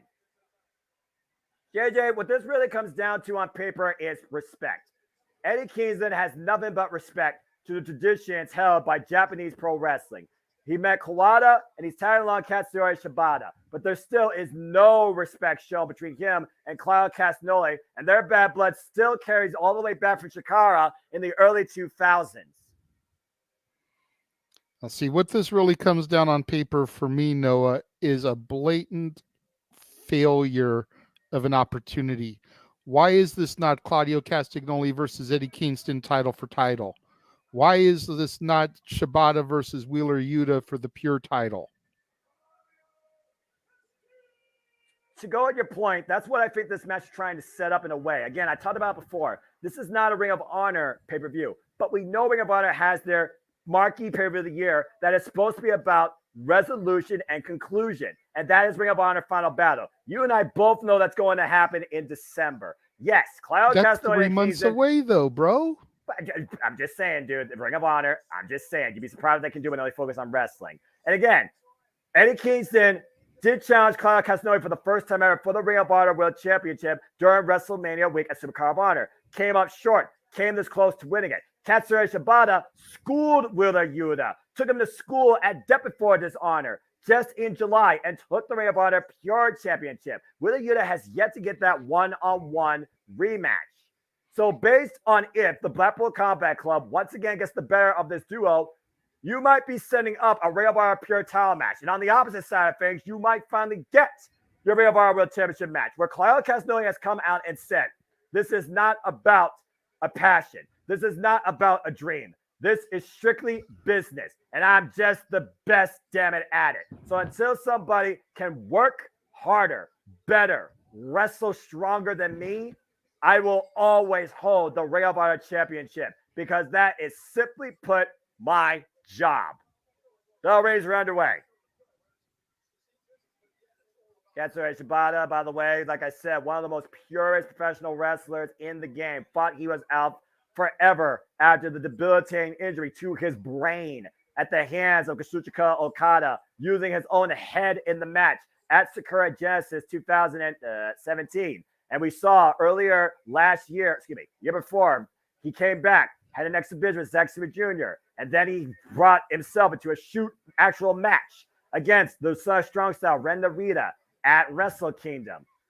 And now we see Katsuyori Shibata in 2023, the Ring of Honor Pure Champion. And to my knowledge, Katsuyori Shibata has not yet used a single damn rope break, which is beyond ridiculous. 156 days as the Ring of Honor Pure Champion, currently with 5 defenses, including against your boy, Christopher Daniels. There we go. Fallen Angel. And to your point, Wheeler Yuta, former 2-time Ring of Honor Pure Champion, who of course won it off after losing it to Daniel Garcia, after originally winning it off the Technical Beast, Josh Woods. But again, what Wheeler Yuta learned against Katsuyori Shibata, he is not on his level. Oh. And Claudio wants in now. All right. Claudio Castagnoli and Katsuyori Shibata. We're going to finally get this first time ever one-on-one encounter. They've never faced each other before. You saw Shibata there bow to Claudio. Little respect. Well, I mean, again, this match is about respect. And again, there is no respect shown between Claudio Castagnoli and Eddie Kingston. Katsuyori Shibata, different story. Oh! Those European uppercuts from the Swiss Superman. Katsuyori Shibata works like a machine when his music hits, JJ, all right? He's not human. Oh, wait for the PK. And Claudio anticipating it. It's almost like he doesn't feel pain. He thrives off it. He's beating Tomohiro Ishii over the Never Overweight Championship for it. Oh, and a tag, blind tag by Eddie Kingston, and Claudio immediately makes his way outside the ring. Yep, you talk about giving the fans what they want. Claudio is not about that live tonight. He wants no part of Eddie Kingston. No. And to be fair, Eddie Kingston doesn't want nothing to do with Yuta after beating him this past Wednesday on Dynamite, defending his NWA Strong Overweight Championship. Again, at this point, is Claudio Castagnoli afraid of Eddie Kingston? I mean, is it almost kind of subtle to say that? Because at every turn, Eddie Kingston has a chance to confront Claudio. Claudio walks away from it. Why would Claudio walk away from a fight if he believes that he is the better man? Oh, well, if you're going to walk away from it, you just bring the fight to you, right? Why not? Yeah, I was going to say, I don't know if Claudio is scared of Kingston. I think he's just playing mind games with them.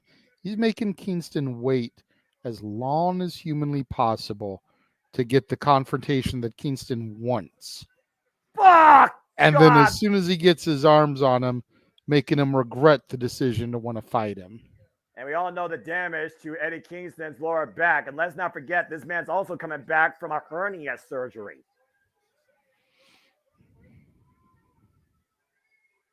And right now, Claudio Castagnoli exercising his will on Eddie Kingston.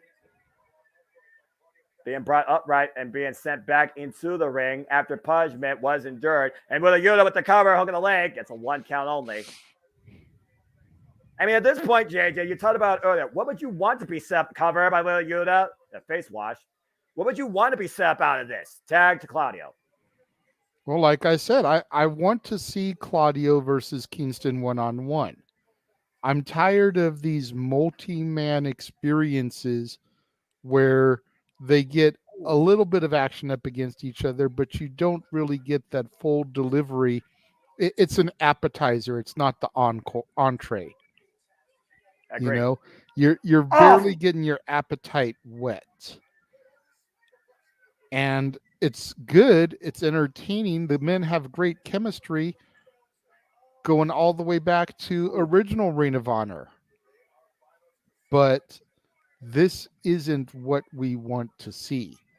We want to see the knockdown, drag out, last man standing, falls count anywhere, steel cage, ladder match, whatever type of stipulation they're going to do to settle the war between these two men and end it once and for all.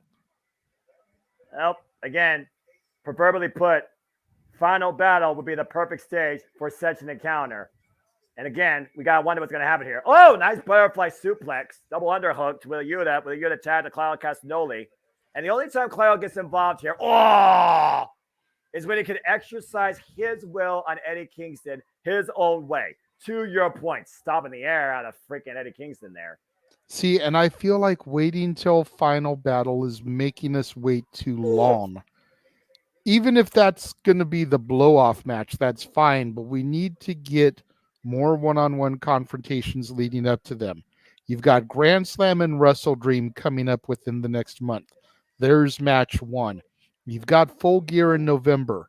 There's match 2. Then you do Final Battle for the final time. Then you have matches across 3 different promotions. Technically, as Wrestle Dream is a New Japan crossover event, Full Gear is full on AEW, and Ring of Honor Final Battle is Ring of Honor branded. So now the feud is crossing over 3 different companies. It's a very fair point. Hire me, Tony Khan. Damn it. But he digressed, and I endorse that. Although, again, Jeff doesn't want me to get hired by anybody, so maybe you shouldn't say that too loud. And meanwhile, Wheeler Yuta trapping both arms and bringing Eddie Kingston down to his knees, working again on the lower back, hyper-extending those arms in front of Claudio Castagnoli, who's taking a cheap shot, further inciting the rage of the Mad King. And Wheeler Yuta right in the eyes. Again, Blackpool Combat Club, they don't do it pretty. They do it violently. They do what they need to do to get the win. Gang mentality, violent gang mentality. And Claudio even said himself, Wheeler Yuta might get beaten up, but he always gets back up. And that's what the Blackpool Combat Club does. Eddie Kingston right now with the airplane spin. Clubbing shot back of the neck. SEO. And this might be the moment Eddie Kingston needs for the tag to Katsuyori Shibata. Nice leg sweep there.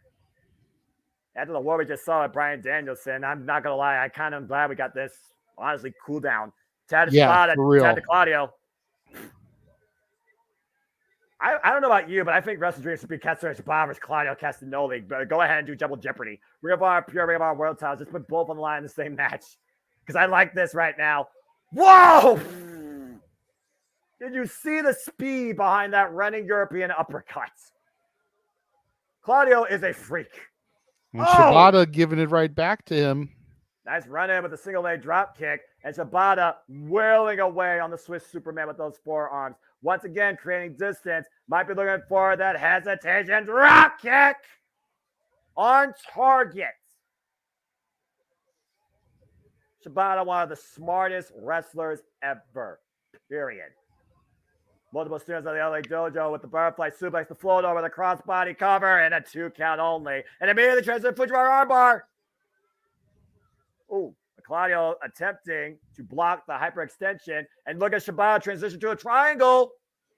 Great transition there into the submission maneuver. Hey, we got to watch them shoulders there, though. The shoulders. And again, that right shoulder. Oh, my gosh. The power. The friggin' power. One arm deadlift. Power bomb. Forces the hold to be relinquished. Good grief. The Juji Katami attempt denied by Claudio Castagnoli. Tagged with a Yuta and looking to launch with a Yuta off the top rope. Splash land. Special. Cover bells of ring. Their leg. No. Ooh. Imagine with a Yuta pin Katsuyori Shibata. That is the perfect avenue towards Wheeler Yuta getting his Ring of Honor Pure title rematch. No doubt. Oh my God. Jesus. Caught Yuta in the jaw there, knocking him down. That's a spinning back fist, folks. I'm just going to say that for the record. Jesus Christ. Oh, man. Did I mention how much I love professional wrestling? And right now, I might be looking for a Muda lock here. Trapping the legs. And Claudio, checking on Wheeler Yuta, sees the sense of urgency. All tied up. And Claudio trying to prevent the hold. Oh. Chop to the chest. And Shibata demands for more of it. Pour it on. Come on. Shibata's still holding on to that lock. That's still doing damage to Yuta. The pressure of chopping the chest. Uh-oh. Oh, look at that. Ankle lock. Look at this. Ankle lock and the leg strap. He's got 2 submissions in 1. Oh, up kick to the side of the head. Will you still trapped, though, to your point, as Claudio hobbles. Oh, God, that's never. Oh! That wasn't wise. That didn't do you any favors. Your leg's not supposed to bend like that. Jesus. Yeah, Yuta finally getting out of it, but that did a lot of damage to him. Yeah, Shibata with the tag to Kingston. Yeah, about to say, you realize the way that Katsuya Shibata fell, it wrenched Wheeler Yuta's legs. He was literally adding pressure to his own legs. DDT! Off the rebound. The snap DDT. Eddie Kingston in the driver's seat, quite literally. Falling in with the clothesline in the corner. And looking for those shades of Kawada or Kenta Kobashi machine gun chops. Wearing away the chest of Wheeler Yuta. Big exploder! And might be looking for the Hurricane, the spinning back fist of his own. Wheeler Yuta per position. And Claudio, though, coming back in the ring. Oh, God. It just Big took him boot off his to the feet. face of Kingston. Yeah, now Shibata back in play. Shibata, not the legal man. Now hooking Wheeler Yuta up. Full Nelson. Wheeler Yuta fighting back, though. Back elbow strikes. Eddie Kingston, though. Whoop, ducks underneath. Oh! Ow! Pump kick into a suplex. Cover, hook up both legs. Claudio saves the matchup. Great quickness there by Claudio, but great combination by Shibata and Kingston, as you called. And once again, back to the European uppercut exchange. I think this might be the one man that can survive a European uppercut exchange and surpass Claudio here. Quite possibly. Both men gritting their teeth, biting down, taking the full-fledged impact underneath the jaw. And both men do wear a mouth guard to prevent a knockout, JJ. Oh, God, the power of Claudio. Now using both arms. Oh! Overhead palm strike took Claudio off his feet. Just want to put that in perspective. God. A single strike by Shibata just took down the Ring of Honor World Champion, JJ. Just saying. Ooh. Shibata and Claudio on the outside. Yuta and Kingston in the ring still. Oh, God. Wow, uppercuts. Running European uppercut, driving Shibata to the barricade. Another running European uppercut. Shibata dropped for now, taken out of the equation. But how much is this taking out Claudio Castagnoli? And meanwhile, the 2 legal men, nice suplex there by Wheeler Yuta and Kingston on wobbly legs. Still catching with the enziguri. Wheeler Yuta, though, with the rebound. Up and around. And another German suplex for the bridge. Cover 2. No. Man. Yuta starting to get frustrated. You can't let that happen. This is a very, very common thing in young wrestlers. Got to keep that mentality. You got to keep focus. Yeah, and Wheeler Yuta right now has been a very combustible element since joining the Blackpool Combat Club. Oh, that wasn't wise. Oh, man, that palm strike right with Wheeler Yuta in the corner. Tag to Claudio. Claudio and Kingston are legal. I repeat, Claudio and Kingston are legal. And right now, 1-on-1 in the ring. Oh, my gosh. This is a full-on firefight here. Oh, God, put him in a clothesline. Covered by Claudio to win it all out. 2 count only. And again, the years of history of these guys, going back to the early days of Ring of Honor and the Kings of Wrestling. Oof. I think Kingston might be out on his feet, JJ. And Claudio might be looking to neutralize him once and for all. Neutralizer connects. That's got to be a cover. 2. No. Somehow Eddie Kingston turned the shoulder before the 3 count. Shibata getting back into the corner. If Kingston can get over there, possibly make a tag to his partner. Shibata looks a little bit worse for wear over there, but he is in position, whereas Wheeler Yuta is still laid out in the rain. Again, it's a story of 2 matches here. Wheeler Yuta, Katsuyori Shibata, Eddie Kingston, Claudio Castagnoli. In between Claudio Castagnoli and Eddie Kingston. Ricola. 3 to your point. No counter. Oh, the Hurricane! The Hurricane! Spinning back Knocked fist. him out. Drop. You go for the cover, though. Uh-oh. Because Kingston wants to do more damage. This might be foolish, though. Norman likes Bob! Kingston with the cover! And Wheeler Yuta saves the matchup. Jesus, I thought Yuta was dead over there. Oh, he might be now. Yuta getting choked out. Pushed off. Oh, the Hurricane! And again, and right back into the sleeper.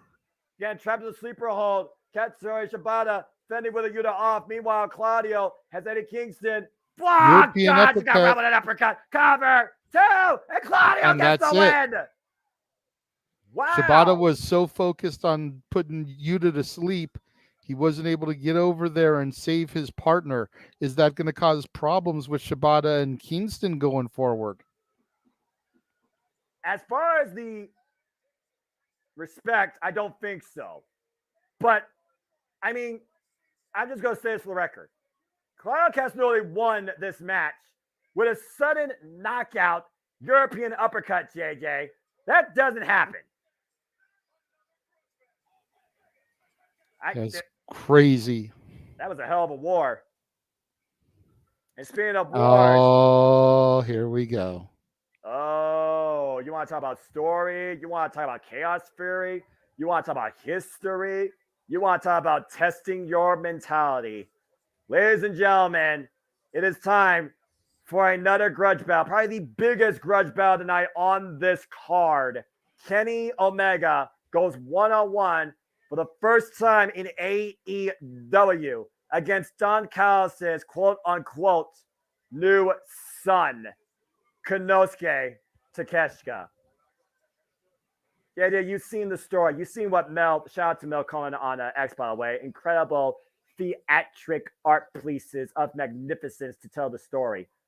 You could talk all day about Don Callis and his influence on the industry, formerly known as Cyrus the Virus. It is Don Callis that has now called himself the self-proclaimed god of pro wrestling. He claims everything Kenny Omega has done would not have happened if it wasn't for him. And because Kenny Omega chose foolishness in the mates that he runs with, Kota Ibushi, the Young Bucks, him and Adam Page, he chose friendship over business. Don Callis called him weak and had enough of it. This has been brewing since the loss against Will Ospreay that happened at Forbidden Door, and even beforehand when he finally took the screwdriver to Kenny Omega's head at Detroit. And for the first time, we are finally going to see in AEW Konosuke Takeshita go one-on-one with Kenny Omega. Yeah, to your point, I mean, you know, when you run around with shit, you're considered shit. So that just plays into Callis's point, you know, associating with people like the Bucks and whatnot is why Omega hasn't been taken seriously by a lot of people for a while. His matches can still be straight up bangers, but if you're hanging around with goofballs, then you're going to be thought of as a goofball. Elizabeth with an interesting tidbit she only learned yesterday. This is only Omega and Takeshita's second one-on-one competition. Their lone match was back in 2013. Correct. This second match is 10 years in the making. Correct. That seems crazy when you think about it. And now Justin Roberts introduces the best bout machine.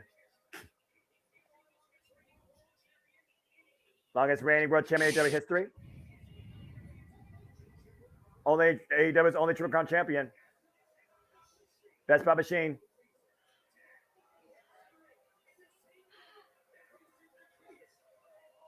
Greatest of all time. North Carolina. There it is. 220 pounds. He is Kenny Omega.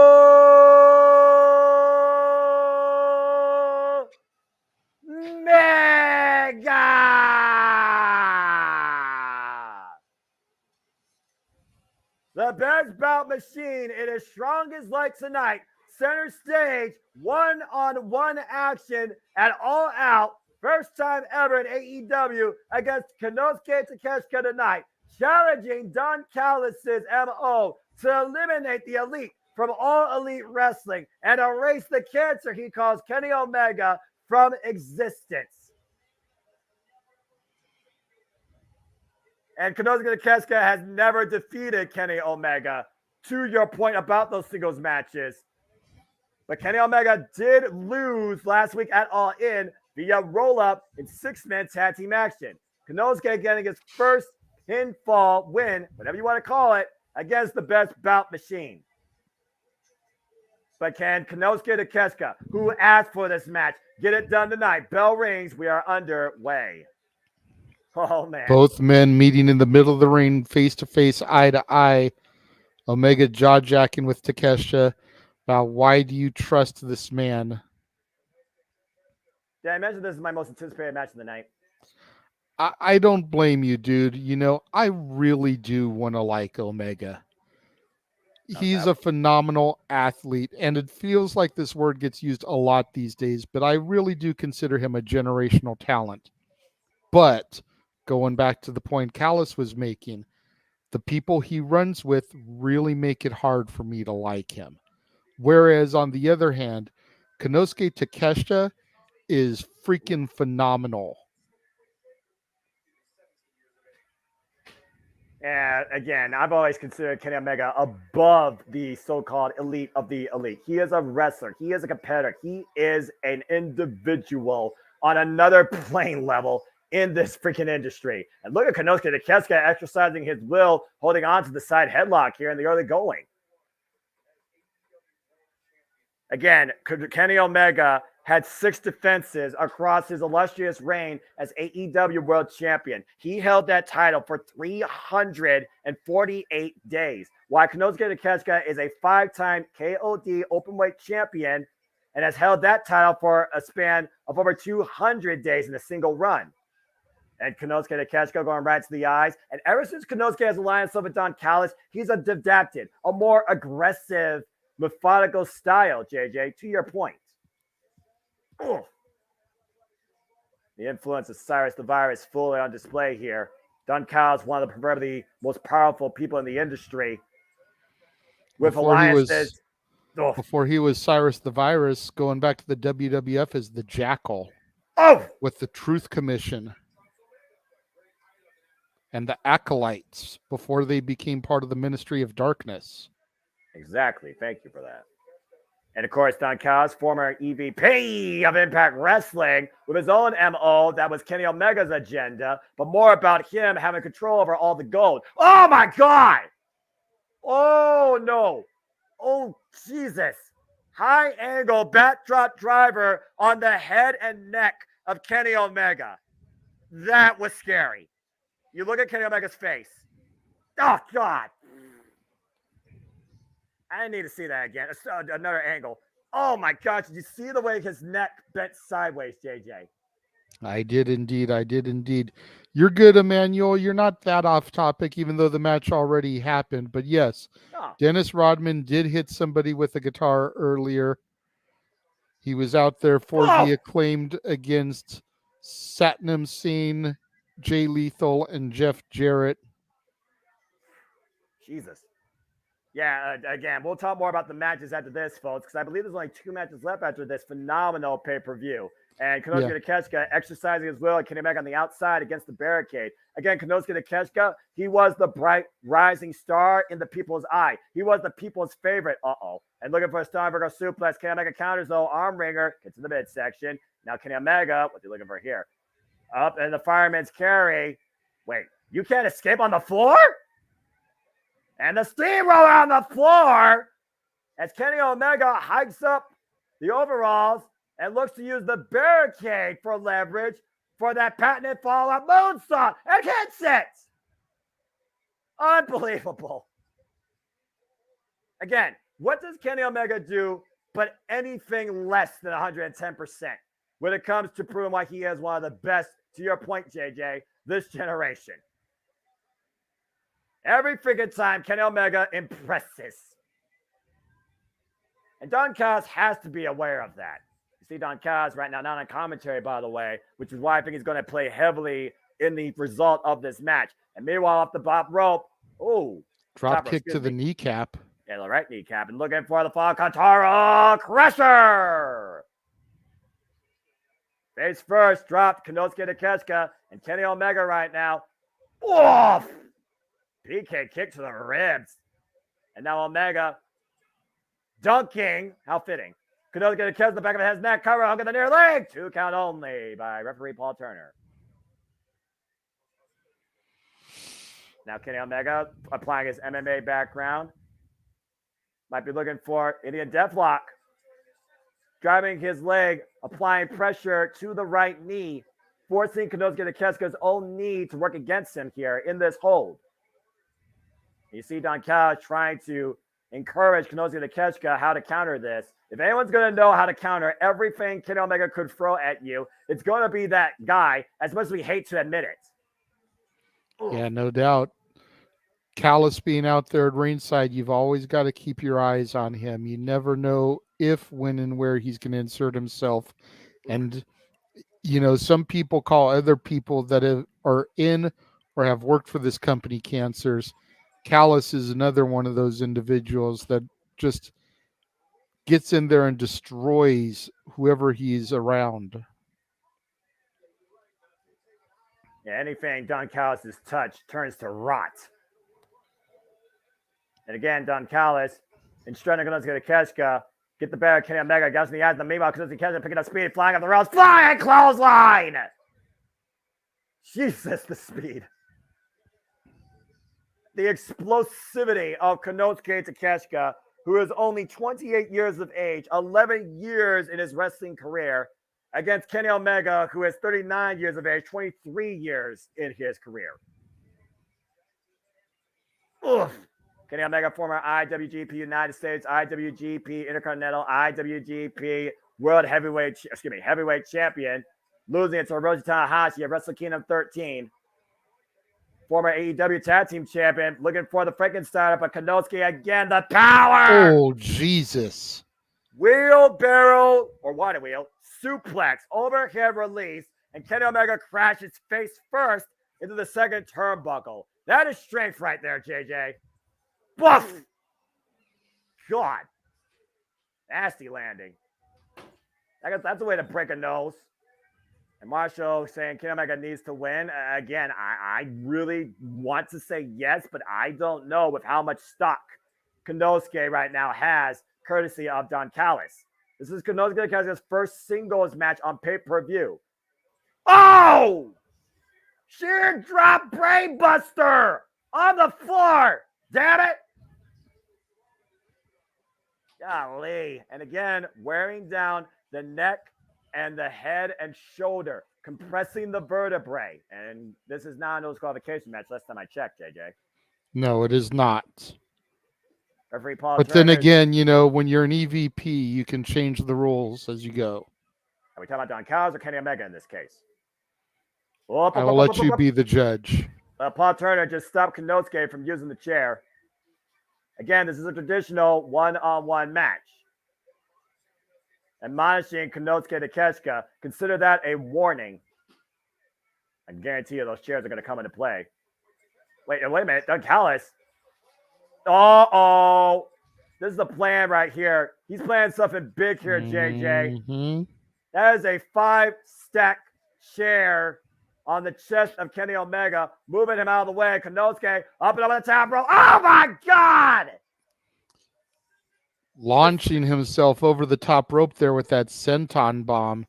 Those bomb. 5 chairs doing almost as much damage to Takeshita as they did to Omega, though. Well, again, that's the lengths you got to go if you want to break somebody like Kenny Omega in Don Callis' mind. when he says he wants to literally take the scalpel and cut out the cancer that is Kenny Omega, he means it by any means necessary. At this point, I wonder, does Konosuke Takeshita's MO, courtesy of Don Callis, is it to win or to injure Kenny Omega? Especially with that upcoming AEW 8-man tournament. One, if not both of these men, could be involved in it. That's a fair assessment, and it'd be great to see them go again that soon. Whoa, God. Hell of a kick. I thought he was going to go for V-trigger. Meanwhile, Blue Thunder Bomb! Cover 2! It does not win the match. Nothing on the shoulders. And yes, JJ, I know I'm waiting for you to say the quotes. Damn it. One of these days, I swear, one of these days, mark my words. Anyway, that's the match. Konosuke up on the second rope. Oh, God, senton bomb. And right now, Don Callis and Konosuke taking the fans out of this match. Very like a days ago cover here. Lateral press. Kenny Omega kicks out, though. This match is becoming equally mental as it is physical. Oh, big nice knife edge chop there by Omega, but it looked like it didn't do any damage to Takeshita. No, the Konosuke, oh, well, that wore him out a little bit. The second one did, but the first one he didn't even flinch. But look at the angst on Kenny Omega's face. Oh, my God. Jesus. One forearm elbow just knocked Omega on his ass. Bullhammer elbow strike, KO shot. The same Takeshita shot saying that's it. What is he going to go for here? I don't know. Again, go for broke, right? And Konosuke up to the top rope once again, looking for something big. Oh, God! The knees up in the last second of the attempted second senton bomb, but how much pressure again did that put down on Kenny Omega's knees? Look at the replay here. Oh! Yeah, back of the head and neck, right in the kneecaps there. Even Don Callis couldn't take a look at that. Kenny Omega going to follow up again. Full hammer into the chest. Konosuke takes him off his feet once again, second time, looking for the discus. Oh! That lethal bullhammer elbow by Konosuke to catch, guys. Downright ridiculous. Runs in with a flying knee strike, sent up and over to the floor. And now Kenny Omega. Kenny Omega with that look in his eyes. Will we see the rise of the Terminator tonight here in Chicago at the United Center? Kenny Omega picks up speed, 100 from the other side of the ring, and Kenny Omega goes and flies! And wipes out Konosuke on the floor. Looking to terminate Konosuke Takeshita and Don Callis in the process. Every time Kenny Omega pulls that off is beautiful. Amazing show of athleticism by Kenny Omega, JJ. Yeah, no doubt. It's hard to take away that type of athleticism from a competitor. And right now, Konosuke Takeshita and Don Callis, they asked for this bout. I say Konosuke is in the fight right now of his career. Kenny Omega going once again up to the top rope. Oh, man, missile drop kick back of the head. Omega's starting to feel it here. It might be looking to finish him off or hook him up. We talked about Snapdragon. Oh. Great Snapdragon suplex. That far-eyed look in Kenny Omega going to another gear. That's only the best bout machine can. The guy that another one. Okada at Dominion. Look at Takeshita, still folded up like an accordion there. Yeah, Don Callis is concerned. Yeah, I was about to say, how concerned is Don Callis right now? Remember when Don Callis said at Forbidden Door, Kenny Omega, he's out of his mind after the war that Kenny Omega had with Will Ospreay, and yet Will Ospreay was still able to overcome Kenny Omega and leave the IWGP United States champion, now United Kingdom champion. Takeshita blocking as Omega tries to go for another Snapdragon. Oh, God. If you're Don Callis, you got to wonder if you backed the wrong competitor if Takeshita were to lose here tonight. But that poison run, I might just give us some inch point to that JJ. Kenny Omega hooking the leg too. No. You know, of all the people that Callis could have brought in to try to take down Omega, if Takeshita loses, did he pick the wrong person?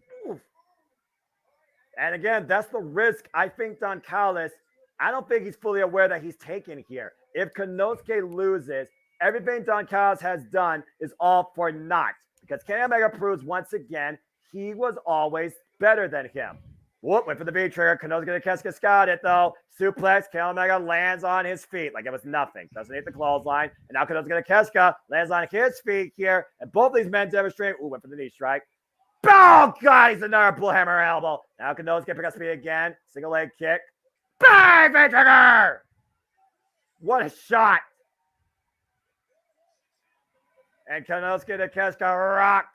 Kenny Omega looking to follow up again. Another big strike. Konosuke once again picks up speed. Konosuke. Oh, Jesus! Gorgeous clothesline, just turning Omega inside out. Turn him sideways, JJ. Incredible explosive exchange by both these two competitors. Take a look at the replay here. Wham! He didn't go 360. He went three-dimensional orbits. That was XYZ play. He did not go vertically. He went literally, I don't know what you call that. Golly.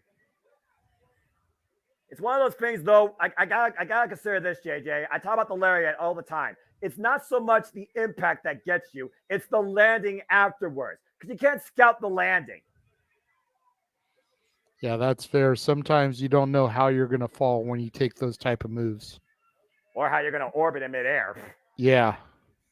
And you do wonder, it's a close. Gravity is a real thing. Sorry. Yeah. Sorry, Bendito's brother. This is a highly contested match, as you would expect here with these two incredible men. Konosuke Takeshita looking for some big, powerful offense here.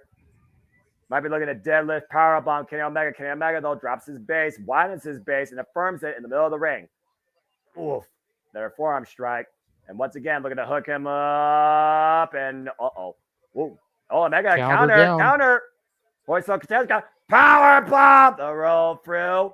Bang! V trigger!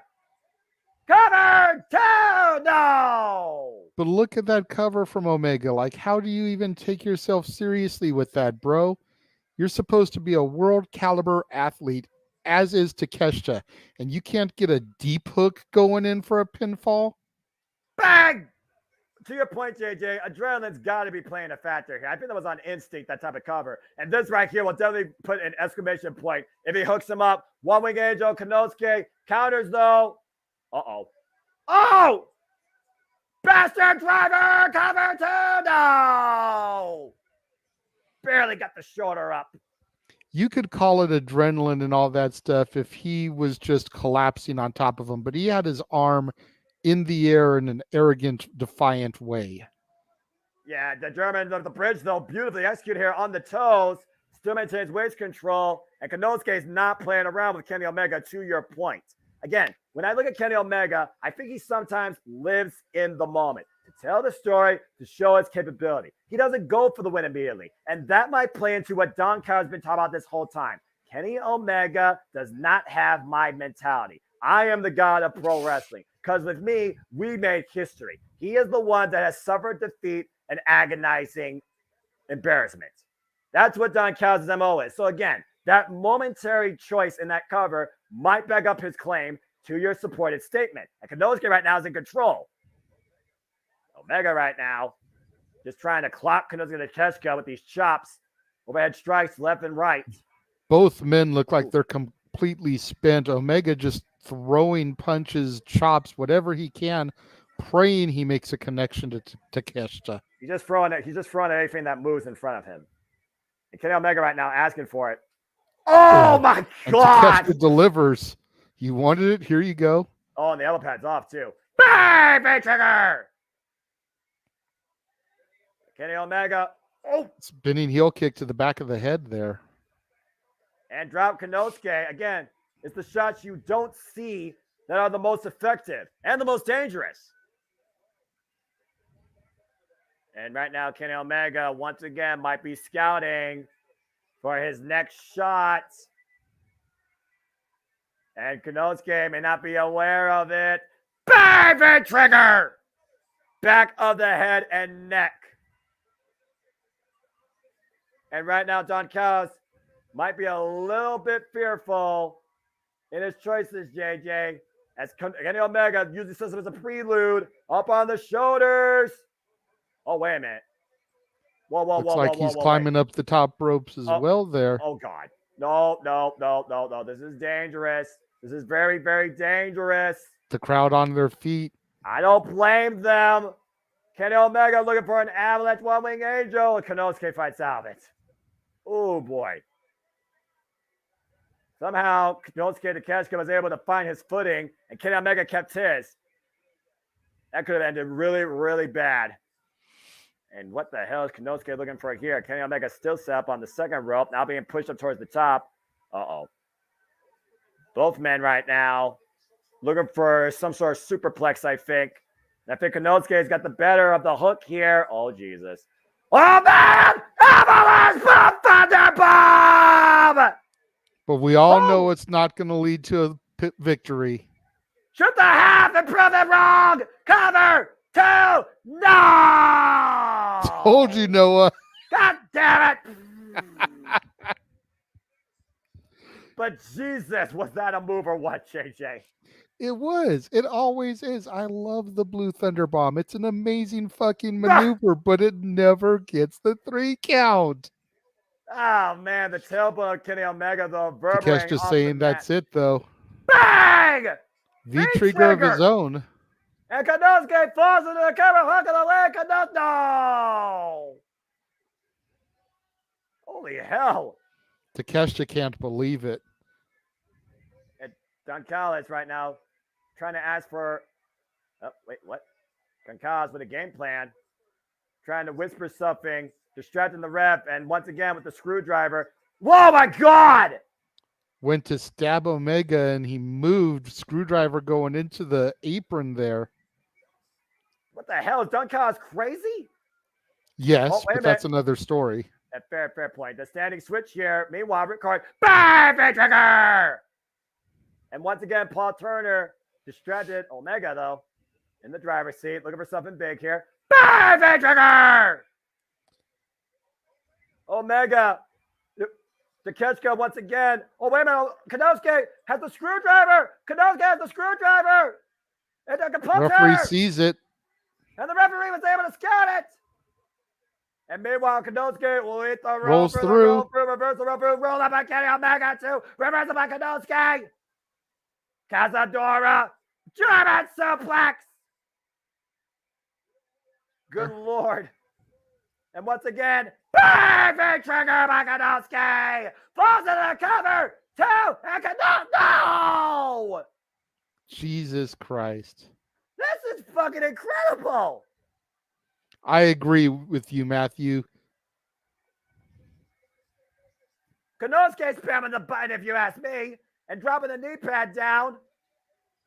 The kneecap fully exposed, looking for bone-to-bone impact. Kenny Omega in perfect position. Bang! Exposed knee trigger cover. 2. Konosuke's done it! Konosuke Takeshita just beats Kenny by God Omega! Holy hell! I mean, as soon as he dropped that knee pad, JJ, that was bone-on-bone collision. That is as legit as a knockout shot you can give. The number of blunt force shots to the head of Kenny Omega. Iconic. And the ending one exposed knee V-trigger by Don Callis' new son. Don Callis wins. And Konosuke Takeshita has fallen. Kenny by God Omega. And look at the way Kenny tried to kick out. He couldn't. I'm just going to say this for the record. That win would have not been possible without Don Callis. Bar none. But what a win. Statement victory made for Konosuke Takeshita. Holy hell, what a match. Woo! All right. Again, I don't want anybody to say anything bad about Kenny Omega. That right there is why he is one of the absolute best in this effing industry. Period. No doubt. Good Lord Almighty. Well, as we got a moment to breathe, and I can't believe I actually have a moment. Again, how's everybody enjoying the show, enjoying the commentary call, enjoying the coverage? We thank you all for tuning in, whether this is your first or continuing, as we do this all the time, live, never on demand. Please subscribe, comment, tell a friend. JJ, as we got a moment to breathe, there's 2 matches left. What's been your take so far of AEW All Out? Honestly, this has been a lot better than I expected to with the news that went around AEW this week, and I'll just leave it at that. There's still a couple very important matches coming up to see how they play out. But yeah, I'm thoroughly impressed here as it's time for the guns to go up. The Gun Club, Juice Robinson, Switchblade Jay White, Bullet Club Gold going to take on FT Bucks. Oh, no rest for the weary as we welcome in the artillery, Switchblade Jay White and his guns, Bullet Club Gold, who has 1-0 so far in 8-man tag team action. After Jay White beat Dax Harwood last night on AEW Collision, and Jay White and Juice Robinson went with a 58-minute classic 2 out of 3 falls, this close to being AEW tag team champions on Collision. There's one of those things right now where people say Switchblade Jay White, he has not been in the brightest lights to show up at AEW. But I want you all to put this in perspective. Besides that tag encounter, he is currently undefeated in AEW. He has not had a single loss yet, except for that championship contest. There you go. In singles and multi-person affairs. In fact, in singles action, he has yet to lose. Oh, boy. Big shout out to the Cleaver joining us this evening. Just got home from work. The show has been really good, bro. I hope you get a chance to go back and check it out. Ryan Dempsey says it's been a fun and positive experience. Thank you very much, Ryan. We have tried. Nathan saying that All Out has been very, very good. Marshall saying that there's no riots tonight, which is good. Nathan Piggyback says, but it's not better than All In. I will agree with that so far. Yep. Stay tuned, Matthew pointing out that the EVPs have teamed with FTR so they don't get booed. Very possible.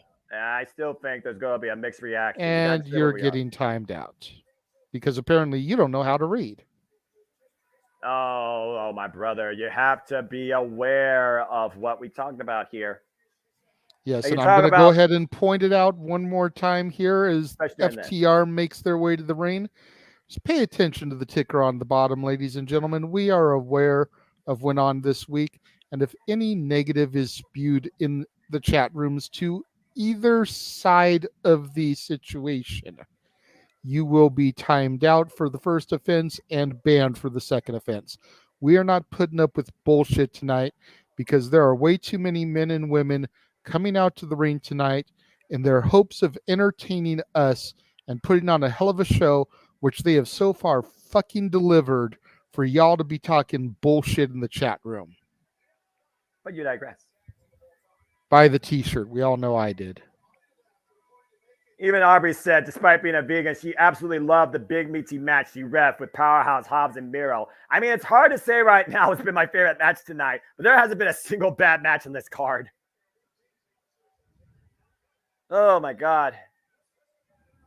All right, well, let's go ahead and cool things down with 8-man tag team action. As we know, JJ, we called All In together as FTR was able to culminate a 7-year trilogy and beat the Young Bucks and retain their hold on the AEW World Tag Team Championships. And it seems like there should be respect among these two, but we have yet to get that handshake. And both sides have now reached out for it, but neither side has fulfilled it. And then on the other side, you got Bullet Club Gold that truly is a united front. Not only did Bullet Club Gold win the trios match at All In, but besides that tag team championship match, Bullet Club Gold has yet to lose. All right. Very valid points. To what JB3 says in the comments, y'all can talk about Punk. it's definitely a topical situation. We are not opposed to conversation about the Punk situation. What we are opposed to is negative comments, shit talking Punk, shit talking the Elite, shit talking Jack Perry, shit talking Tony Khan. We're just not going to deal with negativity. Y'all are more than welcome to put positive, regular chats. You don't even have to super chat about it. But negative comments will result in punishment. Period. Be positive, enjoy life, enjoy wrestling. Simple as that. And here goes another one. And some people don't learn. Nope.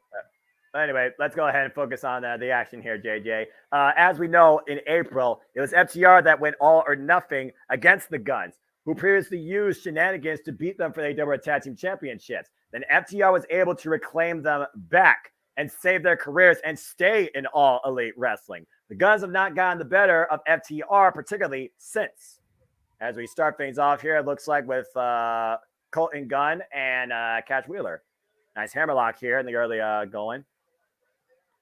And we've seen this before. The parts of the sum versus the sum of the parts, JJ. You have a united front, and then you have a front on, I would say, unstudied ground. But there's got to be some level of respect there considering how far these two teams have taken tag team wrestling to the stratosphere, to the main stage, to even the main events. Yeah, no doubt there's a lot of respect between FTR and the Young Bucks. But to your point, they are not a united front.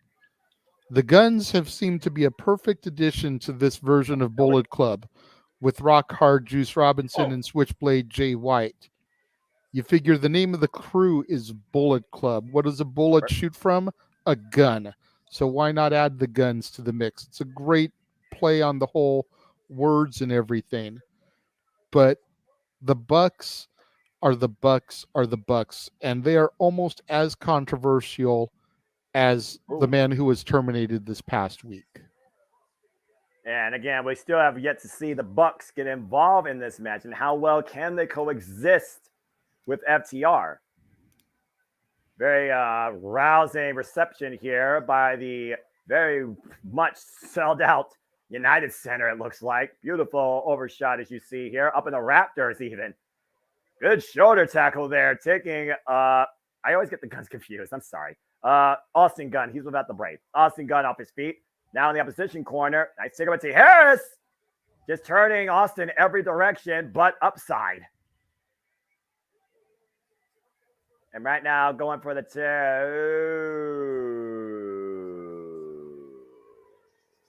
Okay, this is interesting. Again, you know the Young Bucks are all about that reaction, that mixed reaction, and also, of course, making themselves the headliners. Tab made to Nick. Now the Young Bucks take control. Nice double stomp to the arm here. We are currently watching the ending action. Oh, kick to the midsection. Young Bucks 2 for 1. Alley-oop. Nice drop kick. And right now the other gun coming to play. Conan Gunn sent over. Double hip toss. Drop the fist and kip up. Perfect stereo synergy motion demonstrated by the Bucks so far in the early going. Taking control here. Just showing off as they do. Good grief. People in the crowd throwing their X's up, giving middle fingers to the Bucks. And also you got a congregation of those with the E for the Elite. It's a very polarizing crowd here tonight. There you see right there in the second row. Dax Harwood now with the tag. JB3, you must be new to our channel. We just did an in-depth expose last night on Open Mic Night. Yeah, please covering the entire AEW drama. Yeah. Dax Harwood now legal. And again, I encourage everybody, if you've never tuned in Open Mic Night, please check out the season finale last night where the Renegade JJ Williams and everybody provided their diatribes, their stake, this claim to All Out that brought us here tonight as we close the book on the past and look towards a brighter future. We only wish to encourage and remind you to just enjoy life and enjoy wrestling too. And right now, this AEW All Pyramid has been working on all cylinders. Speaking of working on all cylinders, talk about the Grand Slam champion NJPW, Switchblade Jay White, who always controls the atmosphere. One of the most counterintuitive wrestlers I've ever seen, JJ. Guns up. Oof. There's a big old chop that took Jay White off his feet. I encourage you all to go check out last night Dax Harwood versus Switchblade Jay White main event collision. It was epic. Absolutely. And speaking of which, there's your guy you don't understand, but you've come to quite respect, JJ. Rock Hard Juice Robinson. He looks like the mascot from AMPM. Right? And right now, Jay White trying to come into play, and Juice Robinson taking advantage. Again, this is the manipulative nature of Switchblade Jay White. This goes to that gang mentality of Bullet Club Gold. This is the reason why they've been the dominant faction of Collision. And Snapmare Takeover to Dax Harwood, Tad Switchblade Jay White. Again, if you did not watch that 58-minute 2 out of 3 fall classic on Collision a few weeks ago, and you are a fan of professional wrestling, you need to. Simple as that. Absolutely. Go ahead. I was just going to say, absolutely. And I've been wondering ever since Jay White and Juice Robinson came into AEW, when we're going to see some kind of alignment between the Bucks, Page, Omega, since they all have history with the Bullet Club. Maybe not at the same time, maybe not in the same incarnation, but their roots run back to that. Well, you know what they say about Bullet Club. You are Bullet Club for life. So, I mean, it's not out of the realm of possibility. And there's one thing to learn about 2023. Never say never. By the way, guns, you got a different weapon in your arsenal. You might want to turn around. Oh! That was not part of the weapons cache. All the chops to entirety of Bullet Club Gold. Switchblade Jay White taking off his feet. There's a tad to Cash Wheeler right now. Oh, again, sucking the air out of Switchblade Jay White's lungs. Big chops exchange here. And the Irish whip off the ropes. Drop toe hold. Ooh! Elbow drop, back of the head. Cash Wheeler into the cover. The 1 count only. Again, FTR, they have defended the tag team titles, not only against Switchblade Jay White and Rockhard Juice Robinson, but MJF and Adam Cole and Big Bill and Brian Cage. And as we saw last week, literally 1 week ago today, JJ, at All In, the Young Bucks. And Jay White covering up. Oh, and Catch was just waiting, scouting. And once again, hooking up Jay White. Jay White out of the back door, though. Ooh, basement drop kick to the knee. And, oh, God. Dragon screw leg went. Damn, that move has to suck. I don't care what you tell me. I got Rock Hard Juice Robinson in the ring now. A very, very subtle 8-man contest here as Juice goes for the jabs. Juice is running loose. Looking for that left-handed God. Whoop, whoop, whoop, whoop, whoop, whoop, whoop. Oh! And got it. Ugh. This is one of those matches that I expected to be more so a testimony to FTR and the Young Bucks' love of respect for each other. And Bullet Club Gold right now might be feeling a little bit overconfident, in my opinion. Agreed. And right now, Juice gouging the eyes, taking advantage for his team, following up. Catch Wheeler able to escape the corner, though. Meanwhile, the 8-man standoff here. Something's got to give. It's high noon. Who shoots first? Everybody goes in it.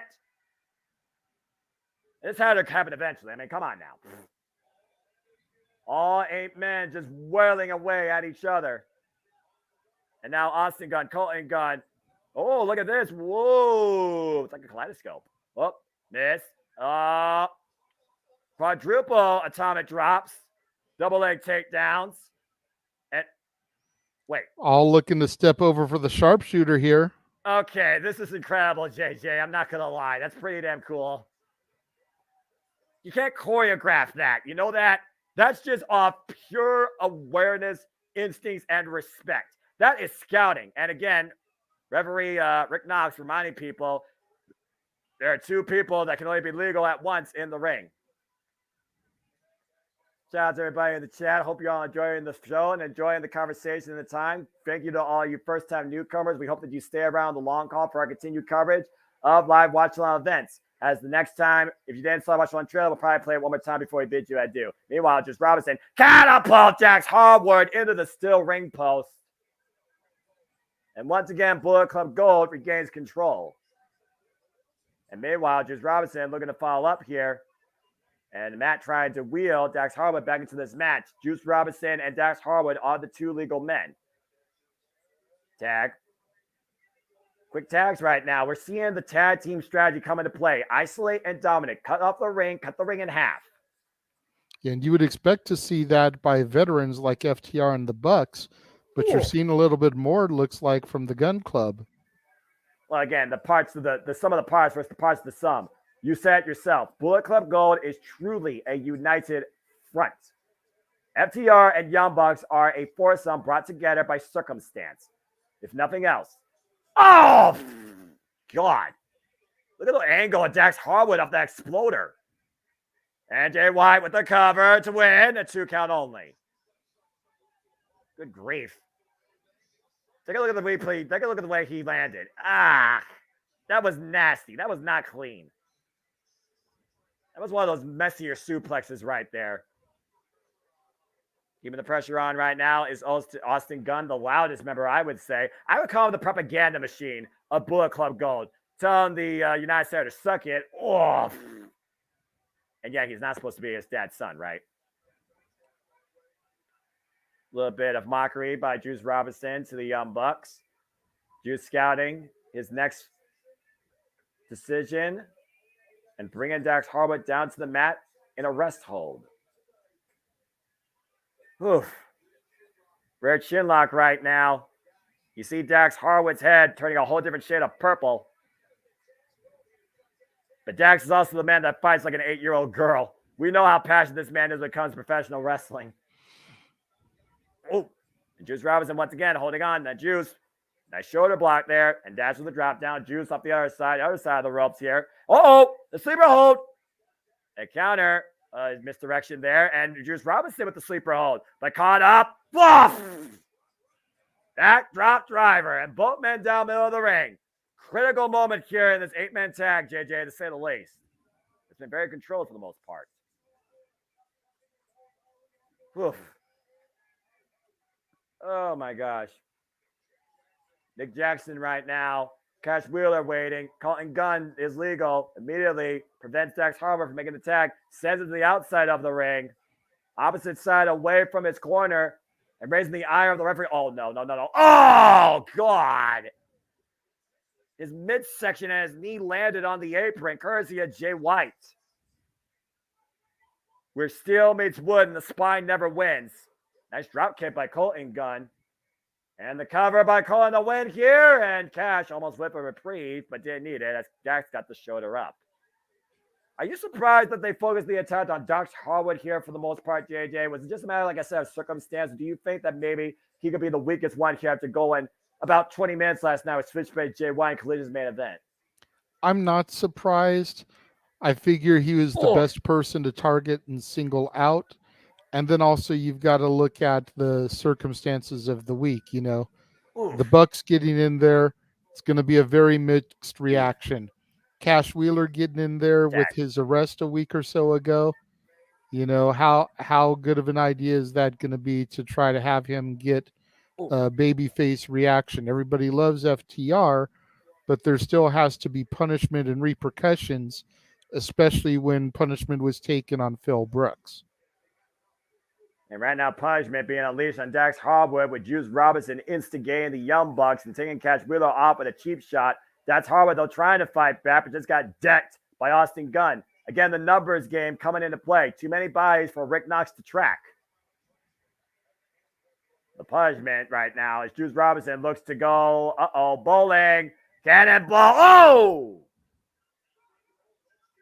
And Juice with the cannonball eats nothing but turnbuckle, and this is a critical moment once again for Dax to make the tag. And the Young Bucks stand waiting. Rick Knox making his count there. Standing 10 Juice needs to get to his corner as well. Dax sees the Bucks in the corner. Did you notice the reluctancy at first? But there is the tag to Nick, to your point. Again, what was going through Dax's mind when he made that tag? Again, and the mixed reaction, as you alluded to, coming into full display here. Nick getting the better, Bullet Club Gold here. Let's start your super kick count, JJ, because you know it's about to go all out here. Escalera, 2-for-1 special. And Nick Jackson drinking it in, man. And Matt Jackson tagged now. Juice Robinson isolated, up and over. Wow, super kick. Ding, there's two. And there's the, whoa, that was interesting. Nice. Bulldog. Meanwhile, sliced bread and the running knee strike. Oh, Jay White now coming into play. Jay White with the waist lock. Oh, man, running knee strike. And another Gamaguri. And now Bulldog drop kick again to the head of Switchblade Jay White. Bucks in control here. Oh, kick to the midsection, kick to the knee, kick to the other knee. Now taking down both knees. Double super kick there. Ding, ding, ding, ding. And here's the cover of Matt Jackson. Close inside the ropes. Rick Knox in that position. Only saw the shoulders. Got a 2 count out of it. Whoa, there goes Nick. And Matt sends Cullen over the top. Meanwhile, there's Austin. Standing switch, standing switch, standing switch, standing switch, standing switch. Blind tag by Cash Wheeler. Up and over. Sunset flip. The roll up. 2. No. And whoa, whoa, whoa, whoa. Whoa, what? The super kick party by Cash and Matt. What the hell am I calling? DDT! And Jay White trying to take advantage once again for his team. Not the legal man, but leading by example, trying to win once again. That's a good question, Marshall. I'm not sure. Oh! Facebuster. Floating between the ropes, got enough it, wiped out Juice on the floor. This is the first time we've seen FTR and the Young Bucks in full control of this match. There is the tag to Cash, or excuse me, I think Dax. I think Dax is legal right now. And they might be looking for that stuffed pile driver. Oh, my goodness. Goodbye, Cash. Off, and Matt, since Colton face first in the apron. Now Matt looking to take the Cash position. Can they go for it? Stuffed pile driver and Dash with the cover on Austin to win at All Out. No, everybody breaks it up. I'm quite surprised here how well right now the Young Bucks and FTR are working together. Oof. And once again, Rick Knox is losing control as we got 4 corners of different battles here, JJ. Starting against 10 count. As we know in AEW, it is a 10 count for multiple tag team offense. Yes. For those that don't know. And right now, Juice and Colton and Jay White. Oh, Juice bad landing. Jay White bad landing. Both wiped out to the outside. And what? Wait a second. You don't think Dax hooking Austin up? Oh, God. Wait a minute. Oh, wait. Hold the phone. The crowd get on their feet. Superplex! And a splash by Cash! And a elbow drop by Matt! And the superplex by Dax to Austin! And a 450 splash by Nick! And Dax is the legal man! Here's the cover! 1, 2, no! And no. Just Robinson saves the match. I'm not gonna lie, that's kind of pretty cool to watch. That was, I'm not going to lie. As much as I hate to admit it. And meanwhile, Nick Jackson, Pinky! And it's good, even though it's not a soccer arena. Jay White driving Nick Jackson into the ring post. Cash Wheeler rot. Oh, my God! It's a hell of a melee right now. That was a phenomenal forearm S by freaking Colton Gunn wiping out Cash. Meanwhile, Matt, and a crossbody wipes out Colton and Juice on the outside. And let's keep in mind who's still legal here, JJ. Dax Harwood and Austin Gunn. Dax Harwood looking to follow up here in Austin. Wait a minute. Oh, the reversal. He's got the ties for reversal. 2.5. That's Harwood. Wow, clothesline. Both men down. We appreciate that, Marshall. Thank you for the compliment. At the end of the day, guys, I'm just here to engage you in all things professional wrestling, too. I'm humble and I appreciate the comments. I appreciate the love. But I just hope that at the end of the day, you appreciate what the industry brings forward, too. Again, this is AEW All Out. This is our semi-main event, if you want to believe it. But this is our second to last match of this phenomenal, and I do mean phenomenal, pay-per-view that has not missed a single cue. And meanwhile, Jay White and Dax Harwood are the two legal men. Target sighted, gun pointed to the forehead. Oh, the chops. And again, Jay White did beat Dax Harwood last night on Collision. Oh, and again, the chop. And Dax Harwood's eating it here. Oh, man. You see the perspiration fly off his chest? Wow. Oh, Jesus. Now, this is a chop off if I've seen one. Swear I have flashbacks every time someone lights somebody up like that. Yeah, who's lit up more at this point? Armreager reversal. Wow, clothesline! Ripcord lariat. And Dax trying to call the troops back up to court. Particularly Cash Wheeler. A short arm lariat now. They might be looking for the shatter. Oh, Juice Robinson interception. Big leg lariat wipes out Cash. And meanwhile, Jay White hooking up Dash. Play runner, counter, standing switch. Media of the Minds into Austin Gunn. Looking for the shot off the ropes. Shatter machine! By Dax and Nick! The super kick by Matt! And meanwhile, Nick Jackson Escalera wipes out Juice Robinson on the outside with the corkscrew splash. And the two most emotional, combustible elements here working together. Matt Jackson, Dax Harwood, Jay White in the middle. Might be looking for a tag team trigger. In the cover. 1, 2, no! How the hell was Colton Gunn confident enough to break that up? Every time you think you have the advantage to win here, JJ, another body comes into play. And Colton Gunn I know. Predecessor! Colton Gunn taking out one half of a buck. That's Harwood. Big, hard right. Oh, wait. Blade Runner, counter, blind tag, Cash Wheeler, send off the ropes. Jay White, arm ringer. Jay White, send off the ropes again. Shatter Machine, oh, counter, Cash Wheeler, Blade Runner, and Colton Gunn's legal. The cover, 2, Bullet Club go with the win. Wow.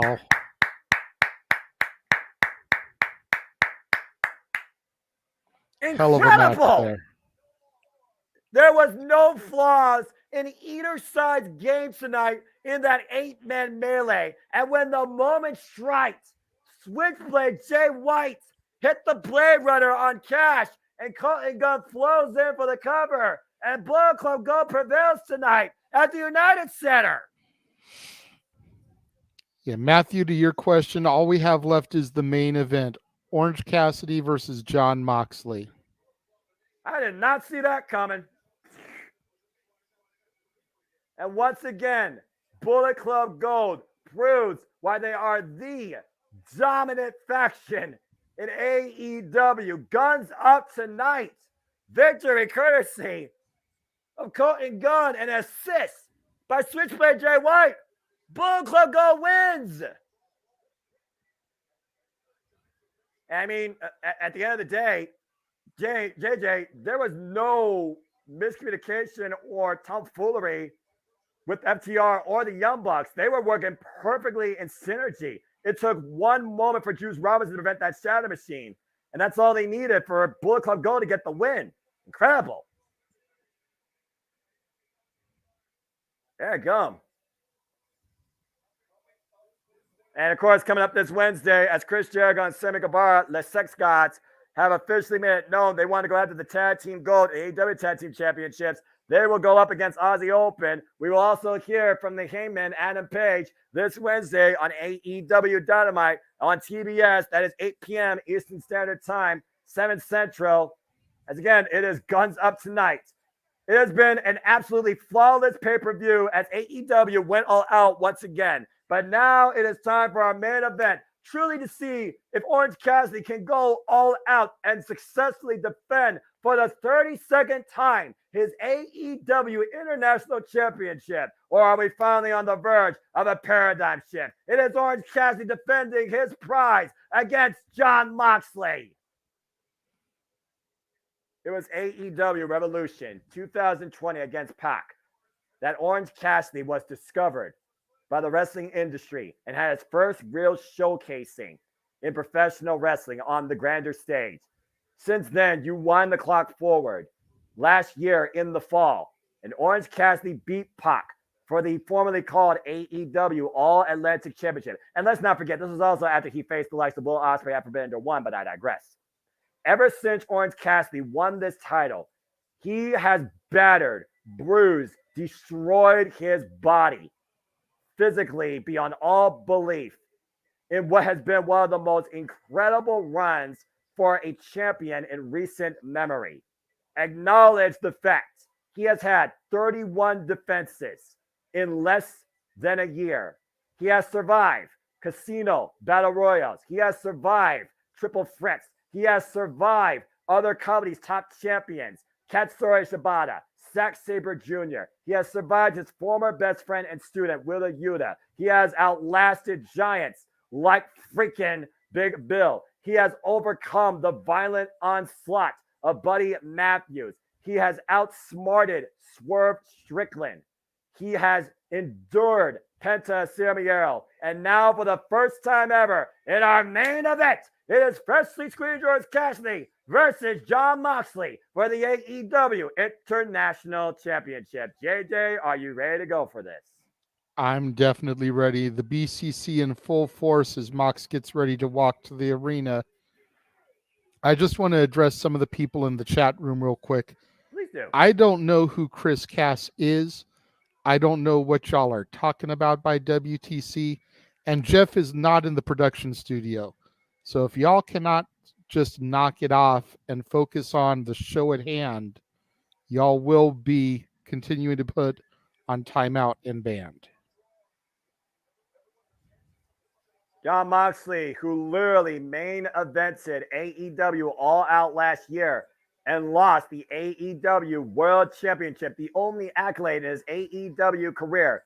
He was the champion of the pandemic. He was the light in the dark in the interim period. He is Death Jitsu. He is that force that has constantly been a guidance in All Elite Wrestling with his own form of wrestling technicality and violence. And for the first time ever, two people not cut from the cloth you would expect to see in this capacity in the industry, main event a pay-per-view in All Elite Wrestling. Freshly squeezed Orange Cassidy and Jon Moxley. But Jon Moxley has also said this, JJ. It's not about necessarily who has the biggest bark, but who has the biggest bite. Because they're not weapons from a machine. They don't have catchphrases. They don't have, the proverbial, typical, okay, put this on a shirt. They're not the people you would expect to see in this capacity. But there's a mutual respect for that. But Jon Moxley's not out to break Orange Cassidy physically, not even mentally. He wants to take him out spiritually. And that very well might be the only way Jon Moxley can dethrone the seemingly impossible. As we wait for the fighting champion to make his way with the best friends and that backpack that has gotten heavier and heavier each and every day. Freshly squeezed, badly bruised, but extremely passionate and dedicated, Orange Cassidy makes his way out to the main event of AEW All Out as Jane plays out. This is not going to be whatever. This is the reason why we stand together. Here we fucking go. In the same city where Orange Cassidy first debuted in ring for All Elite Wrestling 3 years ago, he now main events the pay-per-view as a champion.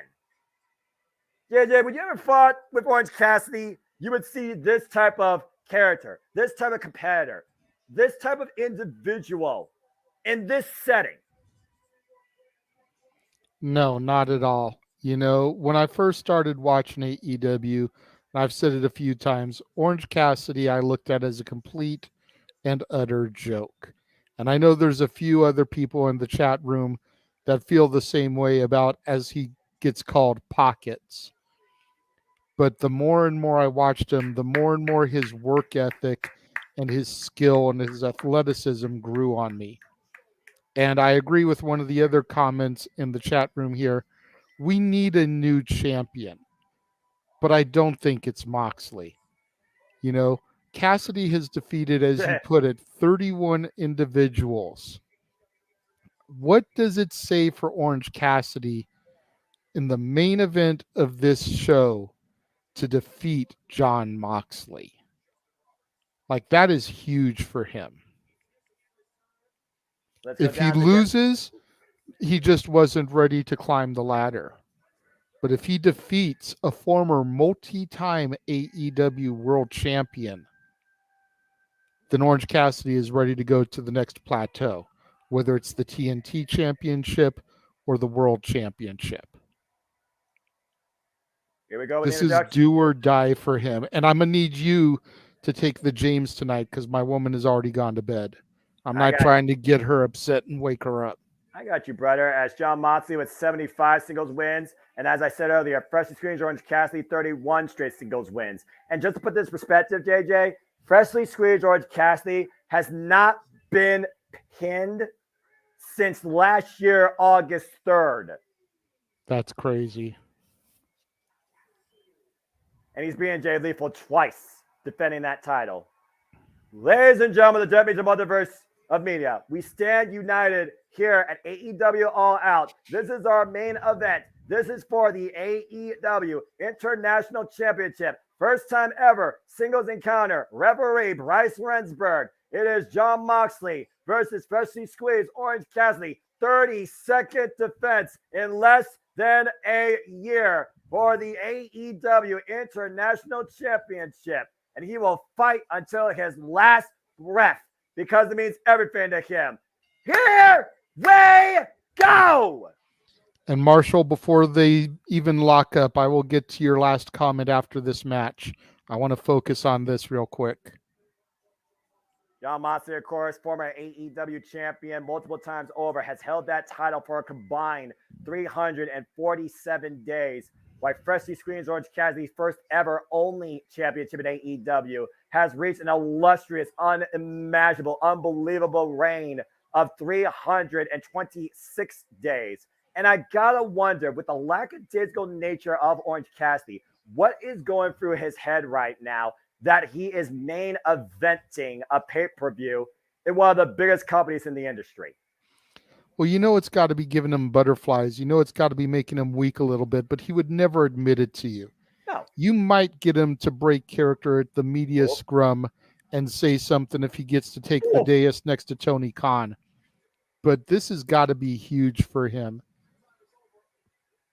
You heard what Orange Cassidy said on Wednesday, right? We have never heard Orange Cassidy that vocal. I don't think Orange Cassidy has ever grabbed a microphone before that in his AEW career. I can honestly remember the last time Orange Cassidy grabbed a microphone, if I'm perfectly honest with you. And not only did he demonstrate how bad he wants this, how bad he needs this, how bad he loves this, how bad he hates this. He simply said, I'm the guy that's here, that's fighting, that's the champion. Why? Because I'm Freshly Squeezed Orange Cassidy, and I do not have a catchphrase. Nice drop kick there and a kip up in the early going. And you see the scars of battle showing as he goes for the orange punch with all that kinesio tape. It's Jon Moxley sends him for a ride with the suplex. It'd be easier to say what is not hurt on Orange Cassidy. The answer is probably nothing. That's a fair assessment. And, you know, to your point and back to what I was saying before the match began, this is do or die for Cassidy. This is sink or swim. You know, either he elevates himself up to the next level with a defeat over Moxley, or he is going to have to be in mid-card jobber land for the rest of his AEW career. There is no other option here. So the definition literally of a paradigm shift where Orange Cassidy is relegated in the same spot forever or catapulted to the absolute levels of the main event. Would you say if Orange Cassidy won this, he should be part of that 8-man number one contenders tournament? Absolutely. Oh God, the shop exchange. Well, let me take that back. The obvious answer would be to say absolutely, but to your point, he hasn't been pinned in over a year. Exactly. Do you risk breaking that by having him enter that tournament? Or do you wait until he loses the international title to whoever he loses it with and have that pinfall be the special pinfall and then have him on his push to either the TNT title or the world title? I think you wait until he loses the international title to a Swerve Strickland, to a whomever, you know, and wait until you pull that trigger because Moxley doesn't need it. You wonder if John Moxley might be testing Orange Cassidy to see if he's ready for that next level. To your point, he even said yourself, Absolutely. Much as the way that Miz fought LA Knight last night and was testing him. Yeah, John Moxley, though, and The Miz, two totally different caliber athletes in the ring. I'm just going to say that for the record. No question. I'm not trying to compare them in that way. I'm using them as the benchmark test. Oh! And that's a strong benchmark. Also, that's a strong X-Plex release. Both men multi-time world champions. Both men multi-time main eventers. Both men have main evented the biggest show of their company's calendar year. More than once. Just saying. I find it interesting that John Moxley's taking a much more slower approach to Orange Cassidy. I think he has to, because he knows if he goes for his traditional violence, he gets disqualified. So he's got to try and make things a more slow, methodical pace. Try to wear him down. Take advantage of the kinesio tape, the battered and bruised body that Cassidy's already walking into this with, and use that to his advantage instead of going after his normal sadistic, twisted violence.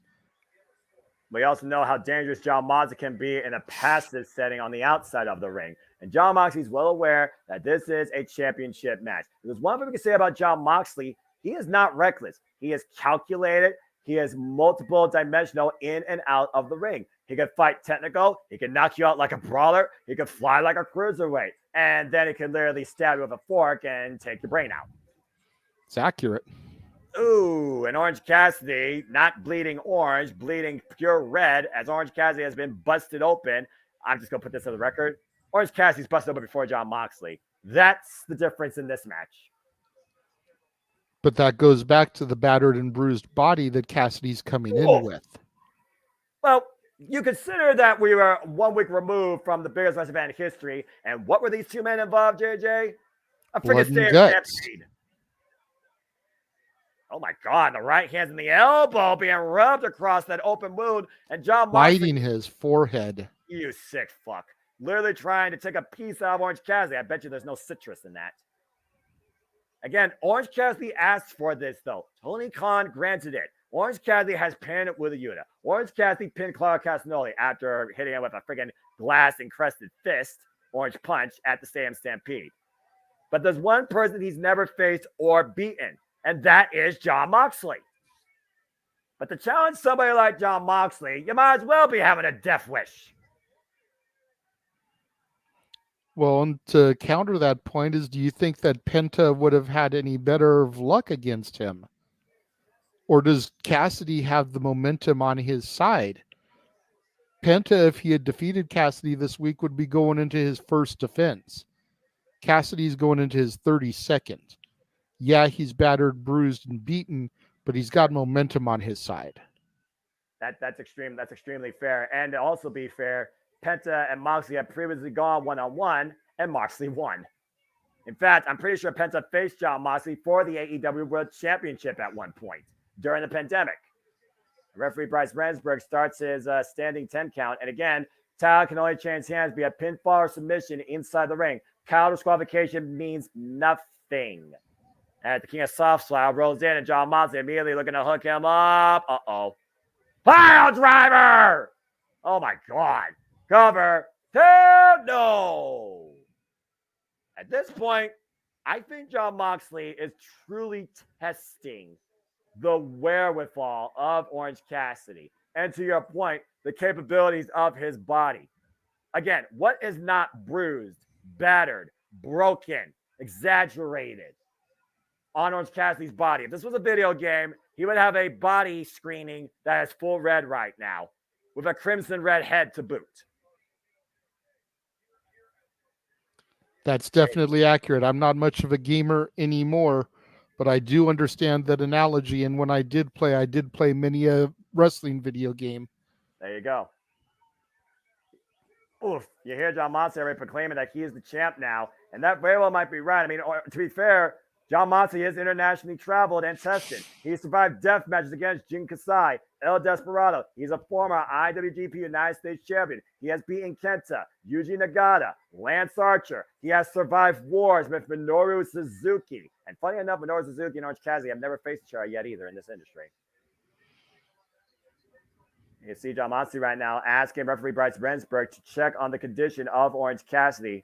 Point of no return for this young man who, again, was talked about, you're too small, you're too different, you don't fit in, you can't be something like this, you can't be a champion.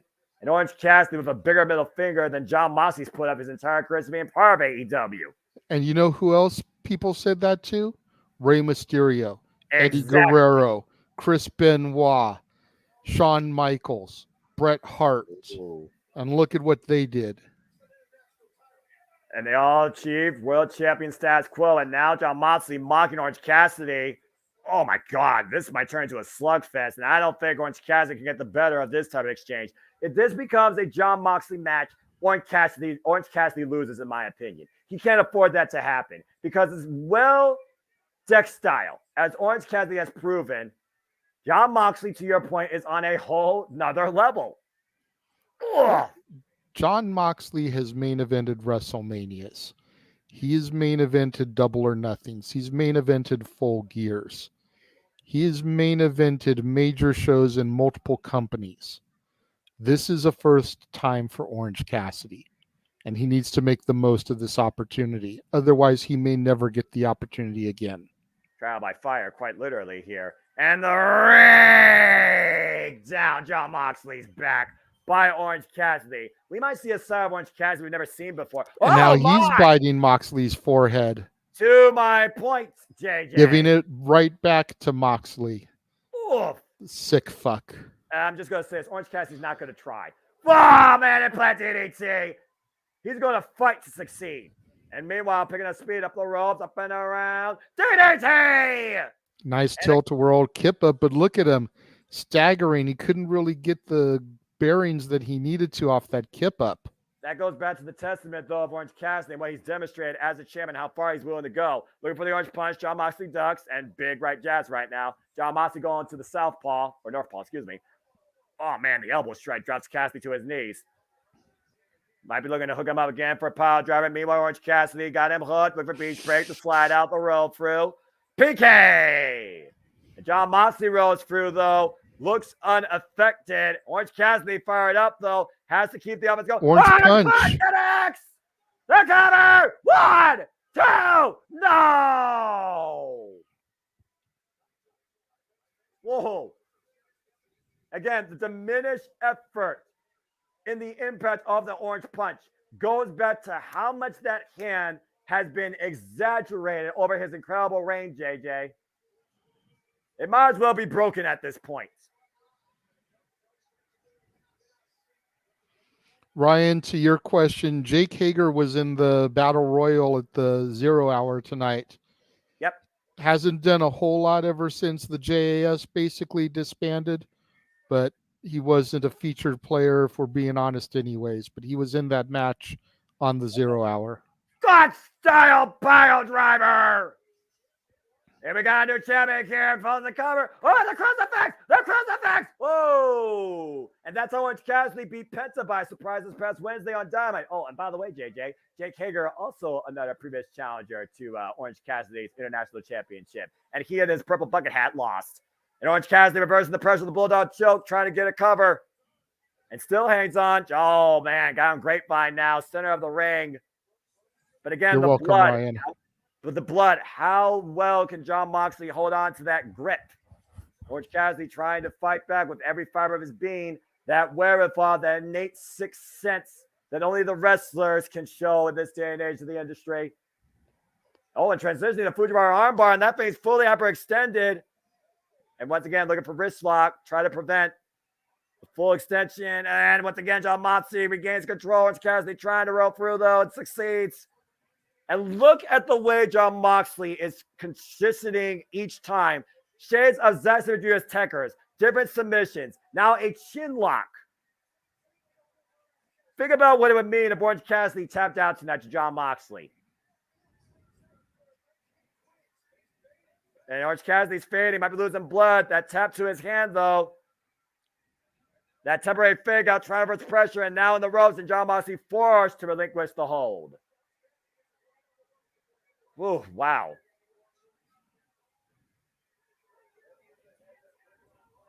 Again, how far are you willing to show your testimony as champion? That is the story of freshly squeezed Orange Cassidy here tonight. 31 single wins in the making. And right now, Orange Cassidy, worse for wear. Jon Moxley right now just exercising more violence. What the hell is he looking for here? Oh, no. Violence is like a second language to Moxley. Accurate. You know, funny enough, that was not a line I read in his book. But I did read Pro Wrestling is Everything. And that should have been the subtitle to his book. Violence is a second language. And maybe it could be like an epilogue or something if he writes another book. There you go. Moxley exposing the floor, peeling away the mats there. Oh, boy.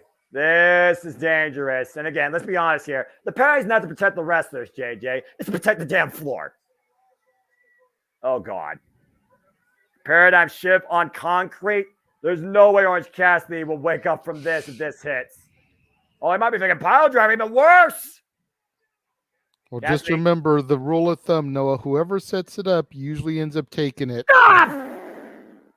To my point, Moxley got the worst of that there on the exposed concrete. Beach break might have broken the back of Jon Moxley quite literally on the concrete. To your philosophy, JJ. This is desperately what Orange Cassidy needs right now. Look at that drop kick into the stairs. Man, perfect accuracy to the side of the head of Jon Moxley and those steel ring stabs. And Bryce Remsburg starting his 10 count. And Orange Cassidy has succeeded in retaining the title via countout against Lance Archer. Take a look at the beach break here, by the way. Watch Jon Moxley's back. Ooh, Jesus. You could hear the flesh smack on the concrete when he landed. That's not ASMR friendly. I'm just going to say that for the record. That's sick. Referee up to 8. Mox cannot get in the ring. Is this going to be a count-out victory? Bryce got no choice. 9. And Jon Moxley gets in right before the 10. The snake slithered his way back in at the last possible second. Hey, as long as you break contact with the ropes and find your way into the mat, JJ, that's how you stop the count at 9 9/10. Look at Cassidy's pants, all the blood all over him. Yeah, I don't think that's going to come out easy with Tide. Oh, Spot connects again! Jon Moxley rocked those on wobbly legs, still on the vertical base. Another one. Spot connects. Moxley down, but he's not out yet. And Orange Cassidy knows it, JJ, but he's feeling something here as the elbow pad comes off. But Jon Moxley once again back to a vertical base. Might be going for broke, but is he taking too long here? Oh, my pressure out of nowhere! And Moxley hooks Cassidy up. Look, counter. Third Orange Spot connects. Orange Cassidy going again for broke. Momentum off the ropes. Spear! Shades of the head of the table. No! How apropos would it have been if Orange Cassidy had beat Moxley with his former Shield Brethren's move? Talk about digging deep. I've never seen Orange Cassidy use a spear before in my life. How many people at AEW even use the spear? Unbelievable. And I mean, granted, the orange punch is basically the Superman punch anyways, but Jesus. Except actually won with that. Took a multitude of them here tonight, but again, I never thought I'd call Orange Cassidy doing a spear in my life, let alone getting a near fall on Jon Moxley. And once again, hands in the pockets, Orange Cassidy engage. Oh, and the most lethal kicks. The most lethal kicks of the industry. There's a third one to the shoulder of Jon Moxley. Oh, wow. He's actually getting, oh, my. He's actually turning up the momentum here, going from gear 1.5 to gear 5 immediately, looking to catch Jon Moxley's face in. What would be awesome now after the spear would be if he hit the curb stomp on Mox. But Cassidy's about to come up to that King Kong Bunny Lariat, JJ. What again? Jon Moxley decks him. And that still might happen. Looking to burn it down here. Oh my God. Overhead knockout shots. Clubbing shot by Moxley too. No. Cassidy has got way too much heart left. By nine to this. Paradigm shift. Death Rider. No. Cassidy barely rolled his shoulder up. How in the holy fuck is Orange Cassidy still alive? This is unbelievable. I think Jon Moxley just got taken back by that, JJ. I think he said a prayer. I don't know if he's reading Orange Cassidy last rites or seeking divine intervention. And Jesus, Orange Cassidy bleeding like a sieve. Again, blood is an art form in the wrestling industry on the canvas. Wait a second. And Orange Cassidy once again trying to rise to his feet, refusing to stay down. You will have to kill me mentality. And again, Cassidy in trouble. The double bird, no pockets, JJ. And once again, paradigm shift. Death Rider cover to Jon Moxley's the new AEW International Champion. He fucking did it. Jesus Christ.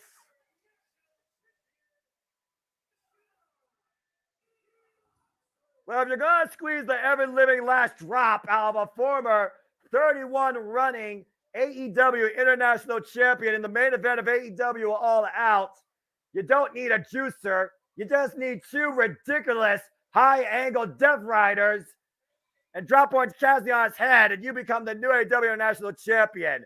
The most phenomenal champion this day and age, this year alone, the wrestling industry has finally been beaten to a pulp and dethroned. Orange Cassidy lost.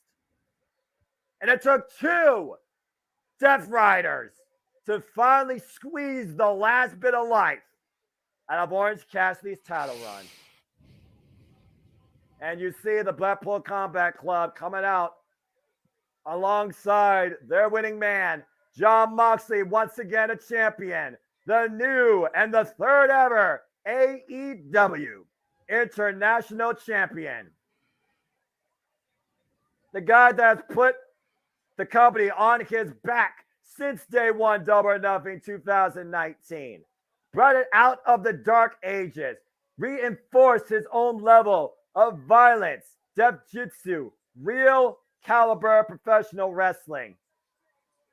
Against one of the most decorated, competitive, passionate, resourceful, ever tenacious champions ever in AEW.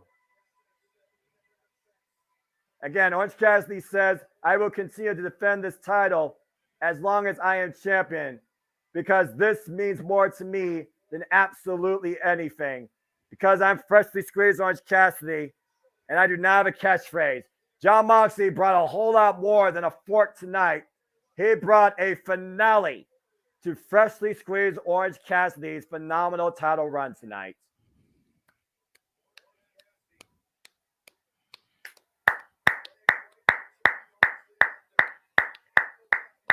Two high-angle Death Riders, JJ. 31-1. The entire crowd on their feet chanting freshly squeezed at the former champion in a show of respect. There comes a time where everybody meets their demise in this industry, meets a better, but they go down fighting and coming out stronger than ever. Tonight, freshly squeezed Orange Cassidy showed he truly is a different, one-of-a-kind breed. And he is truly what this company is about, all elite wrestling. Crowd now chanting, thank you, Orange. Yeah, Cassidy needs to not leave that ring sad. He needs to not leave that ring in tears. even in his defeat, he has proven that he deserves that main event spotlight. And as we conclude, JJ, from AEW All Out, as Orange Cassidy once again gave the people what they wanted, AEW demonstrated once again why they are truly the home of professional wrestling. Damn it. For the Renegade JJ Williams, I am the Seminole Foster saying thank you for joining us for this entire ride this weekend of professional wrestling and Orange Cassidy's international championship demise, but no doubt he will have a second coming. This has been AEW All Out, and this is All Elite Wrestling. Absolutely. Back to Marshall's question that I started, I do want to address that. Yes, I absolutely believe that Orange Cassidy can become an AEW World Champion. As do I. Especially after that performance. And that's why I wanted to wait until the match was over, because I wanted to see how he hung with Mox. I definitely think he can do it. Is it the type of guy that you can see going a long-term run? No. Despite what he did with the international title, that was the international title. I see him being a contingency plan. I see him being a utility player. I see him being a mankind type of champion who can grab the belt, run it for a few yards, get the first down, pass it on to whoever is going to be the next person to carry the company. Do I see Cassidy having a 200, 300, 400 day reign as AEW champion? No. Do I see him having a 100 day? Yeah, I could see him as a champion for 3 months. Do you agree with that assessment, or do you see Cassidy as the type of guy that can have a long-term world championship run? Especially with all the talent that this company has. Danielson, Castagnoli, Joe, Jay White. The list goes on and on. If there's one thing AEW continuously demonstrates to me on a weekly basis, they have young, original, organic, hungry, potentially capable talent that can ascend the summit as AEW World Champion and not be transitional or a flash in the pan. Orange Cassidy, 110%, is definitely one of them. What a champion, what an effort, and what a wrestler. There we go. Ryan, we appreciate that. You know, I don't know about you, Noah, because I know you tend to be more positive, more optimistic, but I had serious doubts and reservations going into the show tonight with everything that's happened with the company over the past week. I was pleasantly surprised by the show that they put on, despite the lackluster build, which we both know has been a problem for a long time with this company. I think every match delivered. I'll give this show a solid A. This was an A show. It wasn't perfect, but it still was high caliber. I'll say it once, I'll say it again. And King backs up the statement. I understand from business, he's the guy that signs the checks. We say it all the time. It's not hard to book. It's just hard to finance. But when it comes to pay-per-view, 99% of the time, Ring of Honor or AEW, Tony Khan and this company does not miss. Period. That's professional wrestling! Damn it! But you digress. Damn right. Before we do our official sign off and everything, I'm expecting Jeff to pop back in momentarily to thank everybody for tuning in and let them, depart that way in traditional Disney fashion. So in an effort to try to give him just a couple of moments, I am going to run the watch along trailer one more time. And then if he's not back, we'll just start to say our goodbyes. And if he pops in, he does. If he doesn't, he doesn't. So we will be right back after this very quick trailer showing you everything that is coming up across the multiverse of media, beginning with Victory Road this coming Friday. Hey.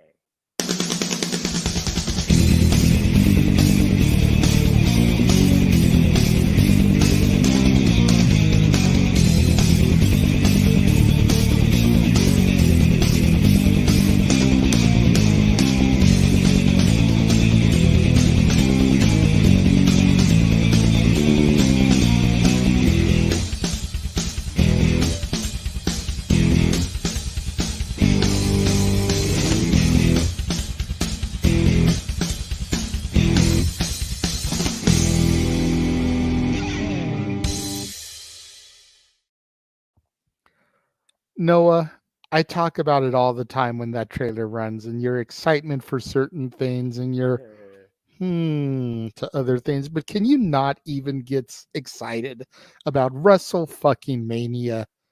I understand the about 99% of the other WWE products, but can you not at least give me a yay for WrestleMania? Goddamn it! I need to believe that Cody Rhodes finishes not the story, but the legacy. I need to believe they could pull off a main event caliber brother versus brother storyline. I need to believe they could find main event caliber women's championship showcases that's not surrounded by two names. If they could buy me in post Survivor Series, you have my word, I'll give you a better reaction. As far as I'm concerned, it's just a giant ass name that gives you potential promise, but sometimes it's underwhelming, especially across 2 days. And that's just my mentality. But again, all the wrestling, all the professional wrestling, and sports entertainment. There you go. Quick question from Daniel. Next time we see Orange Cassidy, will he be in line for the AEW title? And can he be the one who dethrones MJF? Ooh, now that's a hot take because we've been wondering for the longest time who could be the guy that could beat the devil. Could it be somebody freshly squeezed? An AEW original with the Herculean near-year-long effort of raising that title, it absolutely could be him. But again, I still think it's way too soon to tell. And it's really going to start to come down with what names we see in this 8-person tournament. If nothing else, I think Orange Cassidy earned something John Moxley refused to pursue. A well-deserved vacation. Fair enough. Hey. Jeff, we see you there at Disney. Thank you for tuning in and popping in to send everybody home. Feel free to unmute yourself and you can thank the viewers, and then we will let Noah take us out of here the way he simply does. Yes, I just want to thank everybody that tuned in tonight. I know I wasn't there for the show, and that's, for obvious reasons. Ironic, you guys are taking us home. We're getting the girls heading back to the car right now. We're heading home. So, thank you all again for tuning in. I'm seeing there was some Punk Perry stuff, which is a little sad to hear. Not gonna lie, I'll have to check it out when I get to a better Wi-Fi location because the Wi-Fi's been absolute hot garbage today. So, thank you again, everybody, for tuning in.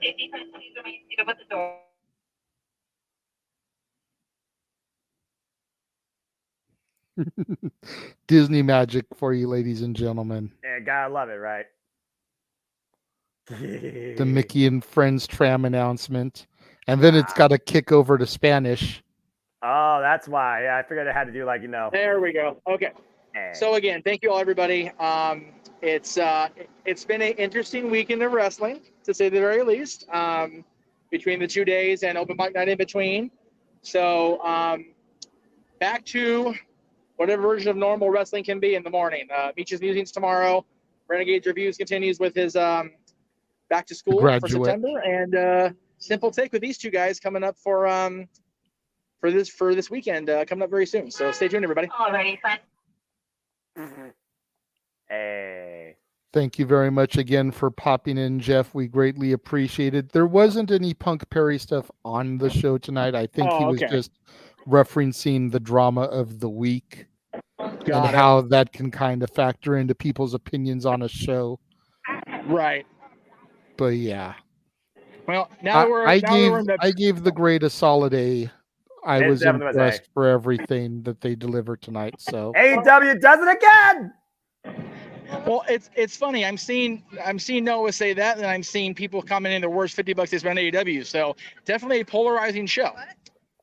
definitely. So, well, as we're in the parking lot, all you're gonna hear is the background music, which will probably get us copyright ping. So I'll try to keep it muted when I'm not talking, but it'll be quieter so I can talk the rest of the way for sure. There you go. Well, there's nothing else that I want to say. I just ran the watch along again.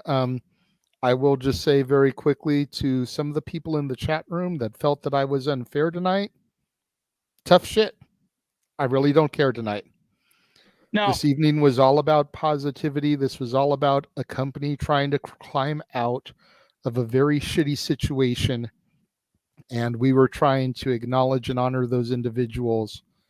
And the people that came into the chat room and wanted to completely misdirect conversation, talk about shit that we had no idea what you were talking about, asking Jeff to pop in from the producer's room when he was literally in the middle of Disneyland, as you can now see, and only popped in very briefly for the sign off here. Y'all are the people that give us headaches. We acknowledge and love the people that support us on a regular basis. we do. And we would not be here without you. We throw that graphic up all the time when we get the people across the channels. And as a matter of fact, now that all channels are being covered, I will throw it up one more time. It is And I viewers love to like see it this y'all. late. It's great. It is viewers like y'all across all channels that keep us going.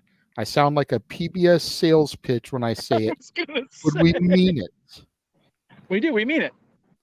But for the other people that choose to just come in here and constantly cause drama, tolerance is over. Yeah, and we said it yesterday before Payback that era was going to be over as far as this channel, this Multiverse of Media was concerned. We made that very clear yesterday. It was on the ticker, as far as I know, all night. Mm-hmm. I never once posted results. I just left the ticker going because I didn't want to take it down and have people say, "Oh, I didn't know." Yeah, you did. It's been running for 5 hours plus. Yeah. And Matthew, you're right. I forgot that there were reports of them taking Punk signs and making people turn Punk shirts inside out. So there was a bit of Punk drama at the arena, but nothing that made camera.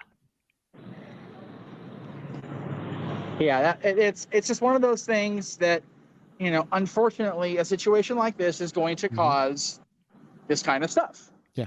And people are within their right to be upset about it going on in a company that they have invested their fandom, their time, and in some cases their money in.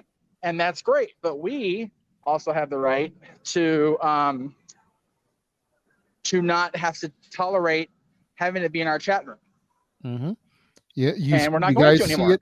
You guys see it anytime you enter a place of business. We refuse the right to serve anyone. That is the point where we have gotten on the Multiverse of Media. And Matthew, I thank you. You did the right thing. Out of respect, he left the chat during the main event because of his personal opinions on Moxley and Orange Cassidy. And he came back after the show. And we thank you for that, Matthew. Yes. You're one of the people that always supports us. And we love and appreciate your commentary and supports. Absolutely. So thank you for handling yourself that way. That is the last that I have to say on the piece until we do Victory Road come next Friday. Yes. So, yes. Noah, and luckily Victory Road is Impact, not AEW. Yeah. Which means I'm going to have to say stuff about Joe Hendry. God damn it. Hey, say his name. You showed this weekend you believe in Joe Hendry. Damn it. More than Blue Thunderbomb. This is accurate. This is accurate. Damn it. Yes. Damn it. Yeah, accurate. Damn it. All the damn it. All the positive damn it. We'll go one more up and make sure we go to aisle 4, sweetheart. But yeah, we're there. Because here's Goofy 4A. Sorry, we're trying to find the car. I'm going back in the park and do Oogie Boogie, but I want to make sure the girls get at least to the car safely. So, Good point. Especially inside a parking garage. Oh, well, you know what? It's funny. Joya! Where's You that? all are terrible. JJ, you're an enabler. You're a bad person yourself with this. Anyway. It's funny. I met my dad and Dylan at the Metallica show after the Sunday show at SoFi. Couldn't be any more different of a parking situation. We almost got into a legit throwdown fist fight with the parking attendants in that garage. I believe it. Because they were such a-holes. It was awful. I believe it. Absolutely awful. I believe it. Yeah, to the right. All right. So we're going to go ahead and wrap things up. Noah, take everybody out as simply as you do, and then we can try to figure out when we're going to do our simple takes on these. Take us home, Noah Foster, to the place of 99. Anyway. Copyright. Non-copyright. Good night, Jeff. God bless you, Jeff. Good night, brother. Yes, sir.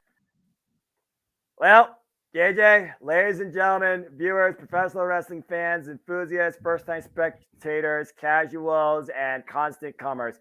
Again, thank you for tuning in. It is us that makes up the reason why I truly believe in the statement of being forever grateful for professional wrestling, as it goes subtly like this. For I am but a simple man and a lifelong fan of professional wrestling. Damn it! But I digress because my name is Noah Andrew Foster, here to encourage you always to just enjoy life and enjoy professional wrestling. For there are no winners, there are no losers, there are no betters. Just fans will appear for this passion we all share. At the end of the day, folks, support one another, respect each other, protect your mentality too, treasure your families, and just enjoy life and enjoy professional wrestling.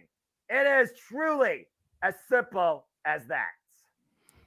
He is Noah Andrew Foster, and he's better than you, and you know it. For the West Coast Professor Jeff Meacham, for the simple man with the spectacular voice Noah Foster, who we love, respect, and appreciate for always carrying us through these things. For the Heb man James Hebert, who was supposed to be here tonight, but unfortunately he got called away to do another watch along with his people, and we completely understand that, brother. We love you. As Noah says, protect and take care of your mentality. I am the Renegade of Wrestling, JJ Williams, thanking you all once again for joining us and tuning in tonight, and we will see you guys on Friday for Victory Road. Have a good night, folks. Got to give the people what they want.